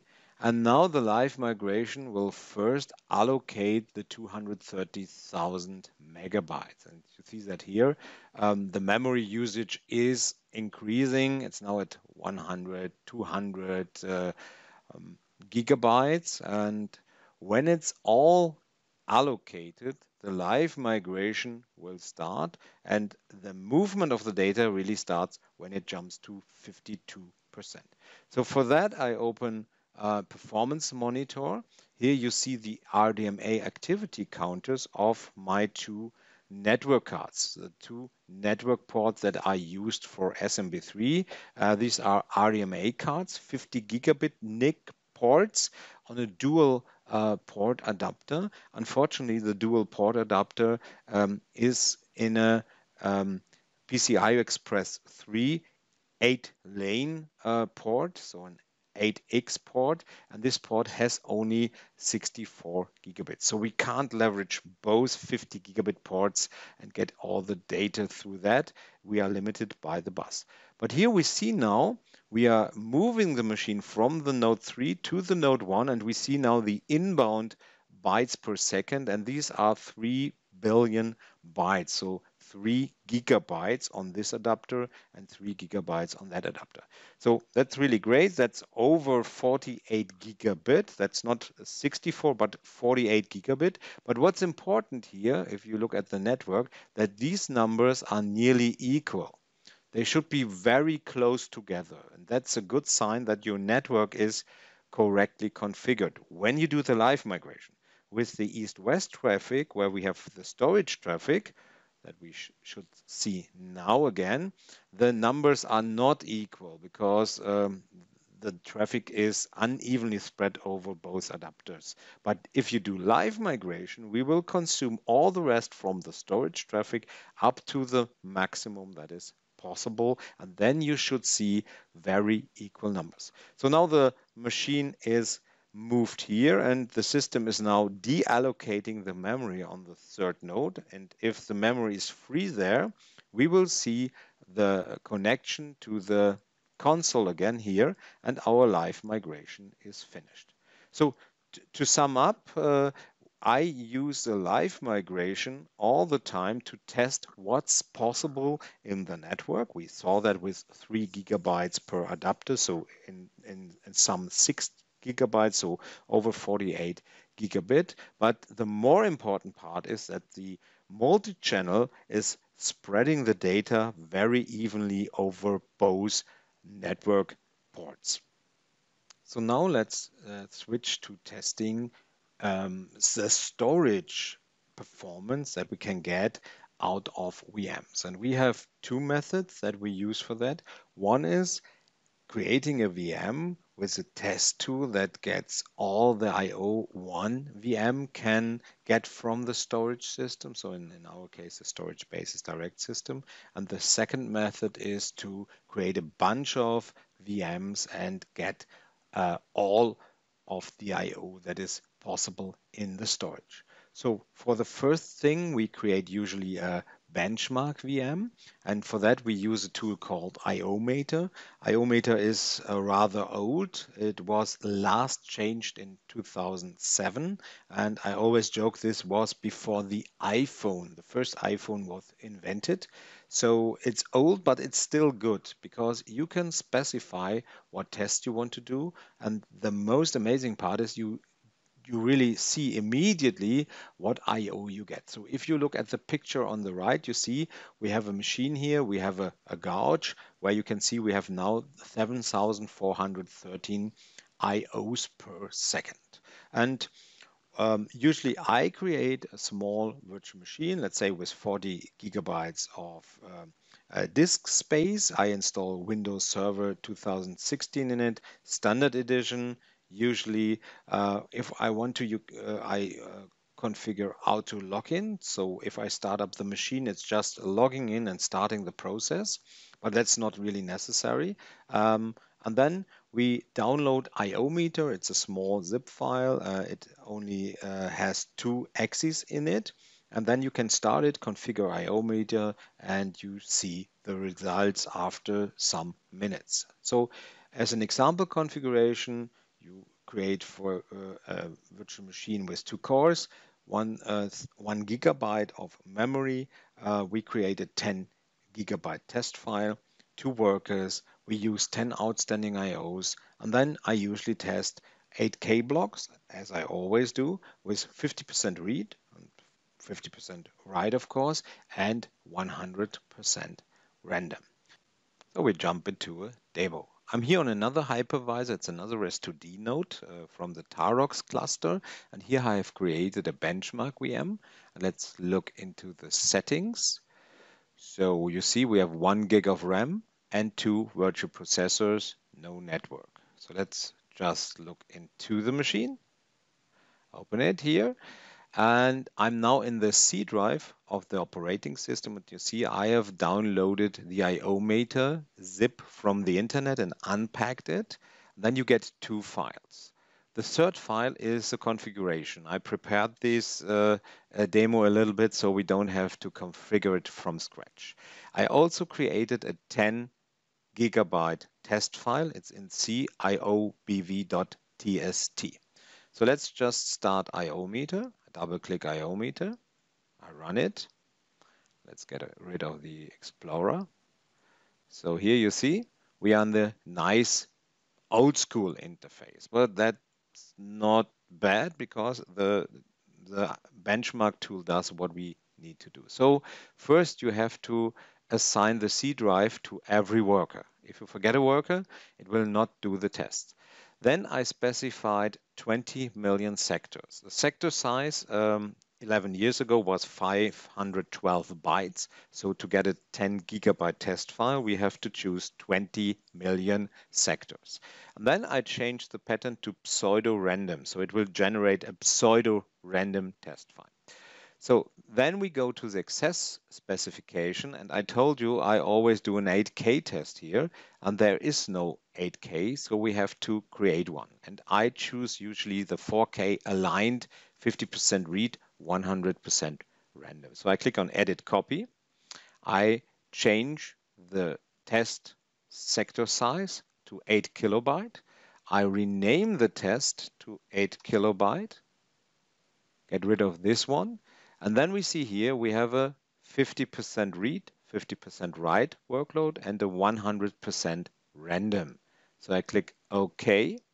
And then I scroll down. The new test is here, and I align the new test to both workers. So you see it here, both have it. Let's save the setting for later, so you don't have to create the 8K again. And then we go to result display. And this is a default configuration, so it will update never the screen, only if you stop the test. I change it to 2, and I say, show me the last update. And then we can kick off the test by clicking on the flag here. And now it's starting the test. So now you see we have around 4,000 8K IOPS, fully random, 50% read, 50% write. But this is, of course, not the maximum a virtual machine can get, because this virtual machine behaves very brave. So it will send one I/O to the storage, or it will read one I/O, and it waits until it gets it. And if it's writing an I/O, it waits for acknowledgement that it is written. But this is not really that we can get all the storage system can do. So let's change the default settings. And I told you in the screen that I use 10 outstanding IOs here. So let's see that every worker has 10 outstanding IOs. I start the benchmark again. And we now see we have around 17,000, 18,000. That's not bad. It's not excellent, but it's not bad. So if you want to have more IOs, you can always increase the workers to get the limit of your system. So let's go here, click on worker, say duplicate. So we have now 8 workers. They all have the same settings. They all go to the same test file, and let's start our test again. I'll tell you what we get now. So now we are at 44,000, 49,000. And you may say, okay, 8 workers, parallel workers, doing every 10 outstanding I/O, that's not a realistic workload. And that's true. You usually don't have a virtual machine that does this I/O. But you see, our storage system can give us that I/O if we would have a virtual machine behaving like that. Okay. So the IO meter demo we did already, and here I have an example for you, one of my best benchmarks so far, an IO meter that running in 1-2 core VMs with a lot of workers that does 4K IOs, and I got 120,000 4K IOPS, 50% read, 50% write, all random. So this is only an example that you see what Storage Basis Direct is capable of. I told you we do another benchmarking tool in S2D, and for that we use VMFleet. VMFleet is a test suite from Microsoft that is part of the disk speed test tool.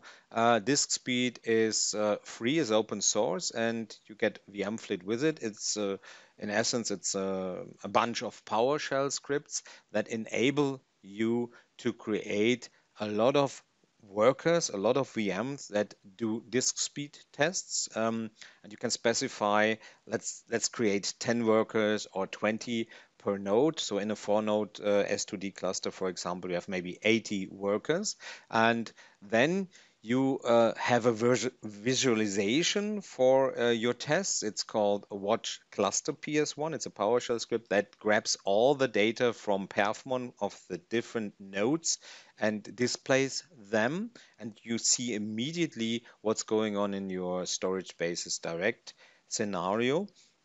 And you can change the tests. So every worker VM is looking in a share on the host. And if you change the test file or create a new test file, the workers will immediately load this test file. And after a minute, for example, all the workers are doing the new test you specified. There's even one more thing. You can do sweep tests when you want to test different patterns automatically. So let's say you want to know how your Storage Basis Direct system behaves with a 4K, with an 8K, with a 16K and a 64K workload. For example, then you want to know, let's say, how does it with 100% read, 75% read, 50% read and 100% write. And you want to know with one thread and one outstanding I/O and 4 threads and 4 outstanding I/Os. There are a lot of permutations of all these values, and it will create all the tests for you and do them in a 3-minute window. So it will start up the test, it will measure the test, and then it will shut down the test. And after hours, for example, you find a lot of files in the result directory where all these tests have been done, and you find a result file for every VM there. So without further ado, let's go to the demo. So I'm here in a demo on a 3-node hyperconverged storage spaces direct cluster.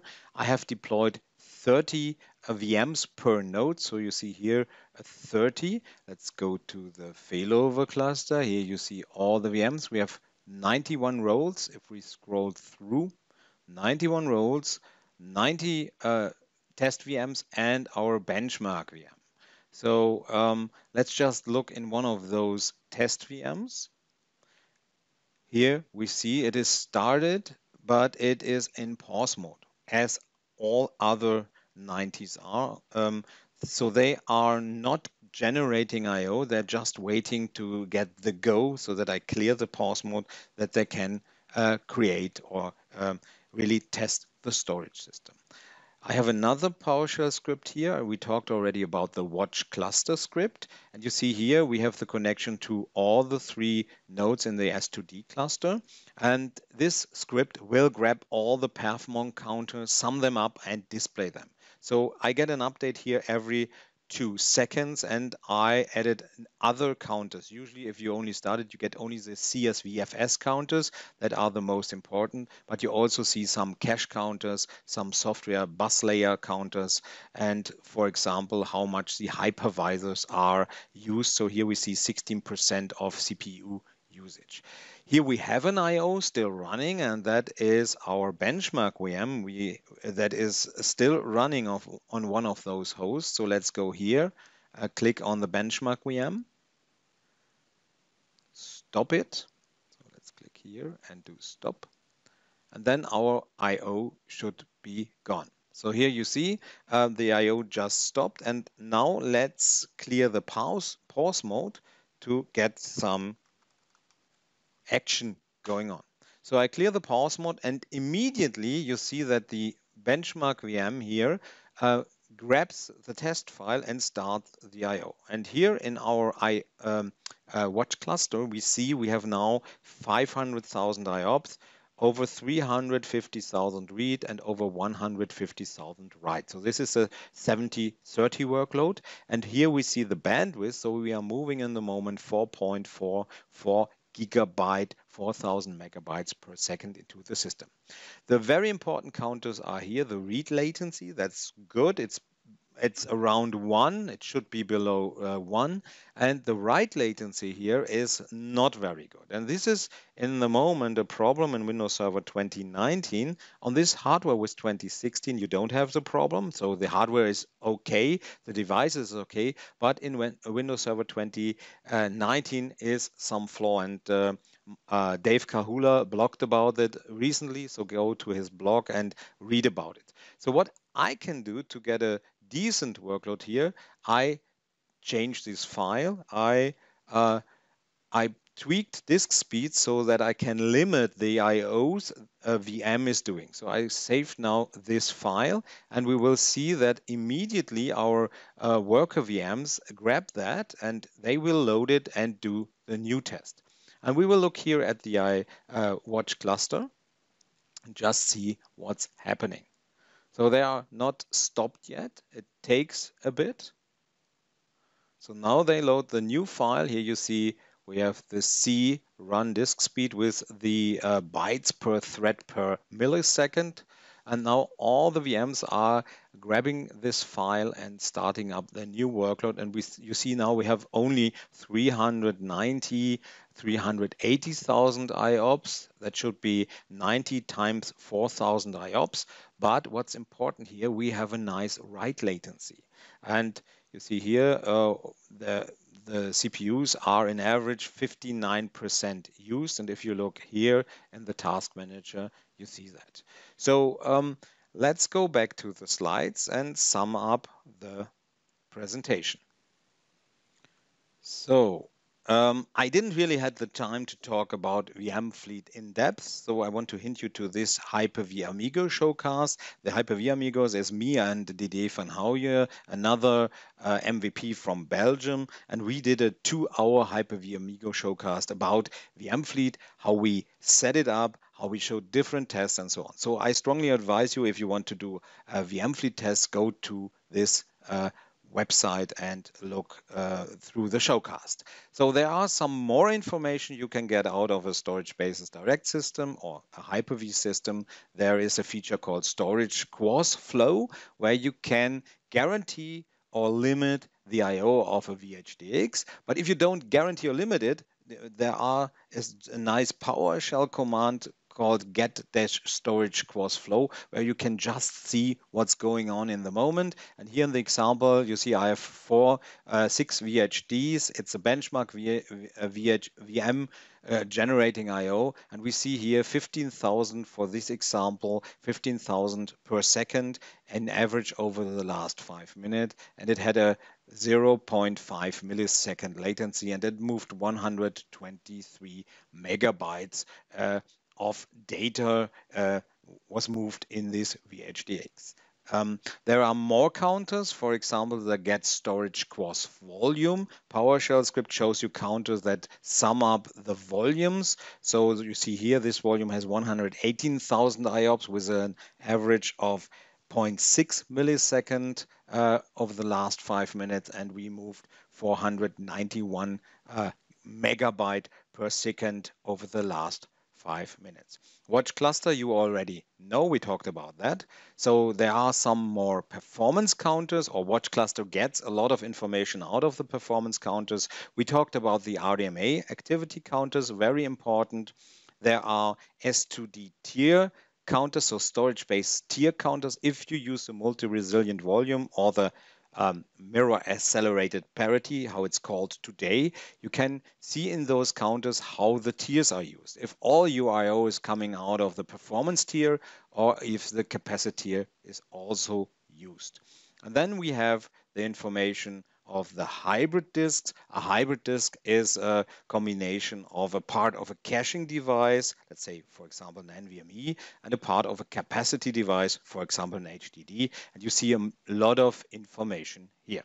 So I want to grab the chance to give you a hint to my webinars, my free webinars that I do nearly every month in English. And here you find the website where you can sign up, and you can see over, I think, 15 to 17 webinars already. So I want to thank you and wish you a nice rest of the S2D days. And thank you for watching my session about benchmarking a Storage Spaces Direct system. Carson, nice work, buddy. Great job in that session. VM Fleet Iometer, always great tools to use when benchmarking any type of virtualization platform. Up next, newcomers to the MVP Days series, Mr. Ron Pegler is going to be coming, and he's going to be talking to us about next generation HCI, what we're going to call HCI 2.0.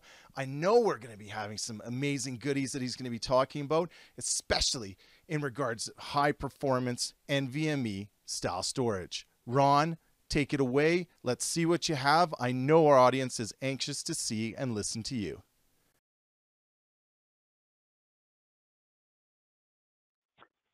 Hello, everyone. My name is Rob Pegler, and I'm the president of Advanced Computation and Storage LLC. Absolutely delighted to be able to present one of the MVP Day sessions for you. In particular, a session on Storage Spaces Direct, enabling the next generation of hyperconverged infrastructure. We call it Hyperconverged 2.0. Let's review a little bit on Hyperconverged 1.0, the previous generation, which I think is a really good start, but there are some interesting aspects to Hyperconverged 1.0 that I do want to talk about. In particular, a little overview. HCI is all about combining computing, networking, storage into a server. Most of you are probably very familiar with that. And it came to be several years ago as an alternative architecture in an enterprise data center, or perhaps in addition to, with the typical 3-2-1 enterprise computing layer, networking layer, and storage layer as well. I think, again, most of us are very familiar with that. The 3-2-1 has been around now for well over a decade. So in order to enable workloads, you create virtual machines on the hyperconverged infrastructure. And then, of course, our friends at Microsoft with Hyper-V since 2016 have enabled HCI in, I think, a very strong way. Lots of enterprise capability, lots of feature function. You can read the slide just as well as I can. And all of these feature functions have been enabled, and then even more so in Windows Storage Spaces Direct, especially in the 2019 Server Edition. So HCI 1.0, again, been around for several years now. People are familiar with it, gaining popularity in the marketplace. So let's talk about some of the implementations. How would you put together, construct such an infrastructure?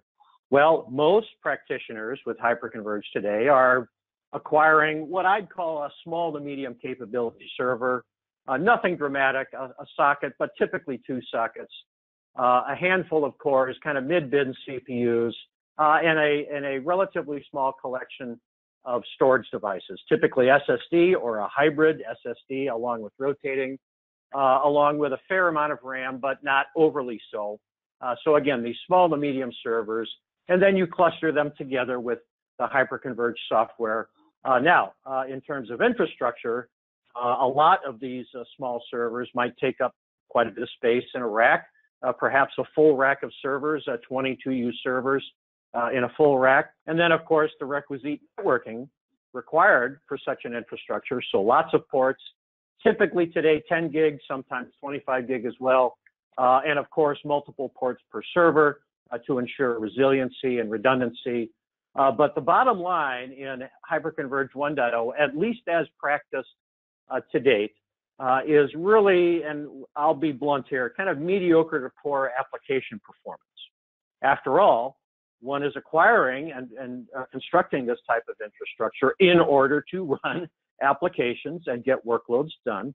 But especially latency sensitive applications, databases in particular, Microsoft SQL Server, but lots of other applications as well who are sensitive to latency, they have tended to remain on the legacy 3-2-1 SAN deployments strictly for the purpose of getting much more work done per unit time than perhaps the collection of small to medium-sized servers in a hyperconverged 1.0 infrastructure could provide. So, of course, if there was a 1.0, there is a 2.0, and I'll spend a minute or two talking about the current state of the art. So 2.0 enables the same capability, except with a different infrastructure, in particular, fewer, denser, more powerful servers. That's a step beyond what the typical 1.0 infrastructure looks like. So fewer servers, but each server is much more powerful than before, typically with high bin sockets, lots of cores, fairly fast processors, a fair amount of RAM, actually up to what most people consider a large amount of RAM, perhaps a terabyte, maybe 2. But RAM, of course, is a bottleneck in lots of server infrastructure. Having more RAM is always a good thing, can be taken advantage of. And then the use of NVMe SSDs, which I'll get into here in a bit. And several dozen devices, maybe as high as 72 or even 144 per server to enable this rich storage density.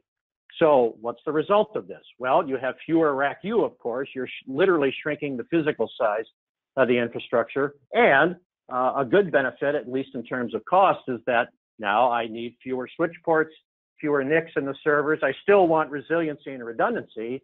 So at least 2, maybe 4 ports per server. But since I have fewer servers now, I can get away with less networking infrastructure and take advantage of increased bandwidth, perhaps using 100 gig Ethernet, for example. So what this does, if you roll that all up in an HCI 2.0 environment, is really enable very good, great, outstanding application performance. And again, especially in the latency sensitive area, the storage density of these more powerful servers with HCI software, and in particular, Storage Spaces Direct and Windows Server 2019, which I'll get into in a bit. This really enables running significantly more application workload, not only per server, but also reducing the time to result, or reducing the latency of these applications. And as we know, a lot of applications today, especially in HCI environments, are really I/O bound. They depend too much on fetching data from disk, perhaps using a network to do so, rather than a dense, powerful server with lots of local devices. So the workloads now, even latency sensitive workloads, run really efficiently on these HCI 2.0 deployments. So wrapping up the HCI part of this, why is it better for workloads? Well, in 2 words, it's storage density. If I have a dense collection of storage devices, and in particular NVMe SSDs, this gives me great data density relatively close to the processors that are in a particular server, and then within a dense cluster with a high bandwidth networking in between them. So keeping literally hundreds of terabytes of data close to the processors really enables very significant improvements in application performance, and as well as keeping much more data in a smaller amount of rack space. So this is a good thing. So all of this, you know, waterfalls down, you get less load per device, you're striping more thinly, you're taking advantage of more devices at lower queue depths, you have less latency. This is all good for workloads and results, of course, in the traditional I/O metrics like IOPS and throughputs being enhanced. But I'm not terribly worried about that. What I am worried about is getting application workload done in the smallest amount of time or at the fastest rate, so I can put now more workload on these type of HCI 2.0 servers. And then with enhanced resiliency, because I have a great density of storage devices to choose from, this brings into play Windows Storage Spaces Direct intelligent allocation, and I'll talk about that a bit later on in the presentation. So now let's turn to the cost side of the equation. Everybody is worried about cost, and rightly so. It goes along with putting together infrastructure, especially for hyperconverged. So why is hyperconverged 2 better for cost? You'd think that buying bigger servers with more devices would tend to increase cost rather than decrease it. Well, not only on a workload basis, but actually the overall spend is decreased by acquiring and operating fewer, denser servers. I have a very good friend in the industry. His name is Howard Marks. He wrote a blog about this concept. I encourage you to follow the link, and you can always get it after the presentation as well. But he wrote a very good blog illustrating that with facts and figures, why fewer, denser servers tends to be much better total operating cost, TCO, than it does with fewer, or excuse me, more servers of a less powerful variety. And a big part of that is reducing the spend on networking. All the ports and NICs and cables, and all of you that have done infrastructure know that story very, very well. So saving money on networking and taking advantage really of the technology that's available today. In particular, high bin CPUs with a lot of cores, relatively high frequency, taking advantage of the fact that these more modern CPUs have more memory channels, so they're getting more work done per unit time. And then, even more importantly, they have lots of PCI Express lanes to take advantage of this good density within a given server for storage devices. And then, of course, at the end of the day, more data closer to the processor. So better processing overall. And then, cake and eat it too, maybe perhaps reduce the software licensing cost because you're using fewer sockets and cores, albeit more powerful ones. There is a potential to reduce licensing costs as well. Okay, I want to show you an example of a next generation server or HCI 2.0 platform that I believe has been very well thought out. This is a design done by Excelio, and it really takes advantage not only of the powerful processors that I mentioned before, but look at the density of devices, 72 devices per server node, enabled through the use of very intelligent use of PCI Express fabric switching, all integrated into the server. And by the way, this was showed live, this particular platform, with Storage Spaces Direct and Windows Server 2019 was demonstrated at Ignite in the HCI showcase booth. A 4-node cluster, only 4U in size, so again, relatively dense, doesn't take up a lot of rack space, delivered over 4 million IOPS at very low latencies. So again, I don't want to go into too much detail about this, but this is the kind of design which again is kind of unlike a small ordinary server that really helps your workloads accelerate through, get more work done per unit time, really have great storage density with all this modular design incorporating dozens and dozens of NVMe SSDs. Here's another way to look at it. What is the value of having, say, instead of a garden variety server, having a platform like this that had 72 devices in the same space as other manufacturers have 24, for example. So why is that so much better? Well, again, two things. The ability to carry workload and deliver low latencies against that workload. So having a lot of devices like this does two things. It gives you lots and lots of bandwidth, of course. So taking advantage of the PCI Express and the fabric design within it, and then very predictable latency. That turns out to be a big deal, especially in database environments, is not only low latency, but predictably low latency. Some folks call this the tail latency problem, right? 99th percentile IO. What variation of that is to the normal or 50th percentile, the mean and median IOs. So if you can keep that window relatively narrow between what an average IO does and what the 99th percentile or even 3 or 4 nines does, that's a big win in your workloads being much more predictable. And then again, smaller clusters of larger servers tends to decrease cost overall. You wouldn't think so, but it actually does. And again, taking advantage of the density of the technology, more SSDs per server node, and reducing licensing costs. So now, you don't have to be afraid to run these, high intensity storage, data intense workloads on HCI servers. Again, Server 2019 with Windows Storage Spaces Direct. So this is again, 5 years ago, this type of technology did not exist. So HCI 1.0 grew up in that older technology, and that's just fine. But HCI 2.0 take full advantage of what's offered, and again, reduce your costs at the same time. So let's segue into some specific information about Storage Spaces Direct, which is called intelligent allocation. That's actually a phrase I use for it. In the Microsoft parlance, it's called delimited allocation. Now, this is relatively new. It's first made available by Microsoft in the Insider Preview build 17093, and then ongoing, of course. It's worthy of noting that it's not available in Server 2016. Again, this is a new piece of capability that I think is a very important addition to Storage Spaces Direct for 2019. So with that, the setup is it's best used in a 6-server or larger cluster, but you could go down as low as 3 or 4. But 6 to 10, that's a fairly standard number, and it works. Turns out that 6 to 10 range works really well with the limited allocation.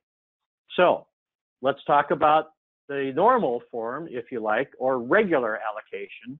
So regular allocation, again, the goal is to take a given volume that you create and divide it into slabs, if you like. So sections or shards of the volume, distribute those copies to enable as high resiliency as you can.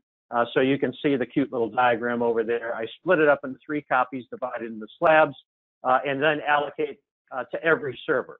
So I've got 6 in the mix. It's really simple. This is a standard way to allocate. Each server gets the same amount of data. Each drive tends to be homogeneous on that, so same capacity drives. And good news is you can survive 2 concurrent failures during regular allocation. That's a good thing. But as we know, Murphy lives in your data center. So what happens if you get 3 concurrent failures using regular allocation? You wouldn't think this happens very often, and we sure hope it doesn't, but it does. It has been known to happen. And then as well, with servers and racks, people tend to congregate servers in specific racks and distribute them. So for example, if you lose a PDU in one rack and now 3 servers go away all at the same time, again, concurrent failure, what happens, and if you look at the cute little slab diagram at the bottom, the whole goal to maintain access to the volume is to have at least one surviving copy with all the slabs. Well, guess what? If you do regular allocation, that doesn't happen.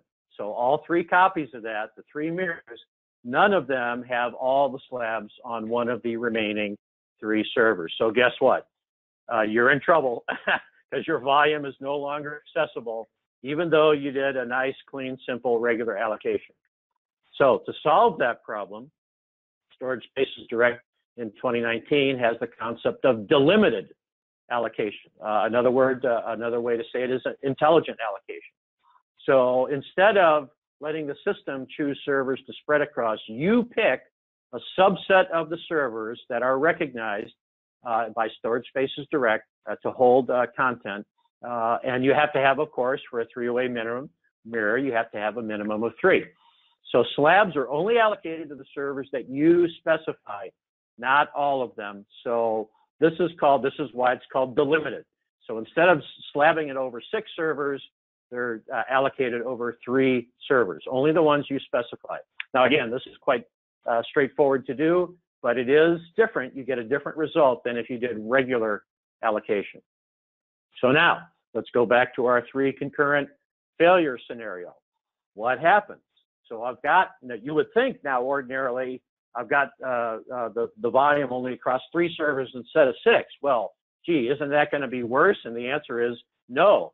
The way that allocation works is that in this case, in particular, if you lose server 135, which were the same set of servers you lost in the regular allocation scenario, using delimited, if I have the volume slabbed across servers 1, 2, 3, guess what? Server 2 has a living copy of all the slabs, so you meet the criteria, which is the key yes or no proposition here, that you have at least one surviving copy. In other words, all the slabs on a given node in the cluster. So guess what? Your volume is still good. You don't have to update your resume. You have survived a triple concurrent failure. And again, you don't think this happens a lot? Well, guess again. Especially with a large server collection, you could have such a failure. And in fact, this has happened out in the field, exactly why delimited allocation was brought into Storage Spaces Direct.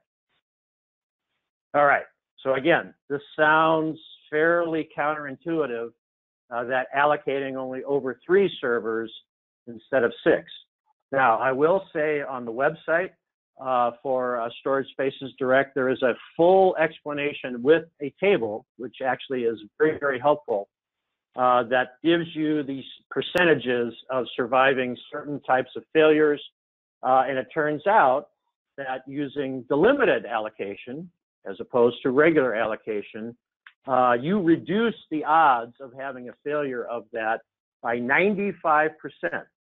So 95 cases out of 100, if you do delimited allocation across servers, you can survive a 3-way failure relative to the failure rate that you would get just by kind of normal, regular allocation. Now, again, this is somewhat counterintuitive because I've only got 3 servers in play, but this actually helps greatly, and I'll show you a little diagram here a little later that might help explain it all. So you're taking advantage of the fact that at least one surviving server, right? And in this scenario before, 2 out of the 3 servers that I had with the limited allocation actually failed, but the one surviving server had all the slabs available because of the delimited allocation technique. Now, there is one caveat, or actually I'll call it a best practice, that you should ensure that at least one drive to hold capacity, so one capacity drive, is spare in each of these servers. And I won't go into great detail about how to set up a spare in a volume, but those of you familiar with Storage Spaces Direct, there's nothing new about this. We've had spare drives in volumes for quite some time in Storage Spaces Direct. So you'll probably already know how to do that. But the whole idea is to be able to update the allocation after the failure scenario, and I'll walk you through how that works.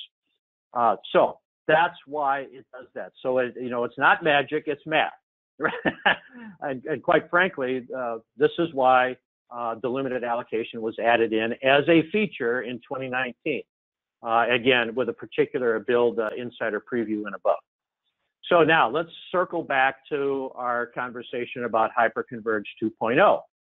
So if I have nodes or servers that have very dense storage, dozens of SSDs per node, this not only means I have lots of SSDs available, but now I can use delimited allocation to set up these volume sets and make sure that the data is slabbed across certain drives appropriately and certain servers as well.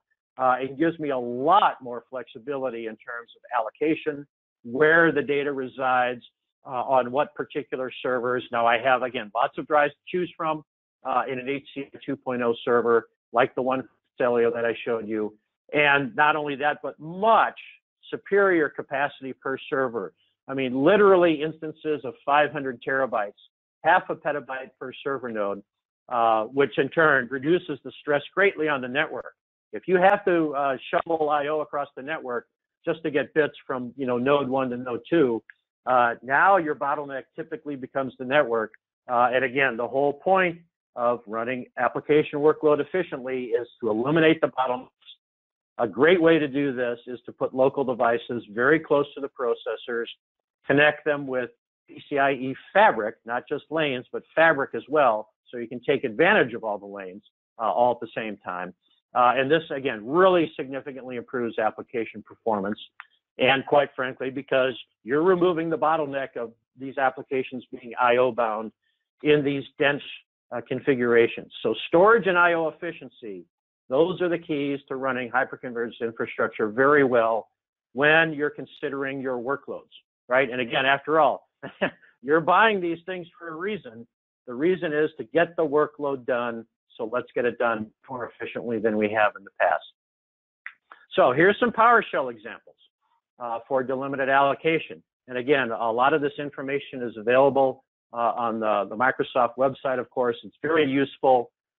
Most of you, I'm sure, that are listening to this webcast understand PowerShell, so I'm not going to walk you through too much of it. But to allocate a regular volume, you can see the PowerShell above. Again, it's very straightforward.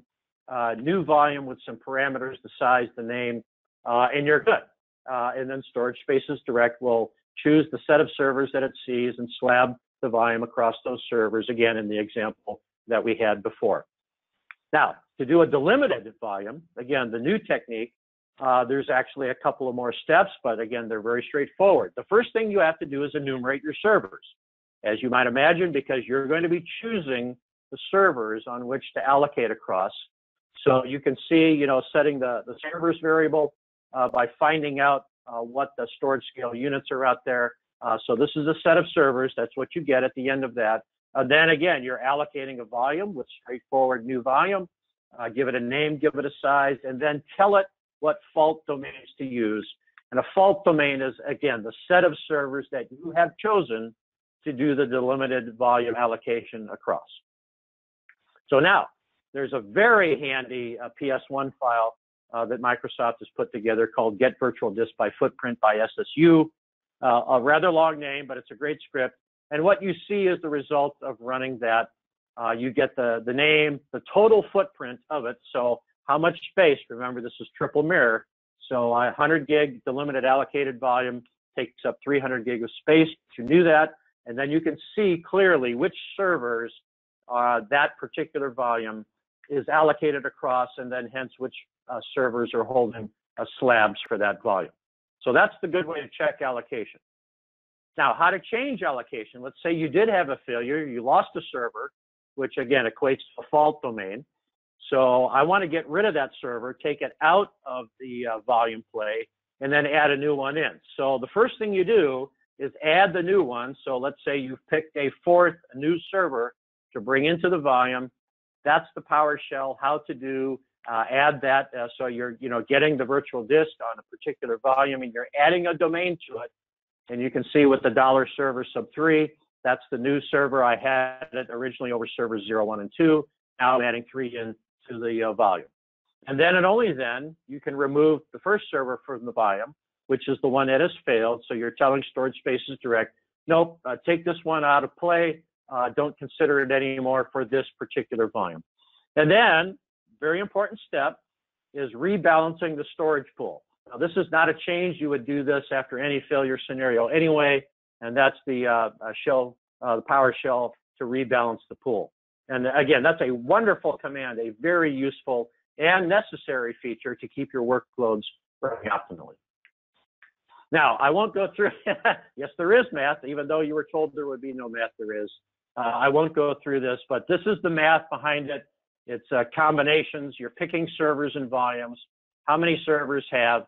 How many concurrent failures do you want to survive? You might want to survive 4 concurrent failures in an 8-server scenario, say. So you can do the math where, again, very straightforward elementary combinations, and see how many choices there are. As you add servers to the mix, you actually increase significantly the choices that you can have. So again, I'm not going to walk through all of this, but let's look at a pictorial of a perfect, to use a word, 6-volume example where I've got 6 volumes with the limited allocation across 6 servers, and you can see the servers, the numbers of the servers in the curly braces to the right.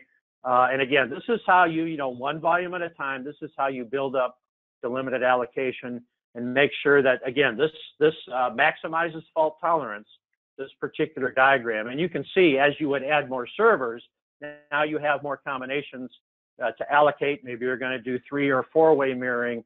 You get the picture, I think. So this is an example of perfect 6-volume example with the limited allocation.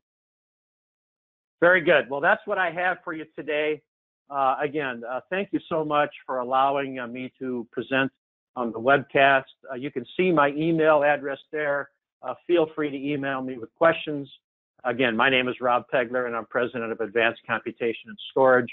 Have been delighted to present this webcast to you on behalf of MVP Days. So with that, I'll end. Thank you very much, and appreciate your listening. Ron, great job on that session, buddy. I loved it. I actually learned some new things inside of there, and I appreciate your time for putting that session together for the MVP Days community. We're all very appreciative of all of this work that's been put in to make this show amazing. Our second last session of the day is going to be coming to us direct once again from Microsoft HQ in Redmond, Washington. Dan Kumo is going to be talking to us about Storage Spaces Direct networking best practices. Hey, we're stringing together some software-defined everything these days. Why is networking important? Well, Dan's going to tell us, because I'll tell you, one of the places that always falls down in our infrastructure is networking. And you want to make sure that that's solid. You want to make sure that all of your configurations are right. And so we're going to hear it straight from the horse's mouth, straight from the mothership in Redmond, Washington. Dan, take it away. Really looking forward to this session. I know I'm going to be making a lot of notes, and I hope everybody else viewing is as well. Dan, the floor is yours. Hi, everybody. My name is Dan Kumo, and I'm a program manager on the Windows Core Networking team at Microsoft. Today, we're going to talk about networking best practices in Storage Spaces Direct. Now, you may be saying to yourself, listen, I don't really care too much about the network. I'm a storage guy. I've got a networking team to deal with the network stuff. So why should I care? Well, Storage Spaces Direct is a distributed system, which means that it needs to communicate both to other nodes inside the cluster as well as systems externally to the cluster. And so without solid communication channels, you'll experience a variety of different issues, which could manifest in the form of performance issues or even outages. And so like we said before, it's critical that you get your networking configured properly. So before we dive into the best practices, let's take a look at the networking patterns that you would find in a common Storage Spaces Direct deployment, and then we'll discuss how the traffic actually flows across these NICs so you know what you'll need to configure. Now, there are more configurations possible than just what you see here. However, they all tend to be a permutation of one of these. As you can see in the top left corner, we have the native scenario. This is where we have 2 physical NICs attached to the system. This system may not even have Hyper-V installed yet, so there's no set team here. Any of the SMB traffic may just be SMB multi-channeled across the 2 adapters. So next we have the converged scenario. And in this scenario, we still have two physical NICs, but now they're combined into a Hyper-V switch embedded team. You can see we add host virtual NICs, typically used for internode communications. And we also have virtual machine NICs, which are attached to the same virtual switch. In this scenario, all traffic, whether it be for a tenant virtual machine or storage spaces direct internal traffic, flows over these two physical NICs that you see at the bottom.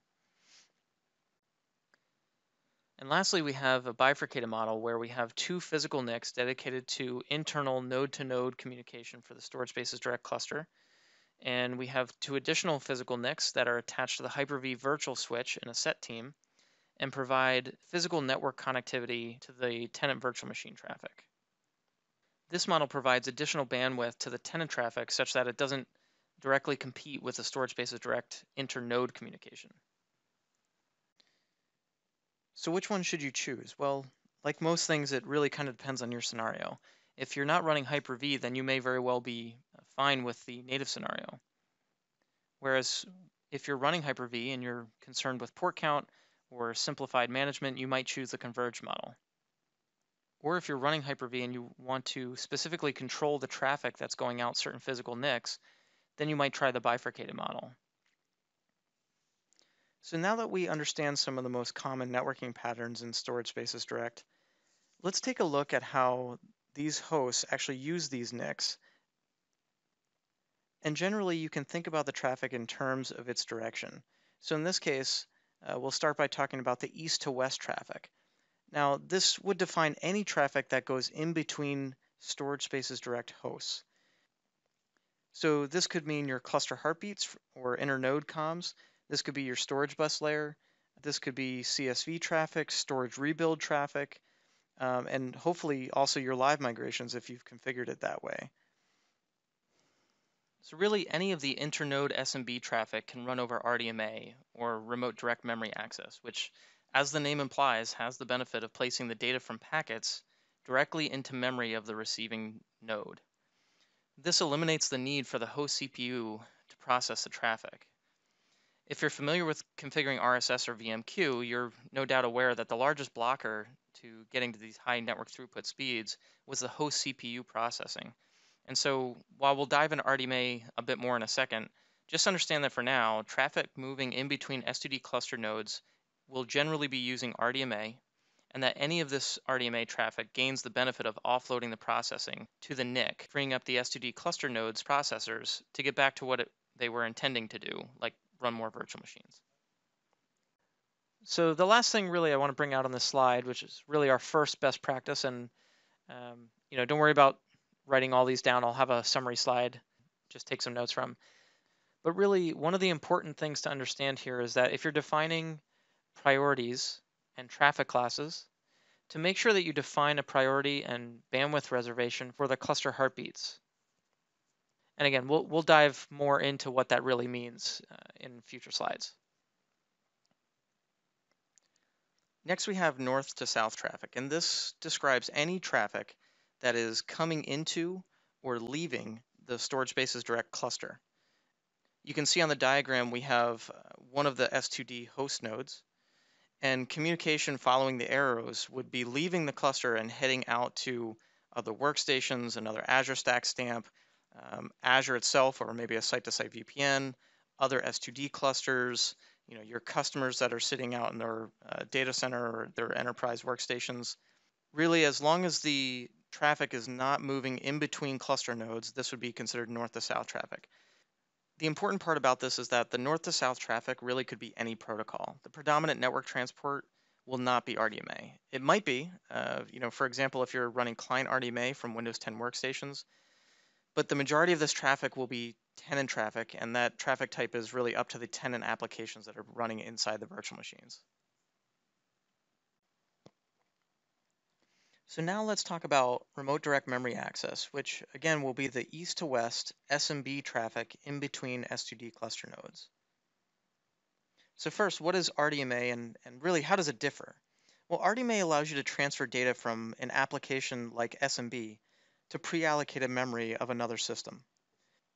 So when a connection is made between two RDMA capable systems, they carve out some memory space for each other, when a sender wants to transmit data to another system, they place the data directly into that pre-allocated memory space. So the receiving system doesn't need to process the data through the host networking stack.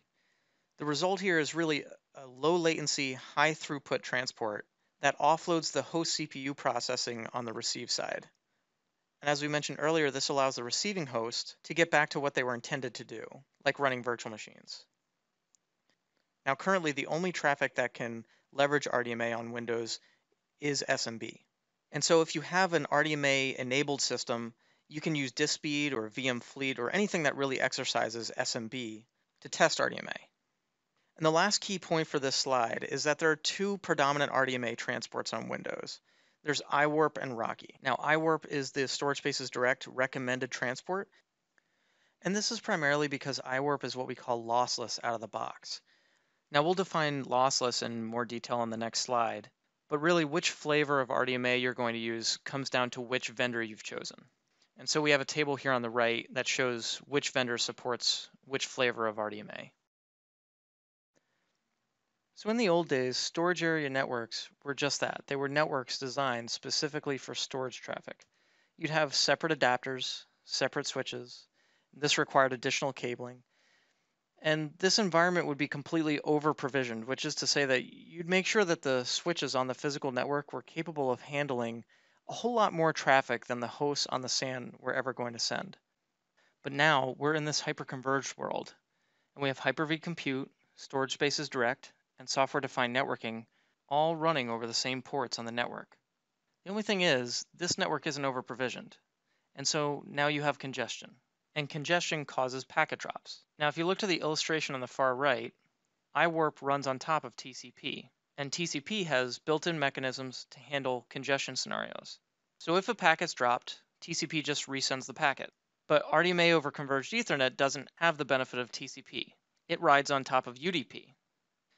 And so to make sure that the data you're sending, which is critically important, remember this is your SBL, this is your CSV traffic, this is even possibly your live migrations, to make sure that this data actually gets to the intended recipient, you need to enable and configure data center bridging. Now again, data center bridging is only required for RDMA over Converged Ethernet. There's no harm in configuring it for iWarp, but it's not necessary. Now, data center bridging brings Rocky's reliability on par with iWarp. And really this is a suite of IEEE standards that enable the RDMA over Converged Ethernet to be lossless. And so when you configure DCB, you're actually configuring priority flow control and defining traffic classes, and enhanced transmission selection, which defines bandwidth reservations. Again, not limits, these are bandwidth reservations. And we have a few links here on the screen for you to help you through this implementation. But the key here is that you need to actually configure data center bridging at every port in the fabric. So you'd have to configure it on Hyper-V host 1, PNIC 1, PNIC 2, and then the switch ports, you'd have to go to the actual network switches, and for each switch port, you'd have to make sure that they had a matching configuration with host 1, and then repeat the experiment with host 2. If the traffic moves past the TORs and up into perhaps an AG or another switch layer, that switch would also have to be properly configured with data center bridging. Now, some of you may read through our implementation guide and say, man, this is a long guide and this is a validation tool and then a connectivity tool and look at all the things I really have to do. But you know what? Let me just try it. And you'll put it in and everything will look hunky-dory, right? Everything will look great and grand. But if you don't configure data center bridging for RDMA over Converged Ethernet, everything will look like it's working fine. RDMA will flow and everything will be great until you get into a congestion scenario. Remember, this is a technology that helps you recover from lost packets, and you lose packets when your network is congested. So data center bridging is really an end-to-end solution for UDP-based traffic that needs to be made lossless. And a common example that we hear is everything was working fine until I entered this maintenance window and went to live migrate a bunch of machines. Or everything was working fine until the storage rebuild kicked in. And unfortunately, at the worst time, during that storage rebuild or all these live migrations, you find out that you had a misconfiguration. So to help with validating this data center bridging configuration, at least for the Windows nodes, we have a tool called Validate DCB. Now, Validate DCB is a free and open source tool that you can find on GitHub, and it helps you validate the configuration across 1 to n number of nodes and validate that the configuration selected on those nodes meets the best practices. Now, since the specific priorities and bandwidth reservations that are going to be implemented on your systems will vary from customer to customer or even cluster to cluster, this currently requires a configuration file, but we have plenty of examples for you to start with, and so modifications to those example files should be fairly minimal. Now, one of the benefits of having a configuration file is that this allows you to answer the question, what changed when an operational issue occurs? So for example, if all of your clusters pass all of the tests in Validate DCB, and then one day you have an issue like we described earlier, you can run Validate DCB again and see if there are any failures. Now, this can run natively across all of your Windows Server 2016 and Windows Server 2019 hosts. This uses only inbox PowerShell modules, and so there's nothing that you have to install prior to using the tool. Now, you could also run this from Windows 10, in which case there would be a few requirements like RSAT tools that would need to be installed prior to using it. And we have had some questions about this in the past, so the actual testing framework under the hood is Pester, if you're familiar with that. And so if you already have an automated testing framework, this would integrate very nicely with that. All right, so we finally made it to our first best practices slide. And this one, again, is about RDMA, so really your east to west traffic. Now, if you're using one of the converged scenarios where you have a switch embedded team, make sure that those NICs are symmetric. And what symmetric really means is that the make, model, speed, and configuration on those NICs are all identical. So if you have feature A enabled on NIC 1, then you need to have feature A enabled on NIC 2. It also means that you can't mix match drivers. So for example, if you had one adapter that is from one vendor, all the adapters in that team should be from the same vendor. So moving on to the second item on our list, make sure that you keep your drivers up to date and double check the firmware. While most of the network card vendors will attempt to automatically upgrade the firmware on your system when you install the latest driver, if you have an OEM branded adapter like HPE or Lenovo or Dell, very often that firmware is not upgraded at the same time as the driver installation. And so you have to get the matching firmware and driver from your OEM. But just know that the drivers typically have a recommended firmware version with which they best work, and you need to make sure that those are both upgraded simultaneously. Now the next one is something that we'll talk a little bit more about in the next few slides, but this is really about being prepared. So if RDMA for some reason fails, like there's a driver error in the NIC, RDMA will fall back to TCP/IP. And so your SMB traffic, if teamed at a virtual switch, will leverage the same accelerations as any of your tenant virtual machines. So that means VRSS and VMMQ are all in play here. And so the best practice here is really just don't disable VRSS or VMMQ, even if those adapters are only supposed to carry RDMA traffic. Now, the next one may seem a bit obvious, but there's such a benefit to offloading the host CPU that you should try to use this anywhere you possibly can. Now, this could mean Hyper-V Live Migration, for example, which is often overlooked. Live Migration can be configured to use SMB, and if it is, and RDMA is functioning on that system, these live migrations would no longer incur host CPU processing for the network traffic. And considering the amount of data that would be traversing the network for a live migration, this could turn out to provide big savings. Just make sure that if you configure this, you set an SMB bandwidth limit. And the reason for this is that there's no differentiation of SMB traffic in the traffic classes. And so this traffic would share the same bandwidth reservation that, for example, your storage rebuild or the SBL or any other SMB traffic on these S2D nodes. Just a quick public service announcement here. The SMB bandwidth limit commandlet actually specifies bandwidth in gigabytes per second, not gigabits per second. So don't get confused. Don't accidentally give it the entire adapter because you thought it was gigabits and not gigabytes. Now another scenario that might also benefit from RDMA is what we call end-to-end RDMA. So this is where we use client RDMA and set for workstation on Windows 10 system. This allows you to run RDMA from a Windows 10 workstation all the way to one of the S2D nodes or even a virtual machine sitting on that system using guest RDMA. This is really intended for high performance workstations. So think graphical rendering or SQL scenarios where the connection is made from a Windows 10 workstation to an SMB file share sitting on top of an S2D node or inside a virtual machine using guest RDMA. Now the rest of the non-SMB traffic would not be leveraging RDMA, and so that traffic can still be made fault tolerant by using set for workstation on Windows 10. Moving along to number 5 on our list. As you're implementing RDMA, make sure that you validate the Windows nodes with validate DCB. We have the link here on the screen, and this will really ensure that you have consistent configuration across all nodes in the cluster. And you should run this anytime that you make a change to the cluster. So consider this an add-on to the cluster validation wizard, where anytime that you make a modification to the networking setup, you should revalidate your configuration with validate DCB.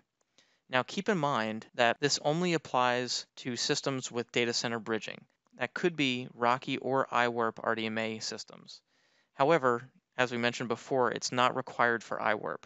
If you're not configuring data center bridging with your iWarp systems, then you don't need to use this tool. However, if you're running Rocky with RDMA, then the data center bridging configuration is required and you should validate with this tool.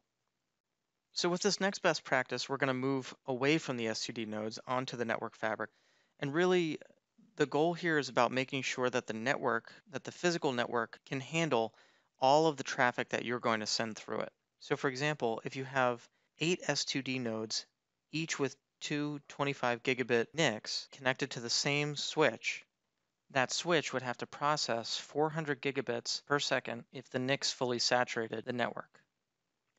So talk with your switch vendors, talk with your networking team, and just make sure that you've properly sized the switching infrastructure to account for all of the nodes that are connected to a single switch. In addition, make sure that you validate the different paths that your traffic can take. So for example, we've isolated some issues to inter-switch link. So this is like an east to west connection between 2 tours, where that path was considered equal with the other paths on the fabric. However, it didn't have the same amount of bandwidth available. And last but not least, make sure that you stress test your systems.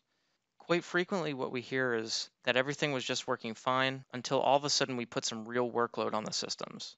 There were some live migrations going on, we were adding a new node to the cluster, etc. And so make sure that validate your system by stress testing it as best as you can. You can use DiskSpeed to help you, and really the best way to do this is to have a whole bunch of traffic from the other nodes all sending to a single node. All right, so the next one is going to be a quick one. Just avoid SMB signing and encryption with RDMA. It really kills the performance of RDMA. You will see extreme slowdowns. So check out that KB article that's listed right there. And version 2 of Validate DCB will actually check to see if these settings are actually disabled.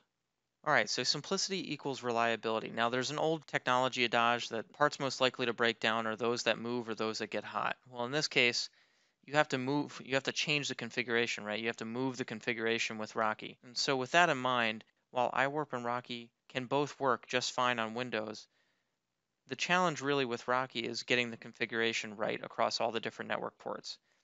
As a Storage Spaces Direct recommendation, we recommend using iWarp because there's less to deploy. You don't need data center bridging with iWarp. And if you do deploy data center bridging even with iWarp, and you make a mistake, DCB is really just there as a backup. So again, S2D, you may have seen on the public documentation, Storage Spaces Direct is recommending iWarp, and this really is why. And so continuing on that thought, we head into our last two best practices here. So the first one is when to use iWarp. And, we think this should be the default option. So again, we're trying to keep the solution simple. This could also be used in a switchless configuration where the nodes are actually configured back to back. If you have large scale or multi-rack deployments, right? Again, because now you're crossing racks, multiple hops, multiple switch ports. And so the likelihood of misconfiguring data center bridging just increases. And so for large scale deployments or multi-rack deployments where you are crossing multiple switching boundaries and data center bridging might become a little bit untenable, then you should consider iWarp. You should also consider iWarp if the long-term owner of the solution is not a networking expert, right? So if the folks that are going to have to maintain this won't know how to troubleshoot data center bridging or set up data center bridging, because inevitably that system is going to grow. You're going to add new nodes. You're going to bring on more clusters. And so they're going to have to replicate the configuration. The last one here on the list is be about your organization. Some organizations, some larger organizations, the network and server teams don't share the same boss, right? So they're very organizationally disparate. And so it could very well take a long time to get the network changes that you need. And so because iWarp has less requirements on the network fabric, iWarp is our recommended solution in that scenario.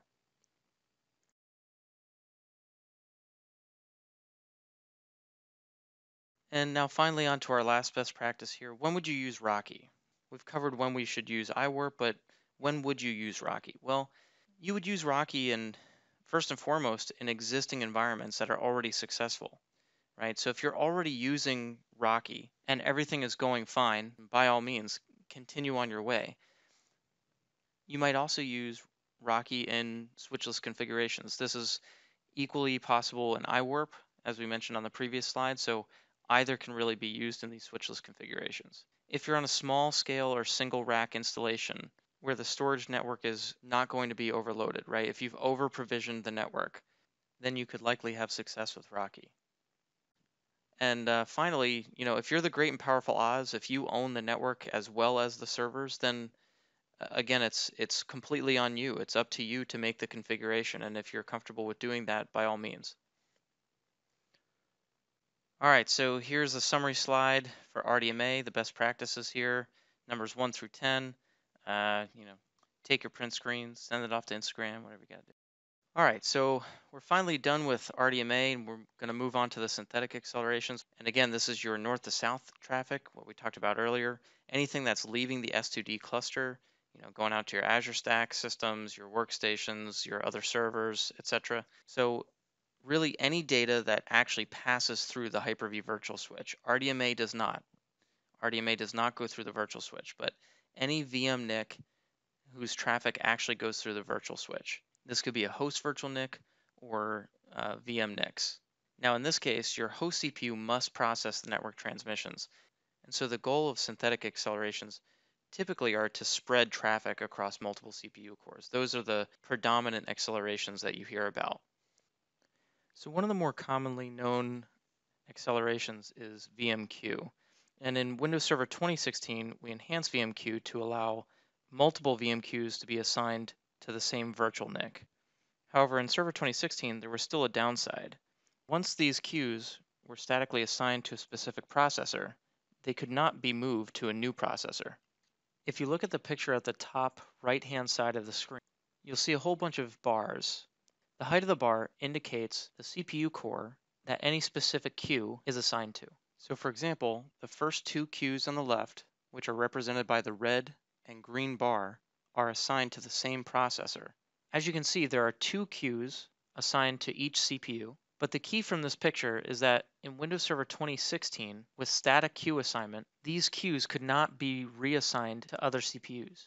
So if any one of these CPU cores had a lot of work to do, like processing bursting network traffic or running intensive virtual machine workloads or any other reason experienced a lot of CPU processing, and they could no longer keep up with the amount of work that they were being asked to do, the network throughput to the virtual machine assigned to that queue would suffer. The network throughput would not be able to be processed as quickly on that CPU core.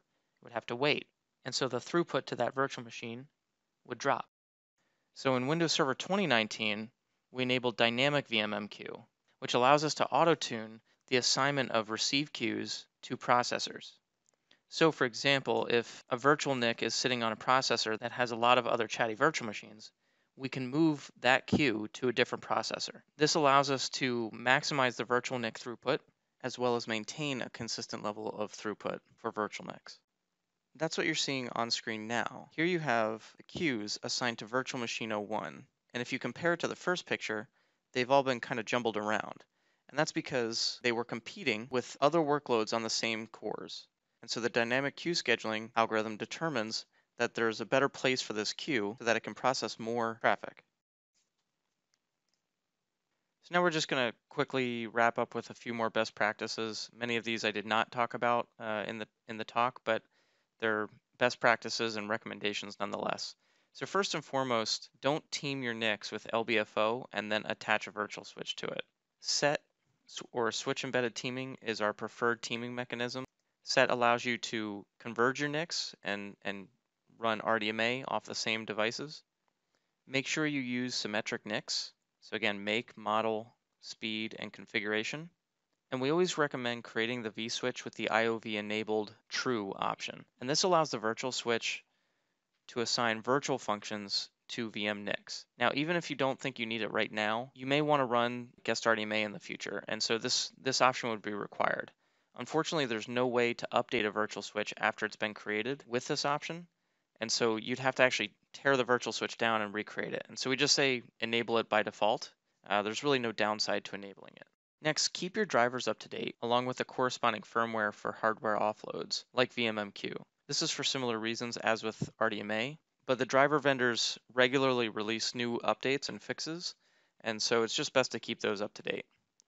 So we've seen a lot of folks disabling accelerations because they say, well, I don't need this acceleration because I'm not using this data path, right? I'm running an RDMA, so I don't need VRSS or VMMQ.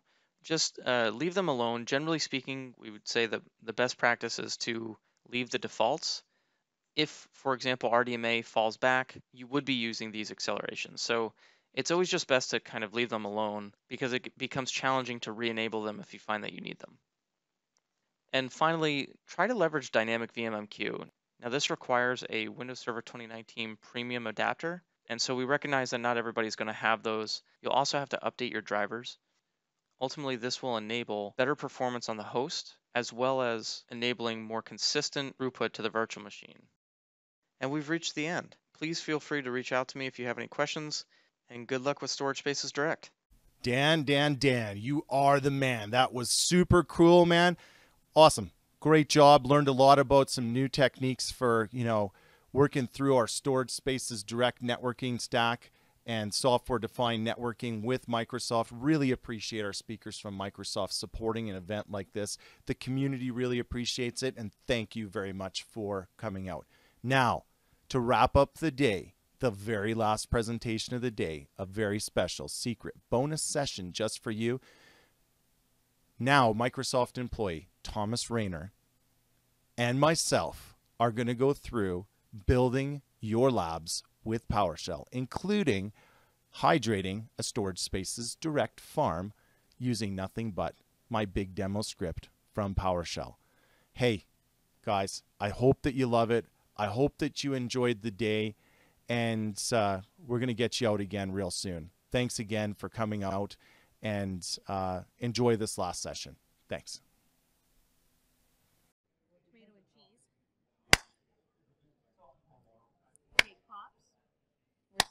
There's no video. What are you doing? It's my audience clapping for me. I thought you were trying to sync it. We have a live studio audience here. Yeah. For this amazing MVP Days session, which is about PowerShell. Yeah. And this session with PowerShell is absolutely amazing. And our live studio audience thinks they're really funny because we're not actually recording the camera. Joke's on them. Yeah. Hi, guys. Just audio. Yes. And we got too much good stuff to show you on the screen. Half an hour. Clutter it with our faces. Half an hour. And we've decided to do something very cool in this half hour just for you, our live audience for MVP Days. We are going to do a live code review. Yeah. It's about to get all judgmental up in here.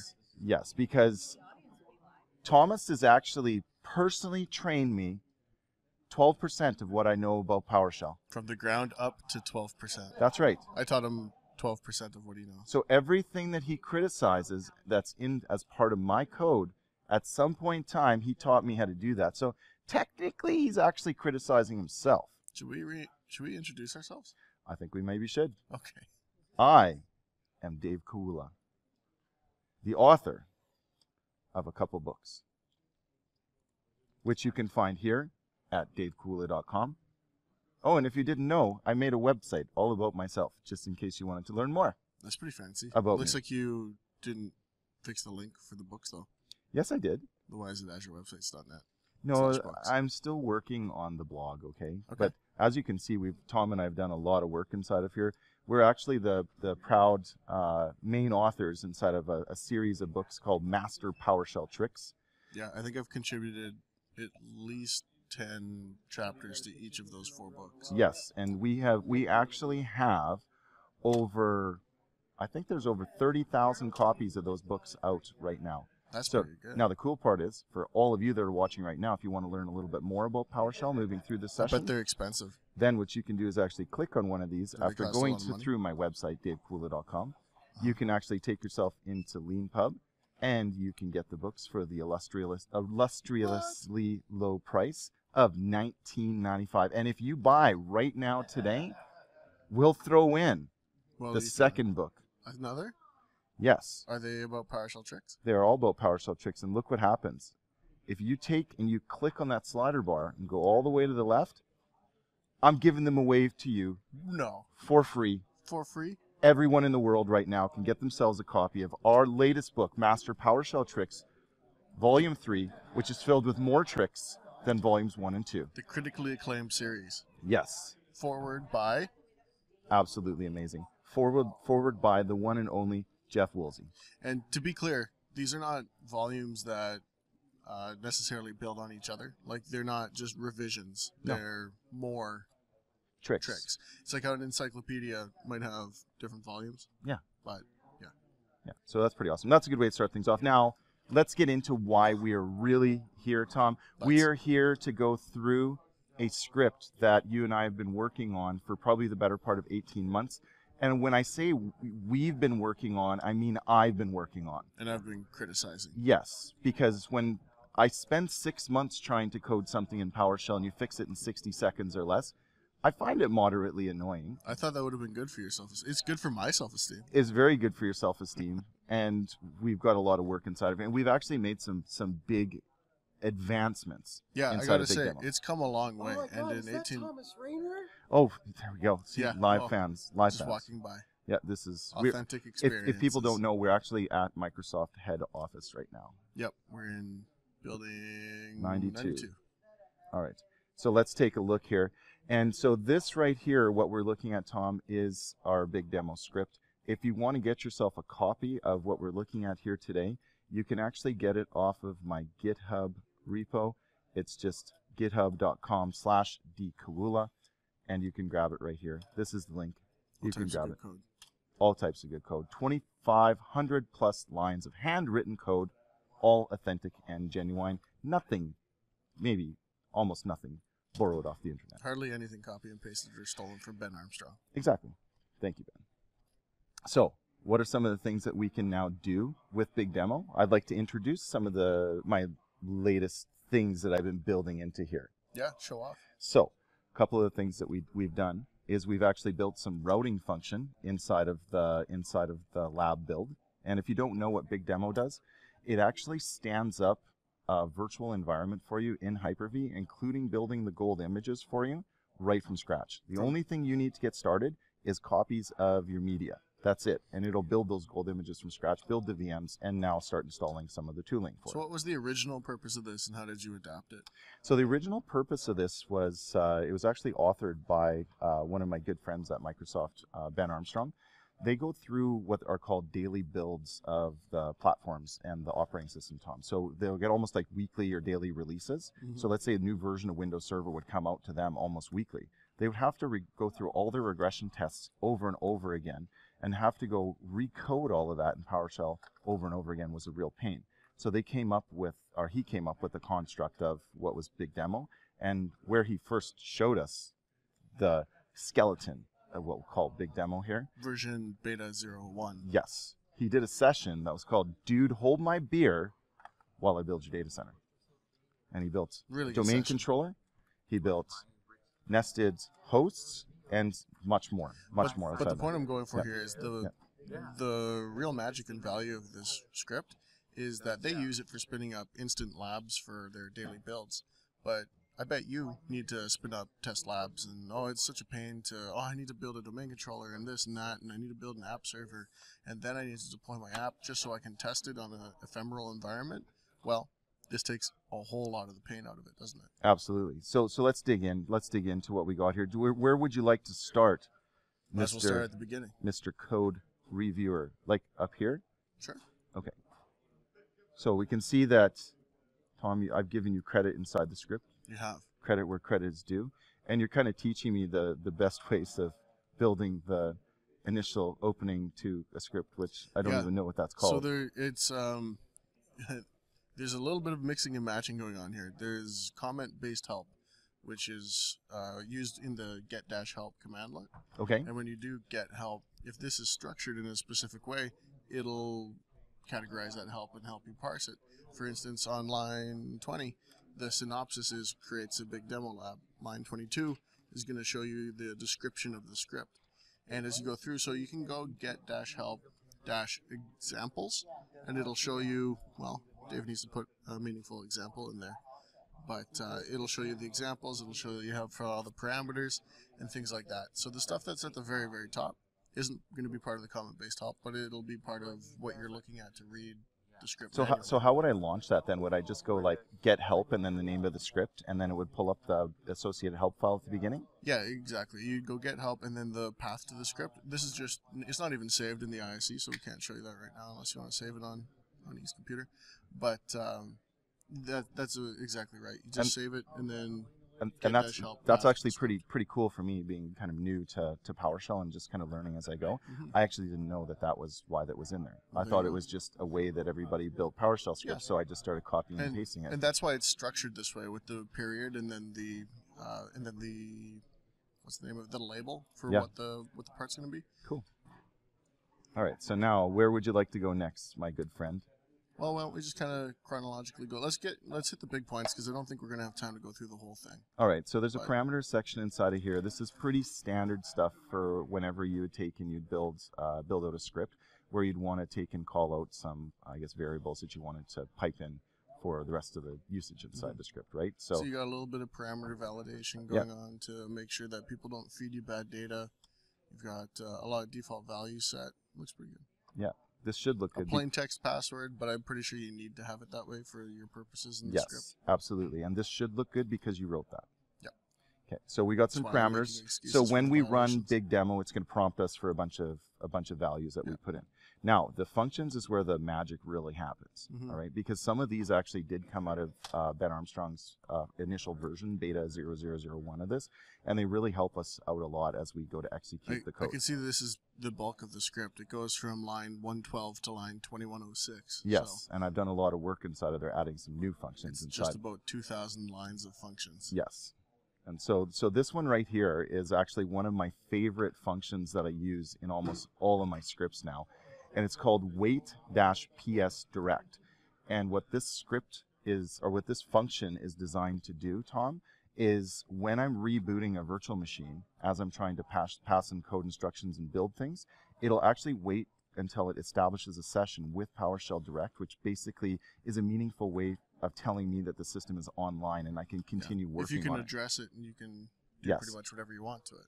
Yes. And just to be clear, we're not going to talk about style or any of that type of stuff in this quasi code review, because it's more important to show you the functionality of the script. Yeah, absolutely. And if you see stuff that we can change, then absolutely we can take and we can do some pull requests in GitHub and and Dave showed you where it was on GitHub and accepting pull requests. And actually, for our audience that's out there as well, if you have ideas on how to improve Big Demo, that's why we have the code up there. Yeah, feel free to fork it and change it to your needs as well. Yeah, so let's go ahead and let's minimize that one. I just have a little bit of a sleep function inside of here so that it'll just basically pause the script for a little while as I'm executing things, because sometimes when you're running long jobs, I'll call them jobs, or executing sets of instructions, I need to have pauses in there to wait for things to happen. Yeah, this is really just a wrapper for start sleep, except it also includes a progress bar and a little bit of logging for you. Yes, absolutely. So minimize that. I've got a little function in here for restarting, and I just called it restart demo VM. So this will just actually reboot that virtual machine, and you'll see how we call this down below. So basically, these functions are just blocks of code that we're going to use as we take and we work through. Confirming path. Now, why would we want to use something like a confirm path, Tom? Yeah, you've got it here.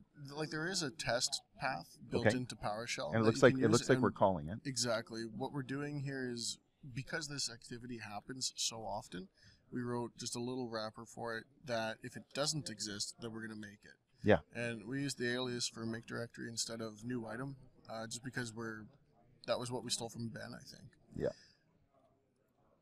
Right. You see that a lot. There's lots of little wrappers that just kind of expand functionality, and you might go, oh, that's hardly worth writing a function for. Well, when you see how many times it's called and called in other functions, it can really save some space. Yeah, absolutely. And so write log is just a different way to take and get the output on write host. And so this is just going to take and is going to pick some system information and pipe that in a way that's kind of meaningful when you execute the script itself. Yeah. On the to-do list for this, I'd suggest maybe making it write somewhere other than host, or also writing to the output stream. Or writing to an actual log file? That too, just so that you can capture it and have it somewhere other than in the host. Because once you close the console, anything you put on write host is gone. Yeah, I also want to have, because the script does take approximately an hour to run and build the lab environment, one of the other to-dos that I've got inside of there is build a mail to function as well, where I'll get an email so that I can actually check on my phone and see that the Plus, execution is successful. like if you lose power and the thing crashes, it might be nice to know how far through it got. Yeah, absolutely. All right, and then we'll come into clear file here as the next one. And so clear file, what we had set up is I wanted to just clean up some of the artifacts that were built inside of the script as we were going through and building the base images. So this one here really only gets called upon as we're building the gold images, because I want to build an unattend file. The unattend file actually has a product key that's part of it, and I don't want that to be saved on that source host system. I want it to just be used, injected into the source machines that I build, but then I want to kind of delete and clean up those artifacts afterwards. Yeah. All right. Yeah, and this is just muting some errors that can exist if you try to remove a file that doesn't exist. Yep. Then it throws an error, and we're just suppressing that. So how's the code looking so far? So far, so good. We got some stuff we can change, and you've got room for future growth, but it's not game-changing stuff. Like, this is going to work so far. Awesome. So now the next one here, get unattend chunk. This one here is interesting because what this one's going to do is this one is going to take and is going to actually read a section of XML that we've got that's going to be a little lower down, which is going to be for the unattend files that we build. And we want to actually read that so that we can take and parse that and eventually take and build a file, an XML file for the unattend XML. So there's one item here, and you might notice that, like between lines 204 and 208, it's looking a little weird with the pipelines, like pipe characters on their own line, and the backtick. It might be hard to see in the recording, but there's a backtick at the end of line 204 right and here. 206. Yep. In PowerShell, the backtick is the escape character, and so it just negates whatever character comes next. So if the character that comes next is a new line character, it's basically saying it's a line continuation activity. And why would we do this? We would typically do this if we wanted the code to fit in a specific window so it's a little more readable. Is that that's why I've seen it Maybe used. like a book. Yeah. Right. So normally when you don't normally write your scripts for print. So what you can do instead is you also see there's some characters in PowerShell where you can leave a new line after them. Yep. And the PowerShell just knows that you're continuing on a new line. Like the open braces and the pipe character, You can see line 205, there's just a new line after that pipe. So what you can actually do is remove that backtick and put the pipe at the end of line 204 where you have it highlighted. Yep. You can do the same with 206, and that'll just kind of clean it up a little bit so that the pipe characters aren't on their own line. Perfect. And you still get that benefit of compressing and making it fit your print media. Yeah, for sure. And it'll make the code look a little bit cleaner as you're taking and trying to read through it as well. Yeah. All right, so the next one here actually is just going to go create that, some areas inside of the unattend file.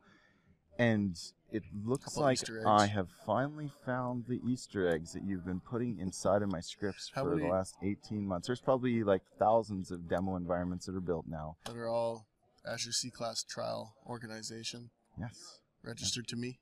Yes, so nice. You owe me some VMs. Actually, you have to pay for all those now. Now, I did actually build, I have 2 unattend chunks in here. So 2 new unattend files that would be getting built with those custom sections inside of them because I've got one for the new Windows 18.01 release for Windows Server for the Insider build. So that's I just took out a couple little sections. It's a curious naming strategy. What, new unattend file? Yeah, and then new unattend file 1. That's not good? It's not perfect, and normally what you'd want to do instead is just expand one of them. Okay. If there was special code that does or doesn't get run as part of a slightly different condition, but all the other code is the same, you can add a parameter of the switch type. This one's a string type. You could add a switch parameter. Okay. And it's basically true false. It's a Boolean thing, in fact. Oh, so I could say if Windows 18.01 true or something like that, then do this. Exactly. And so it allows you to do an if-else statement based on whether or not that switch is set. Which I'm still learning how to use properly. Exactly. So this was kind of my little workaround. I teach you 13% of what you know next. That's right. Absolutely. Yeah. But yeah, that'll clean it up a bit so that you don't need to duplicate the functions like that, because there's a lot of duplicated code. Absolutely. And so now we're actually getting into the meat and potatoes of the code. So this is the exciting part. So the bits above were just kind of reusable components that we can use inside of any of the scripts that I have for building labs. The ones down below, this one here specifically, initialize base image. This one's going to be the builder of those gold images. And we'll use convert Windows image in order to do that. And this little piece of code is actually pretty cool, because what will happen is we'll initially go through and mount a server ISO image. And so this will mount it to whatever drive letter is there. Then I'll get the drive letter and figure out what that drive letter actually is, pass that in, and copy out the convert Windows image PowerShell script. Convert Windows image can be used as a builder of gold images for us. So I take the raw Windows Server ISO and I suck that out of the Nano Server folder, right? And so one of the interesting things I found as I was testing with the newer versions of the Insider builds on 18.01, that Nano Server folder is actually not there. Yeah. So you actually have to use the older Windows Server 2016 ISO. That's the fascinating thing, is Nano Server has kind of changed focus a couple times since the script was originally written. And so maybe there's other ways to accomplish this, but man, is it convenient to do it this way. Yes, and I found different versions of Convert Windows Windows Image off of the GitHub repo. They work a little bit differently as well. So this is a functional working version prototype, and I know that there are probably some better ways of doing this now. So Dave, what do they do if they can't find that file? So if they can't find that file, what if they don't have it? If who doesn't have that file? The PSM1 file that you're it's just going to take and it's going to error out. I have to put maybe a little better error control in there. Can we maybe distribute that file to them? Can we copy that off of a thing and put it in the GitHub repo? I don't know if you're actually technically allowed to copy files out of a Windows ISO and publish them from licensing rules. It's the same reason you can't actually give the ISO. They have to go download the trial ISO themselves. Do the PS1 files exist after they're no longer an ISO? Like, do they get installed on the computer anywhere? Maybe not. We can talk about that later. But I'm just thinking it might be handy to distribute those files along with the script. Yeah. And this is coming back to the code review thing. If you've got a dependency on another piece of code, it's helpful to either distribute that or have it in a way that's easily accessible for the end user. Well, it's super easy to download that code by just using an invoke web request from GitHub and just passing it back into the working directory that we're working inside of. And that way we've always got the current copy of it. So basically we'll just, we'll build the images, we'll build a Nano Server image, we'll take and create the unattend files, we'll build the server core image, we'll build the server data center image as well. And one of the things that I actually found inside of here, I don't know if it's going to be in this exact version or not, was there was a little bit of a pathing issue, and I blocked about it. Where was it here? Here, check this out. So this right here, Server Data Center Core. This right here is off of the latest Windows Insider build of Windows 18.01. I wanted to update my lab a little bit to have the newest version of Windows. And this used to be called Server Data Center Core. Now it's Server Data Center A Core. Do you have any idea how hard that was to figure out what was breaking in my code? I'm sure it was excellently documented and widely known. So on my blog, checkyourlogs.net, I've got it blogged as to how I actually figured this out.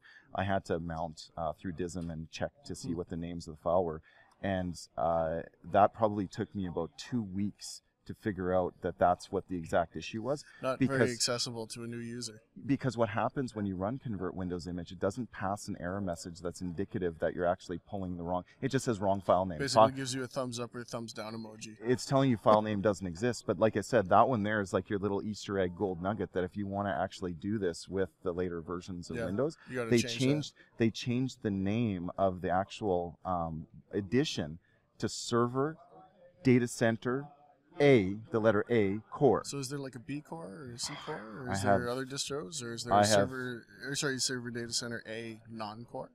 I have no idea. And no, actually, right now you can only get that in Core Edition. There is no GUI. There is no GUI edition in that later version. So that was, like, we talk about the areas that were very frustrating going through, and this had nothing to do about learning PowerShell. Right. But when you're taking your coding into custom components like this, those are the things that really take time. And that's the things that the community really appreciates, is when you actually find the fixes for particular issues like that, those can be a real pain for somebody else to have to go through. So like I said, the goal of me publishing all this code was the fact that, you know, we could take and we could share. Give something back. So after this is done, we would have a working folder. There would be a base VHDs folder inside of there, and I would have the nano image, I would have the Windows Core and Windows GUI image. So I had two versions. I had two versions inside of here, and then later on in my code, I can actually choose whether or not I would do a GUI install or I want to do a Core install. And if I did the Core install, I'd be installing 18.01. Okay. Now the next one here, this one was kind of neat. Was the ability using? I want to show you up here. Right here. Do you see that you can add a package inside of the the image when you build it with Convert Windows Image?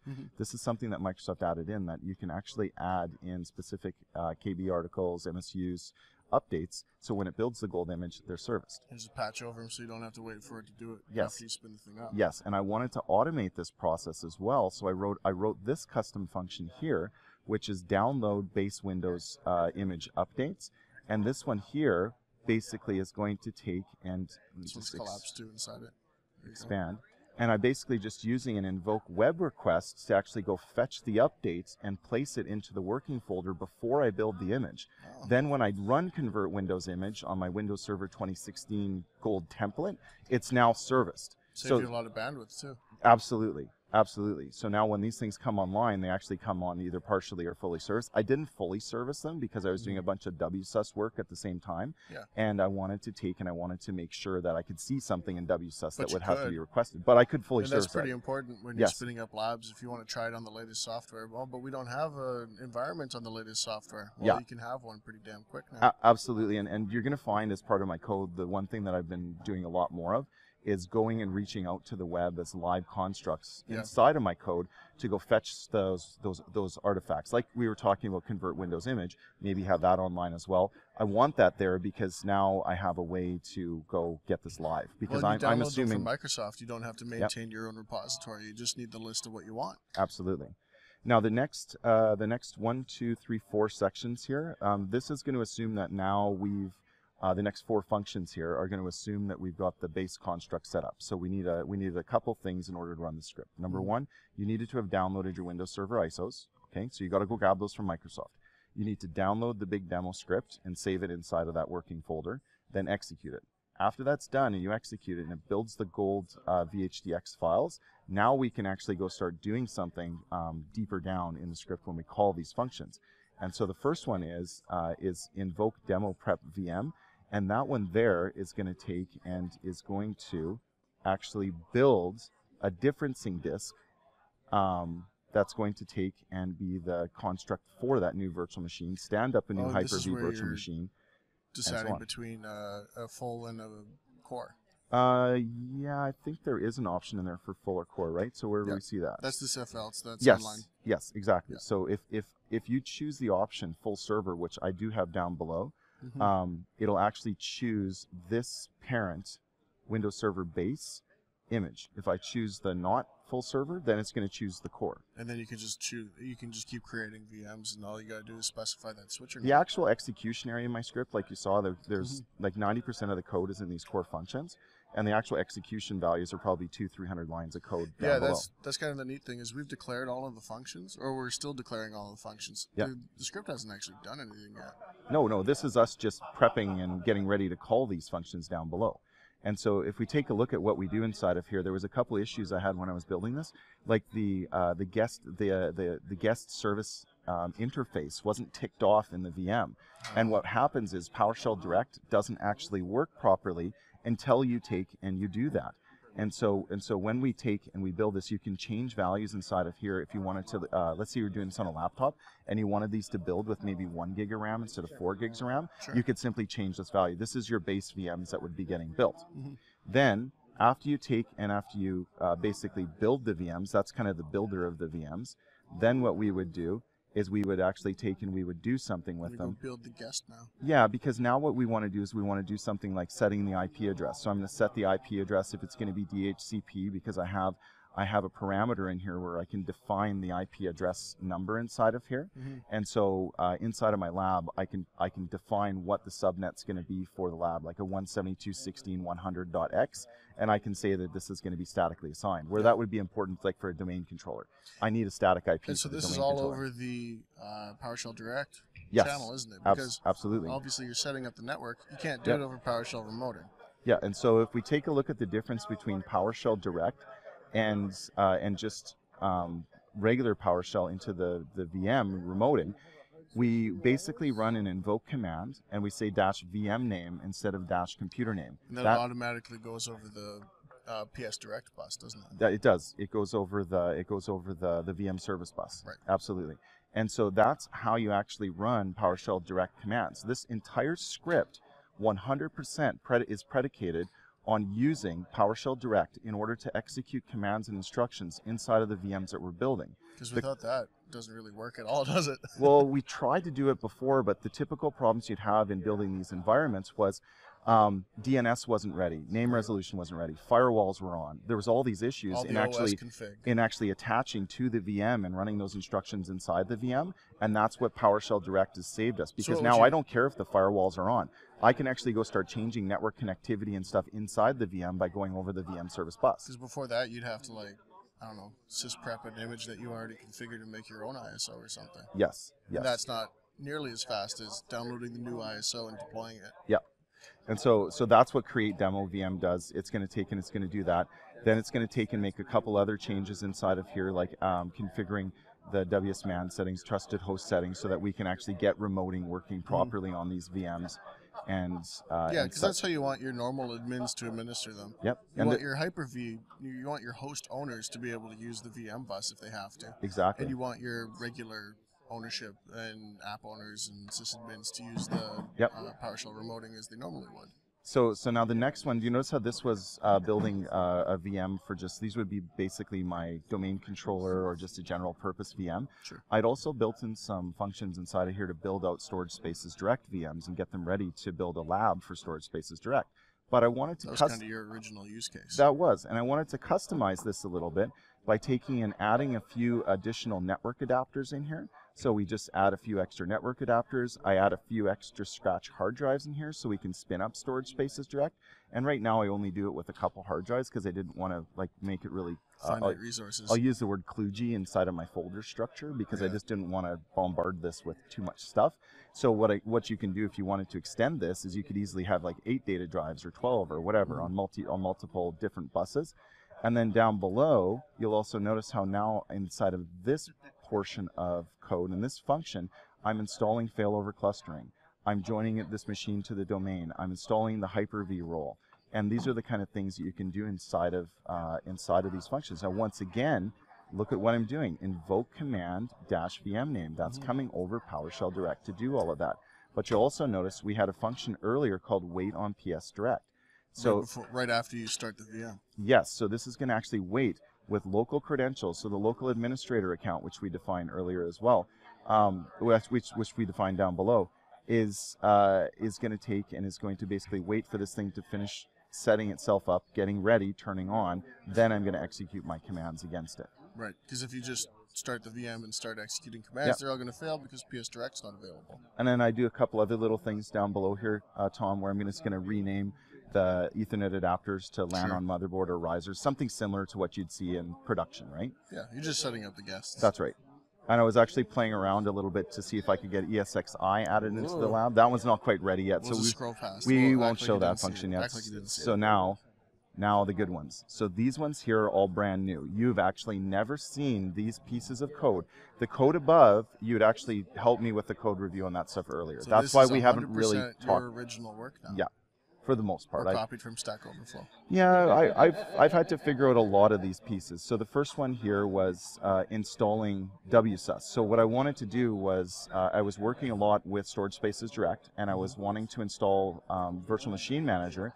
And one of the functions you can have in Virtual Machine Manager is attaching it to a WSUS instance to patch your hosts. Sure. But I wanted all those updates to be downloading inside of my lab. Right. So this code here actually goes through and will install WSUS. And you can see I got a little bit of the help from my friend Eric at ZenAppBlog. He had some base code that I could work with, and basically I incorporated that into one of my standard functions that I had inside the script.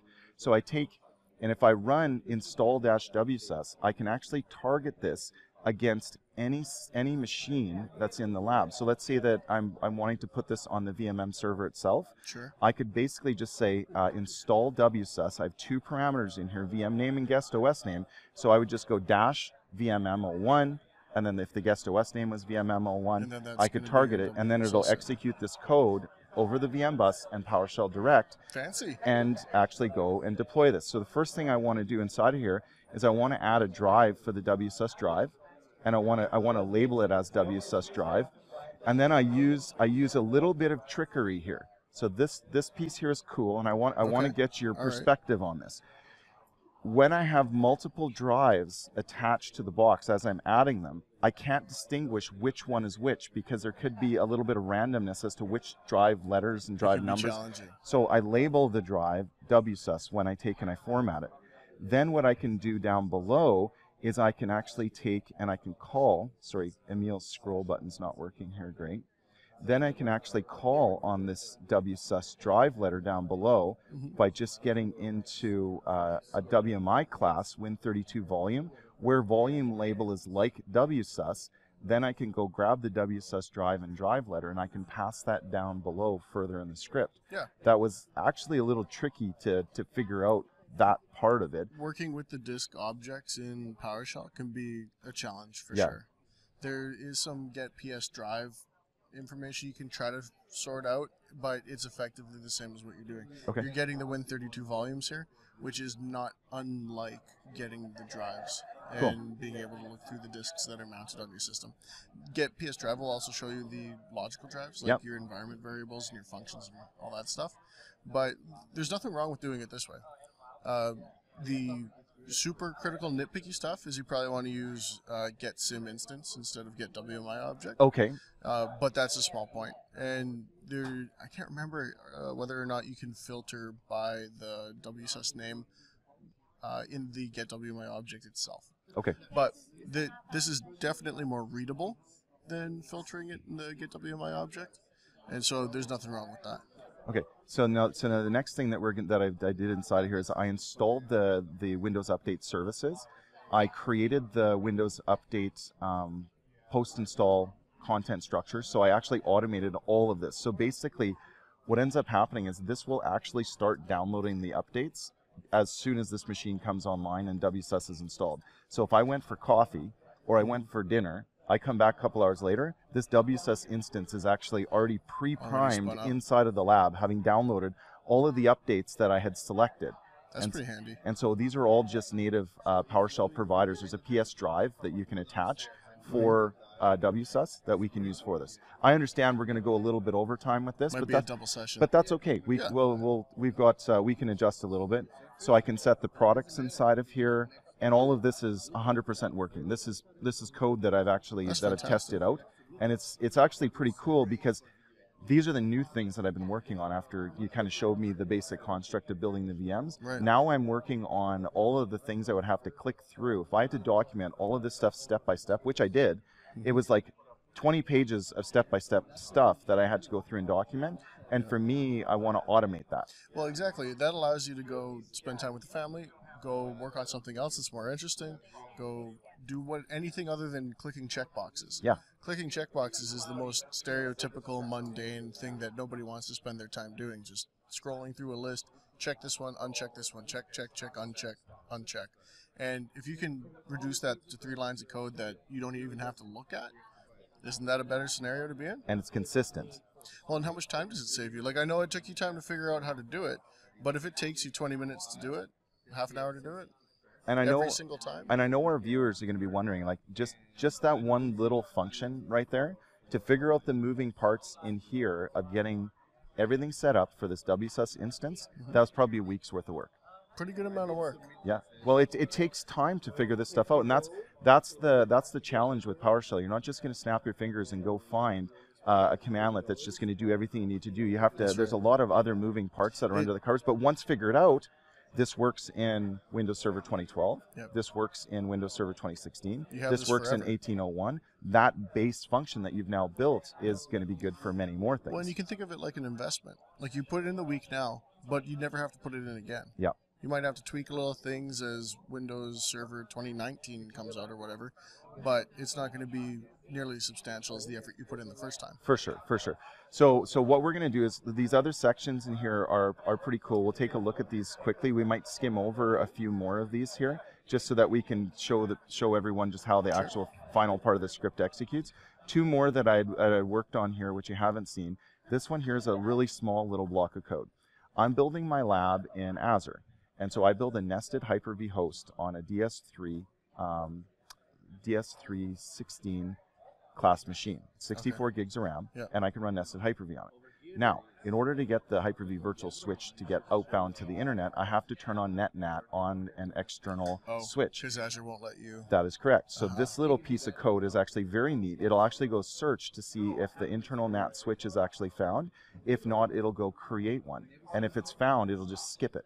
So if I call my internal NAT switch 5 for whatever reason, then it'll actually have this. Now, the good news for everybody, if you want some more documented instructions on how to actually execute this, in any of our recent books, like the ones we showed you up on LeanPub, there's step-by-step instructions on how to build the lab using Big Demo. That's handy. Okay. So this one was neat. This one is really neat, and I know that I can clean up some things inside of here. So anything that stands out for you right here. But honestly, it's not that bad. You're using a little bit of the shorthand that PowerShell makes available to you, like where name equals virtual NAT switch name on line 716, for instance. Where is an alias for where object, and there, you can put some brackets. But you know what? I don't get too mad at it because it's readable. Like, you can read through this and it's descriptive enough that you can kind of tell what it does. Where I get choked up about aliases is where it's like GCM space pi into something else where they're really cryptic and they look like Linux commands, to be honest. Best practice says make them all their full name and their full alias or their full parameter names and everything, but I'm not gonna get too bent out of shape about it. Okay, so the next one that I have was installing RAS. So I wanted to enable routing inside of that lab, so I've enabled this NAT switch. Now I wanted to take a router, and I wanted to attach a couple network adapters inside of it, and then I would go through and I would actually configure RAS as part of the switch. Funny enough, the netsh commands weren't working for me for all of the commands. They should have. So I actually had to revert back to taking and executing a cmd/c and running netsh to get these pieces finished. So that's a because workaround. they wouldn't pass through properly. It just wouldn't configure that last little bit. And I'm not actually using native PowerShell at that point in time. I'm just piping into netsh here to try to get the job done that I'm looking for, because there are no PowerShell providers for RAS. Huh. So what you might do is add a comment in there just to specify Explain that why. you know that cmd.exe/c, the rest of it isn't normally necessary, but it is here. Yep. And that'll prevent somebody else who's looking at the code for the first time from going, oh, I can clean that up, and then it breaks. Yeah. Yeah, and so this, once again, this little piece here, that was probably about another 4 days worth of work just trying to figure out that was the workaround for that. And you're giving this away. And giving it away. Yeah, so the total amount of time I figure I've got into all the big demo functions inside of here, it's got, I think we're pushing on 6 to 8 months worth of dev time in here. But I use it for all my books. So this is my way of building the lab now. Well, and not just books. You use it for all your labs. Oh, yeah. Yeah, absolutely. Absolutely.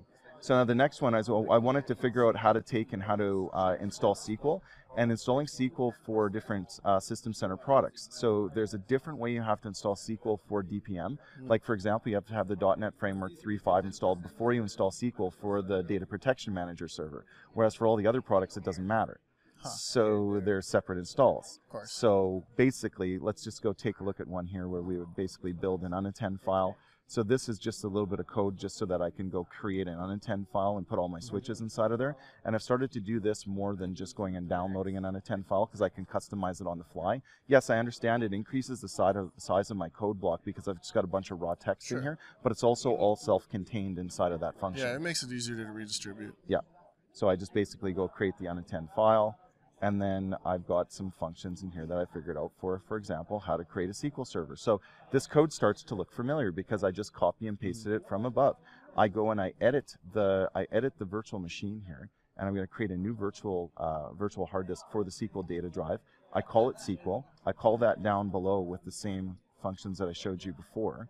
And then what I do inside of here is I actually take and I copy over the SQL Server ISO inside the VM. I understand I don't need to do that. I understand it adds a little bit of space to the VM. But then what I do is I mount that VM as part of the install, or that ISO as part of the install, instead of having to go through and extract files and bring them in. Because at the end of the day, I need those files for the installer. So this is the new pieces of code that you haven't seen, where I'll actually take and I'll go run the installs. Configure firewall rules, and these are comment change this. Yes. so we can see some cool stuff in here, right? So I'll take and I'll do stuff like playing around, like downloading SQL Server Management Studio and installing it. My lab would be routing enabled, so I can actually reach out to the internet from these VMs and do this kind of stuff. And here's a really good example of that type of code and documentation and inline commenting from before, where you said invoke web request is really slow. Because otherwise somebody might look and go, why not use download file? Yeah. Or why not use invoke web request? And then this is exactly what we're just talking about. Yeah, and normally I was thinking I might not leave that in there, but I was leaving it in there for the point that I felt that maybe people would find that a little bit valuable as they go through. Totally. And so then I've got more functions for like installing SCOM and DPM. I've got a function in here for installing Veeam because I was playing around with Veeam. And then down below, this is where we would actually execute the script. So we're at about line 2000. And then I can actually take and I can actually build some stuff out inside of here. So right here is where we would take and we would start building out some base variables. Now when you download the script from GitHub, there's 2 sections in here that you need to replace that I won't give you. I won't give you the product keys. So right here there's is... nothing free in this world except our books. You have to change the Windows key here, and you have to change the Windows key value down here somewhere, product key. Right there. Yeah, so you need to change these 2 values with just the product key. So the 5-section product key, just put those in there. Or you end up with the trial. Yeah, or you'll end up with the script bombing out because I haven't put any error checking inside of there. I guess that's good too. So now, these are the actual regions down below where we actually do some work. So this was the end of all the functions up above and the initialization parts. And now we'll actually get started with doing some stuff. So the first thing we'll do is we'll check to see if those are built, if those images are built. If they're already built and those files are already downloaded, then we'll skip. So this is where we would actually build. And see, this is why we would use those functions. Because now I initialize one line of code which calls the function and says what I want to do from up above, right? And that's kind of the whole idea of this script. Then we'll build the lab VMs. So this right here is where we'll choose how many VMs we'll build. And their names. Yes, exactly. So you can see I've got 2 domain controllers, a DHCP server, management server, router, a virtual machine manager service, SCOM, and DPM.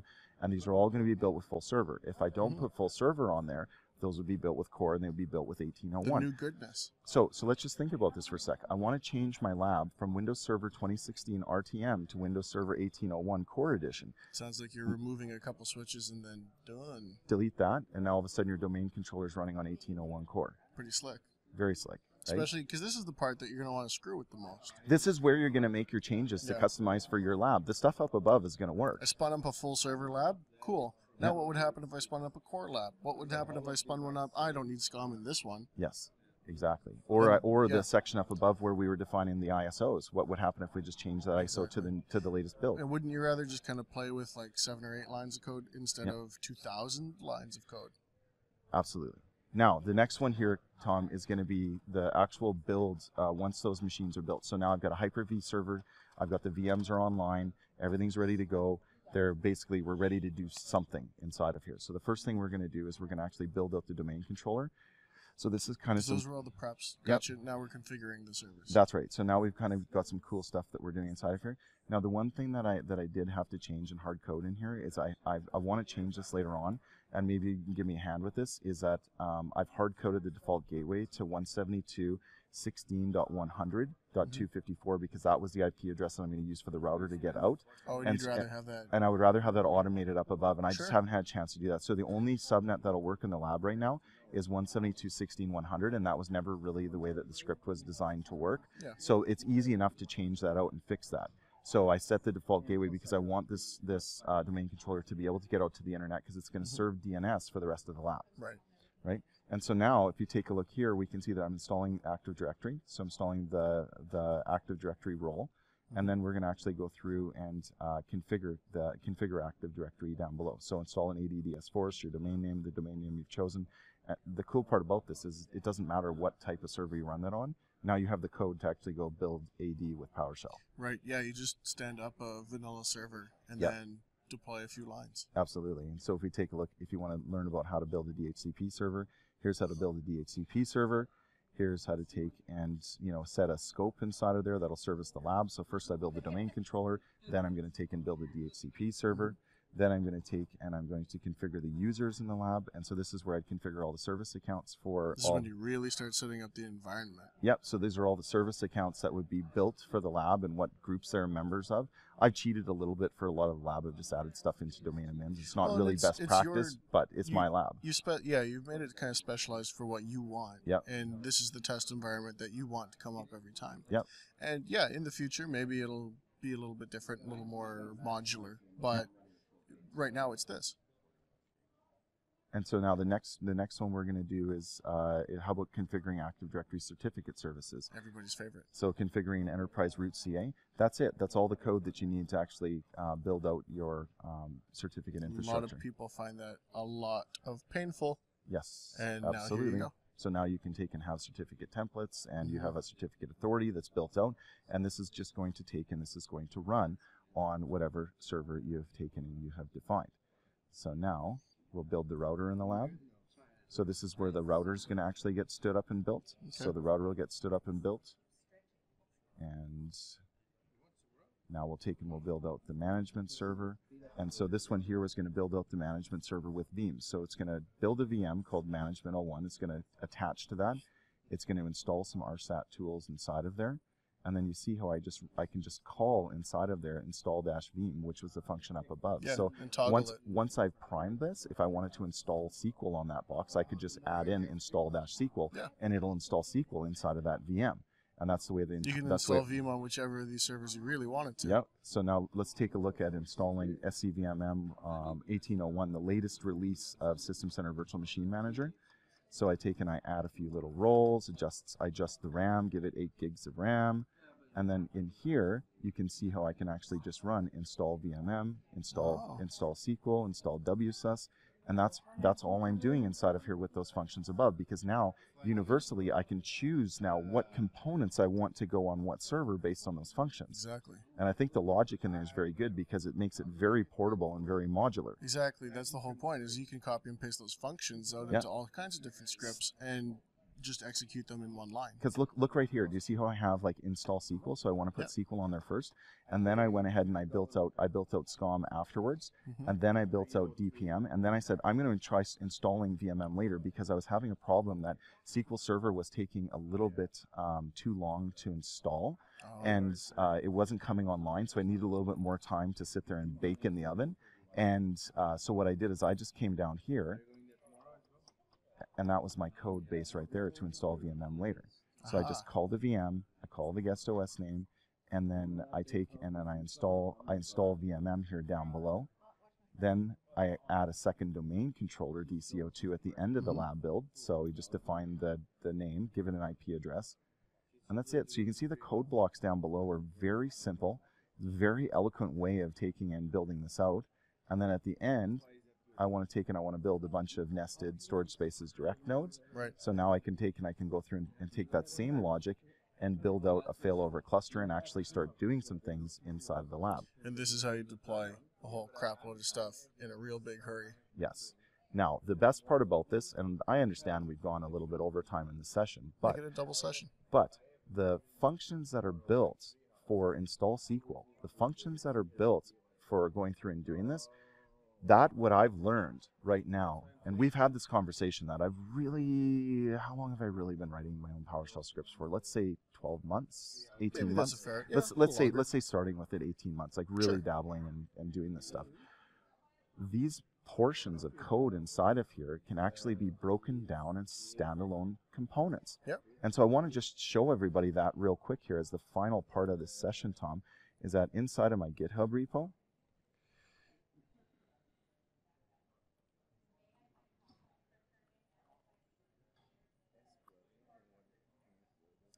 if we come over to my repositories here, and if I come into deploying System Standard Data Protection Manager, I was actually building these out as standalones. Oh, look at you. And so those are actually been pulled out of Big Demo because that's a lot of code. And so now, for example, let's say I wanted to install DPM here. This has actually been broken out into a standalone component. And I've done some different things inside of here where I'll actually prompt, and you had your favorite bit of code where you have a pop-up window come up and open file dialog box. Yes, and so I've used that inside of here now to actually ask for where the source content was. And so this right here is now a standalone component because guess what? Big Demo for me is not just about a lab exercise. Right. Big Demo for me is about an exercise in installing this stuff into production. And so now these standalone modules that I'm building can now be used for my production deployments in anybody's environment. Yeah, if you test it out in lab, but if it works in lab, what do you usually do with code? Promote it to prod. Exactly. So that's one of the big areas that I've been working on is taking that code that I use in Big Demo, taking those functions and making those functions work as standalones. So the ones I've got working as standalones right now, install-vim, install-SQL, install-VMM, install-SCOM, install-DPM, those are all working as standalone modules that could be actually ported into anybody's environment. So when that VM is built, you're the customer. You've hired me as a consultant to come in and install that component for you. I ask for a built Windows Server 2016 VM that's patched, and that's it. Even if it's not joined to the domain, I can set my code to actually join that thing to the domain, install all the prerequisite roles, prompt for the media that I need, mount the media that I need, install the software after I've installed all the roles, test and do some validation, and for me, that's PowerShell. That's going to be a big hit on your billable hours. Yes. But it's going to be a huge increase in your repeat business. Absolutely. And so that's kind of where I've come so far with Big Demo. So what do you think? I think it's pretty good. I like that you've taken the step to modularize the individual functions because that's really handy for people who already have parts of it. Where, like, I already have the hardware being provisioned or the VMs themselves being provisioned, but I don't have the automated configuration of my domain controllers and my CA and my SCOM and stuff like that. And like that on its own is hugely valuable, but most people don't even have the first part. Yeah. So I think it's excellent functional work. You've got a couple areas where you've already identified. You're going to add some stuff and tweak some stuff, and we'll work on that together. But it's a impressive body of work, especially for somebody who hasn't been, you're not a professional developer, and you just picked it up maybe a little over a year ago. Yeah. It's really well done. You should be proud. And it's neat to know that with PowerShell and the PowerShell community, how fast one can ramp up with this stuff. Yeah, it's really, like, it takes some time to discover the ins and outs of some of the products, but the language itself is really discoverable. Yeah. There's a lot of good support out there. Awesome. Well, everybody, thank you very much for attending our MVP Days virtual conference. Yes, I know we went a little bit overtime with this kind of bonus session that Thomas and I have done. Hopefully you enjoyed that. Hopefully you get out there and use Big Demo. That's what it's out there for. Yeah, we'd love feedback. Open an issue on the GitHub repo. Find us Yes, on Twitter. Absolutely, and we'll take a look at it. If you've got ideas for improving the code or maybe some of your own functions you'd like to chuck in there, reach out to us. We're available. Change it. Let us know what you changed and how you adapted it for your needs. Yep. All right. Talk to you later, everyone. Well, that's a wrap for MVP Days, our very first Storage Spaces Direct Edition. Once again, thank you to all of our sponsors. Thank you to all of our speakers. Thanks to you, the attendees, who've stuck around with us all day long. All of these sessions are going to be available on demand to you. You're going to get an email from the GoToWebinar platform. I know that we moved away from it. It's just the YouTube Premier platform is so much nicer for us. So this is going to actually be our last registration portal with GoToWebinar.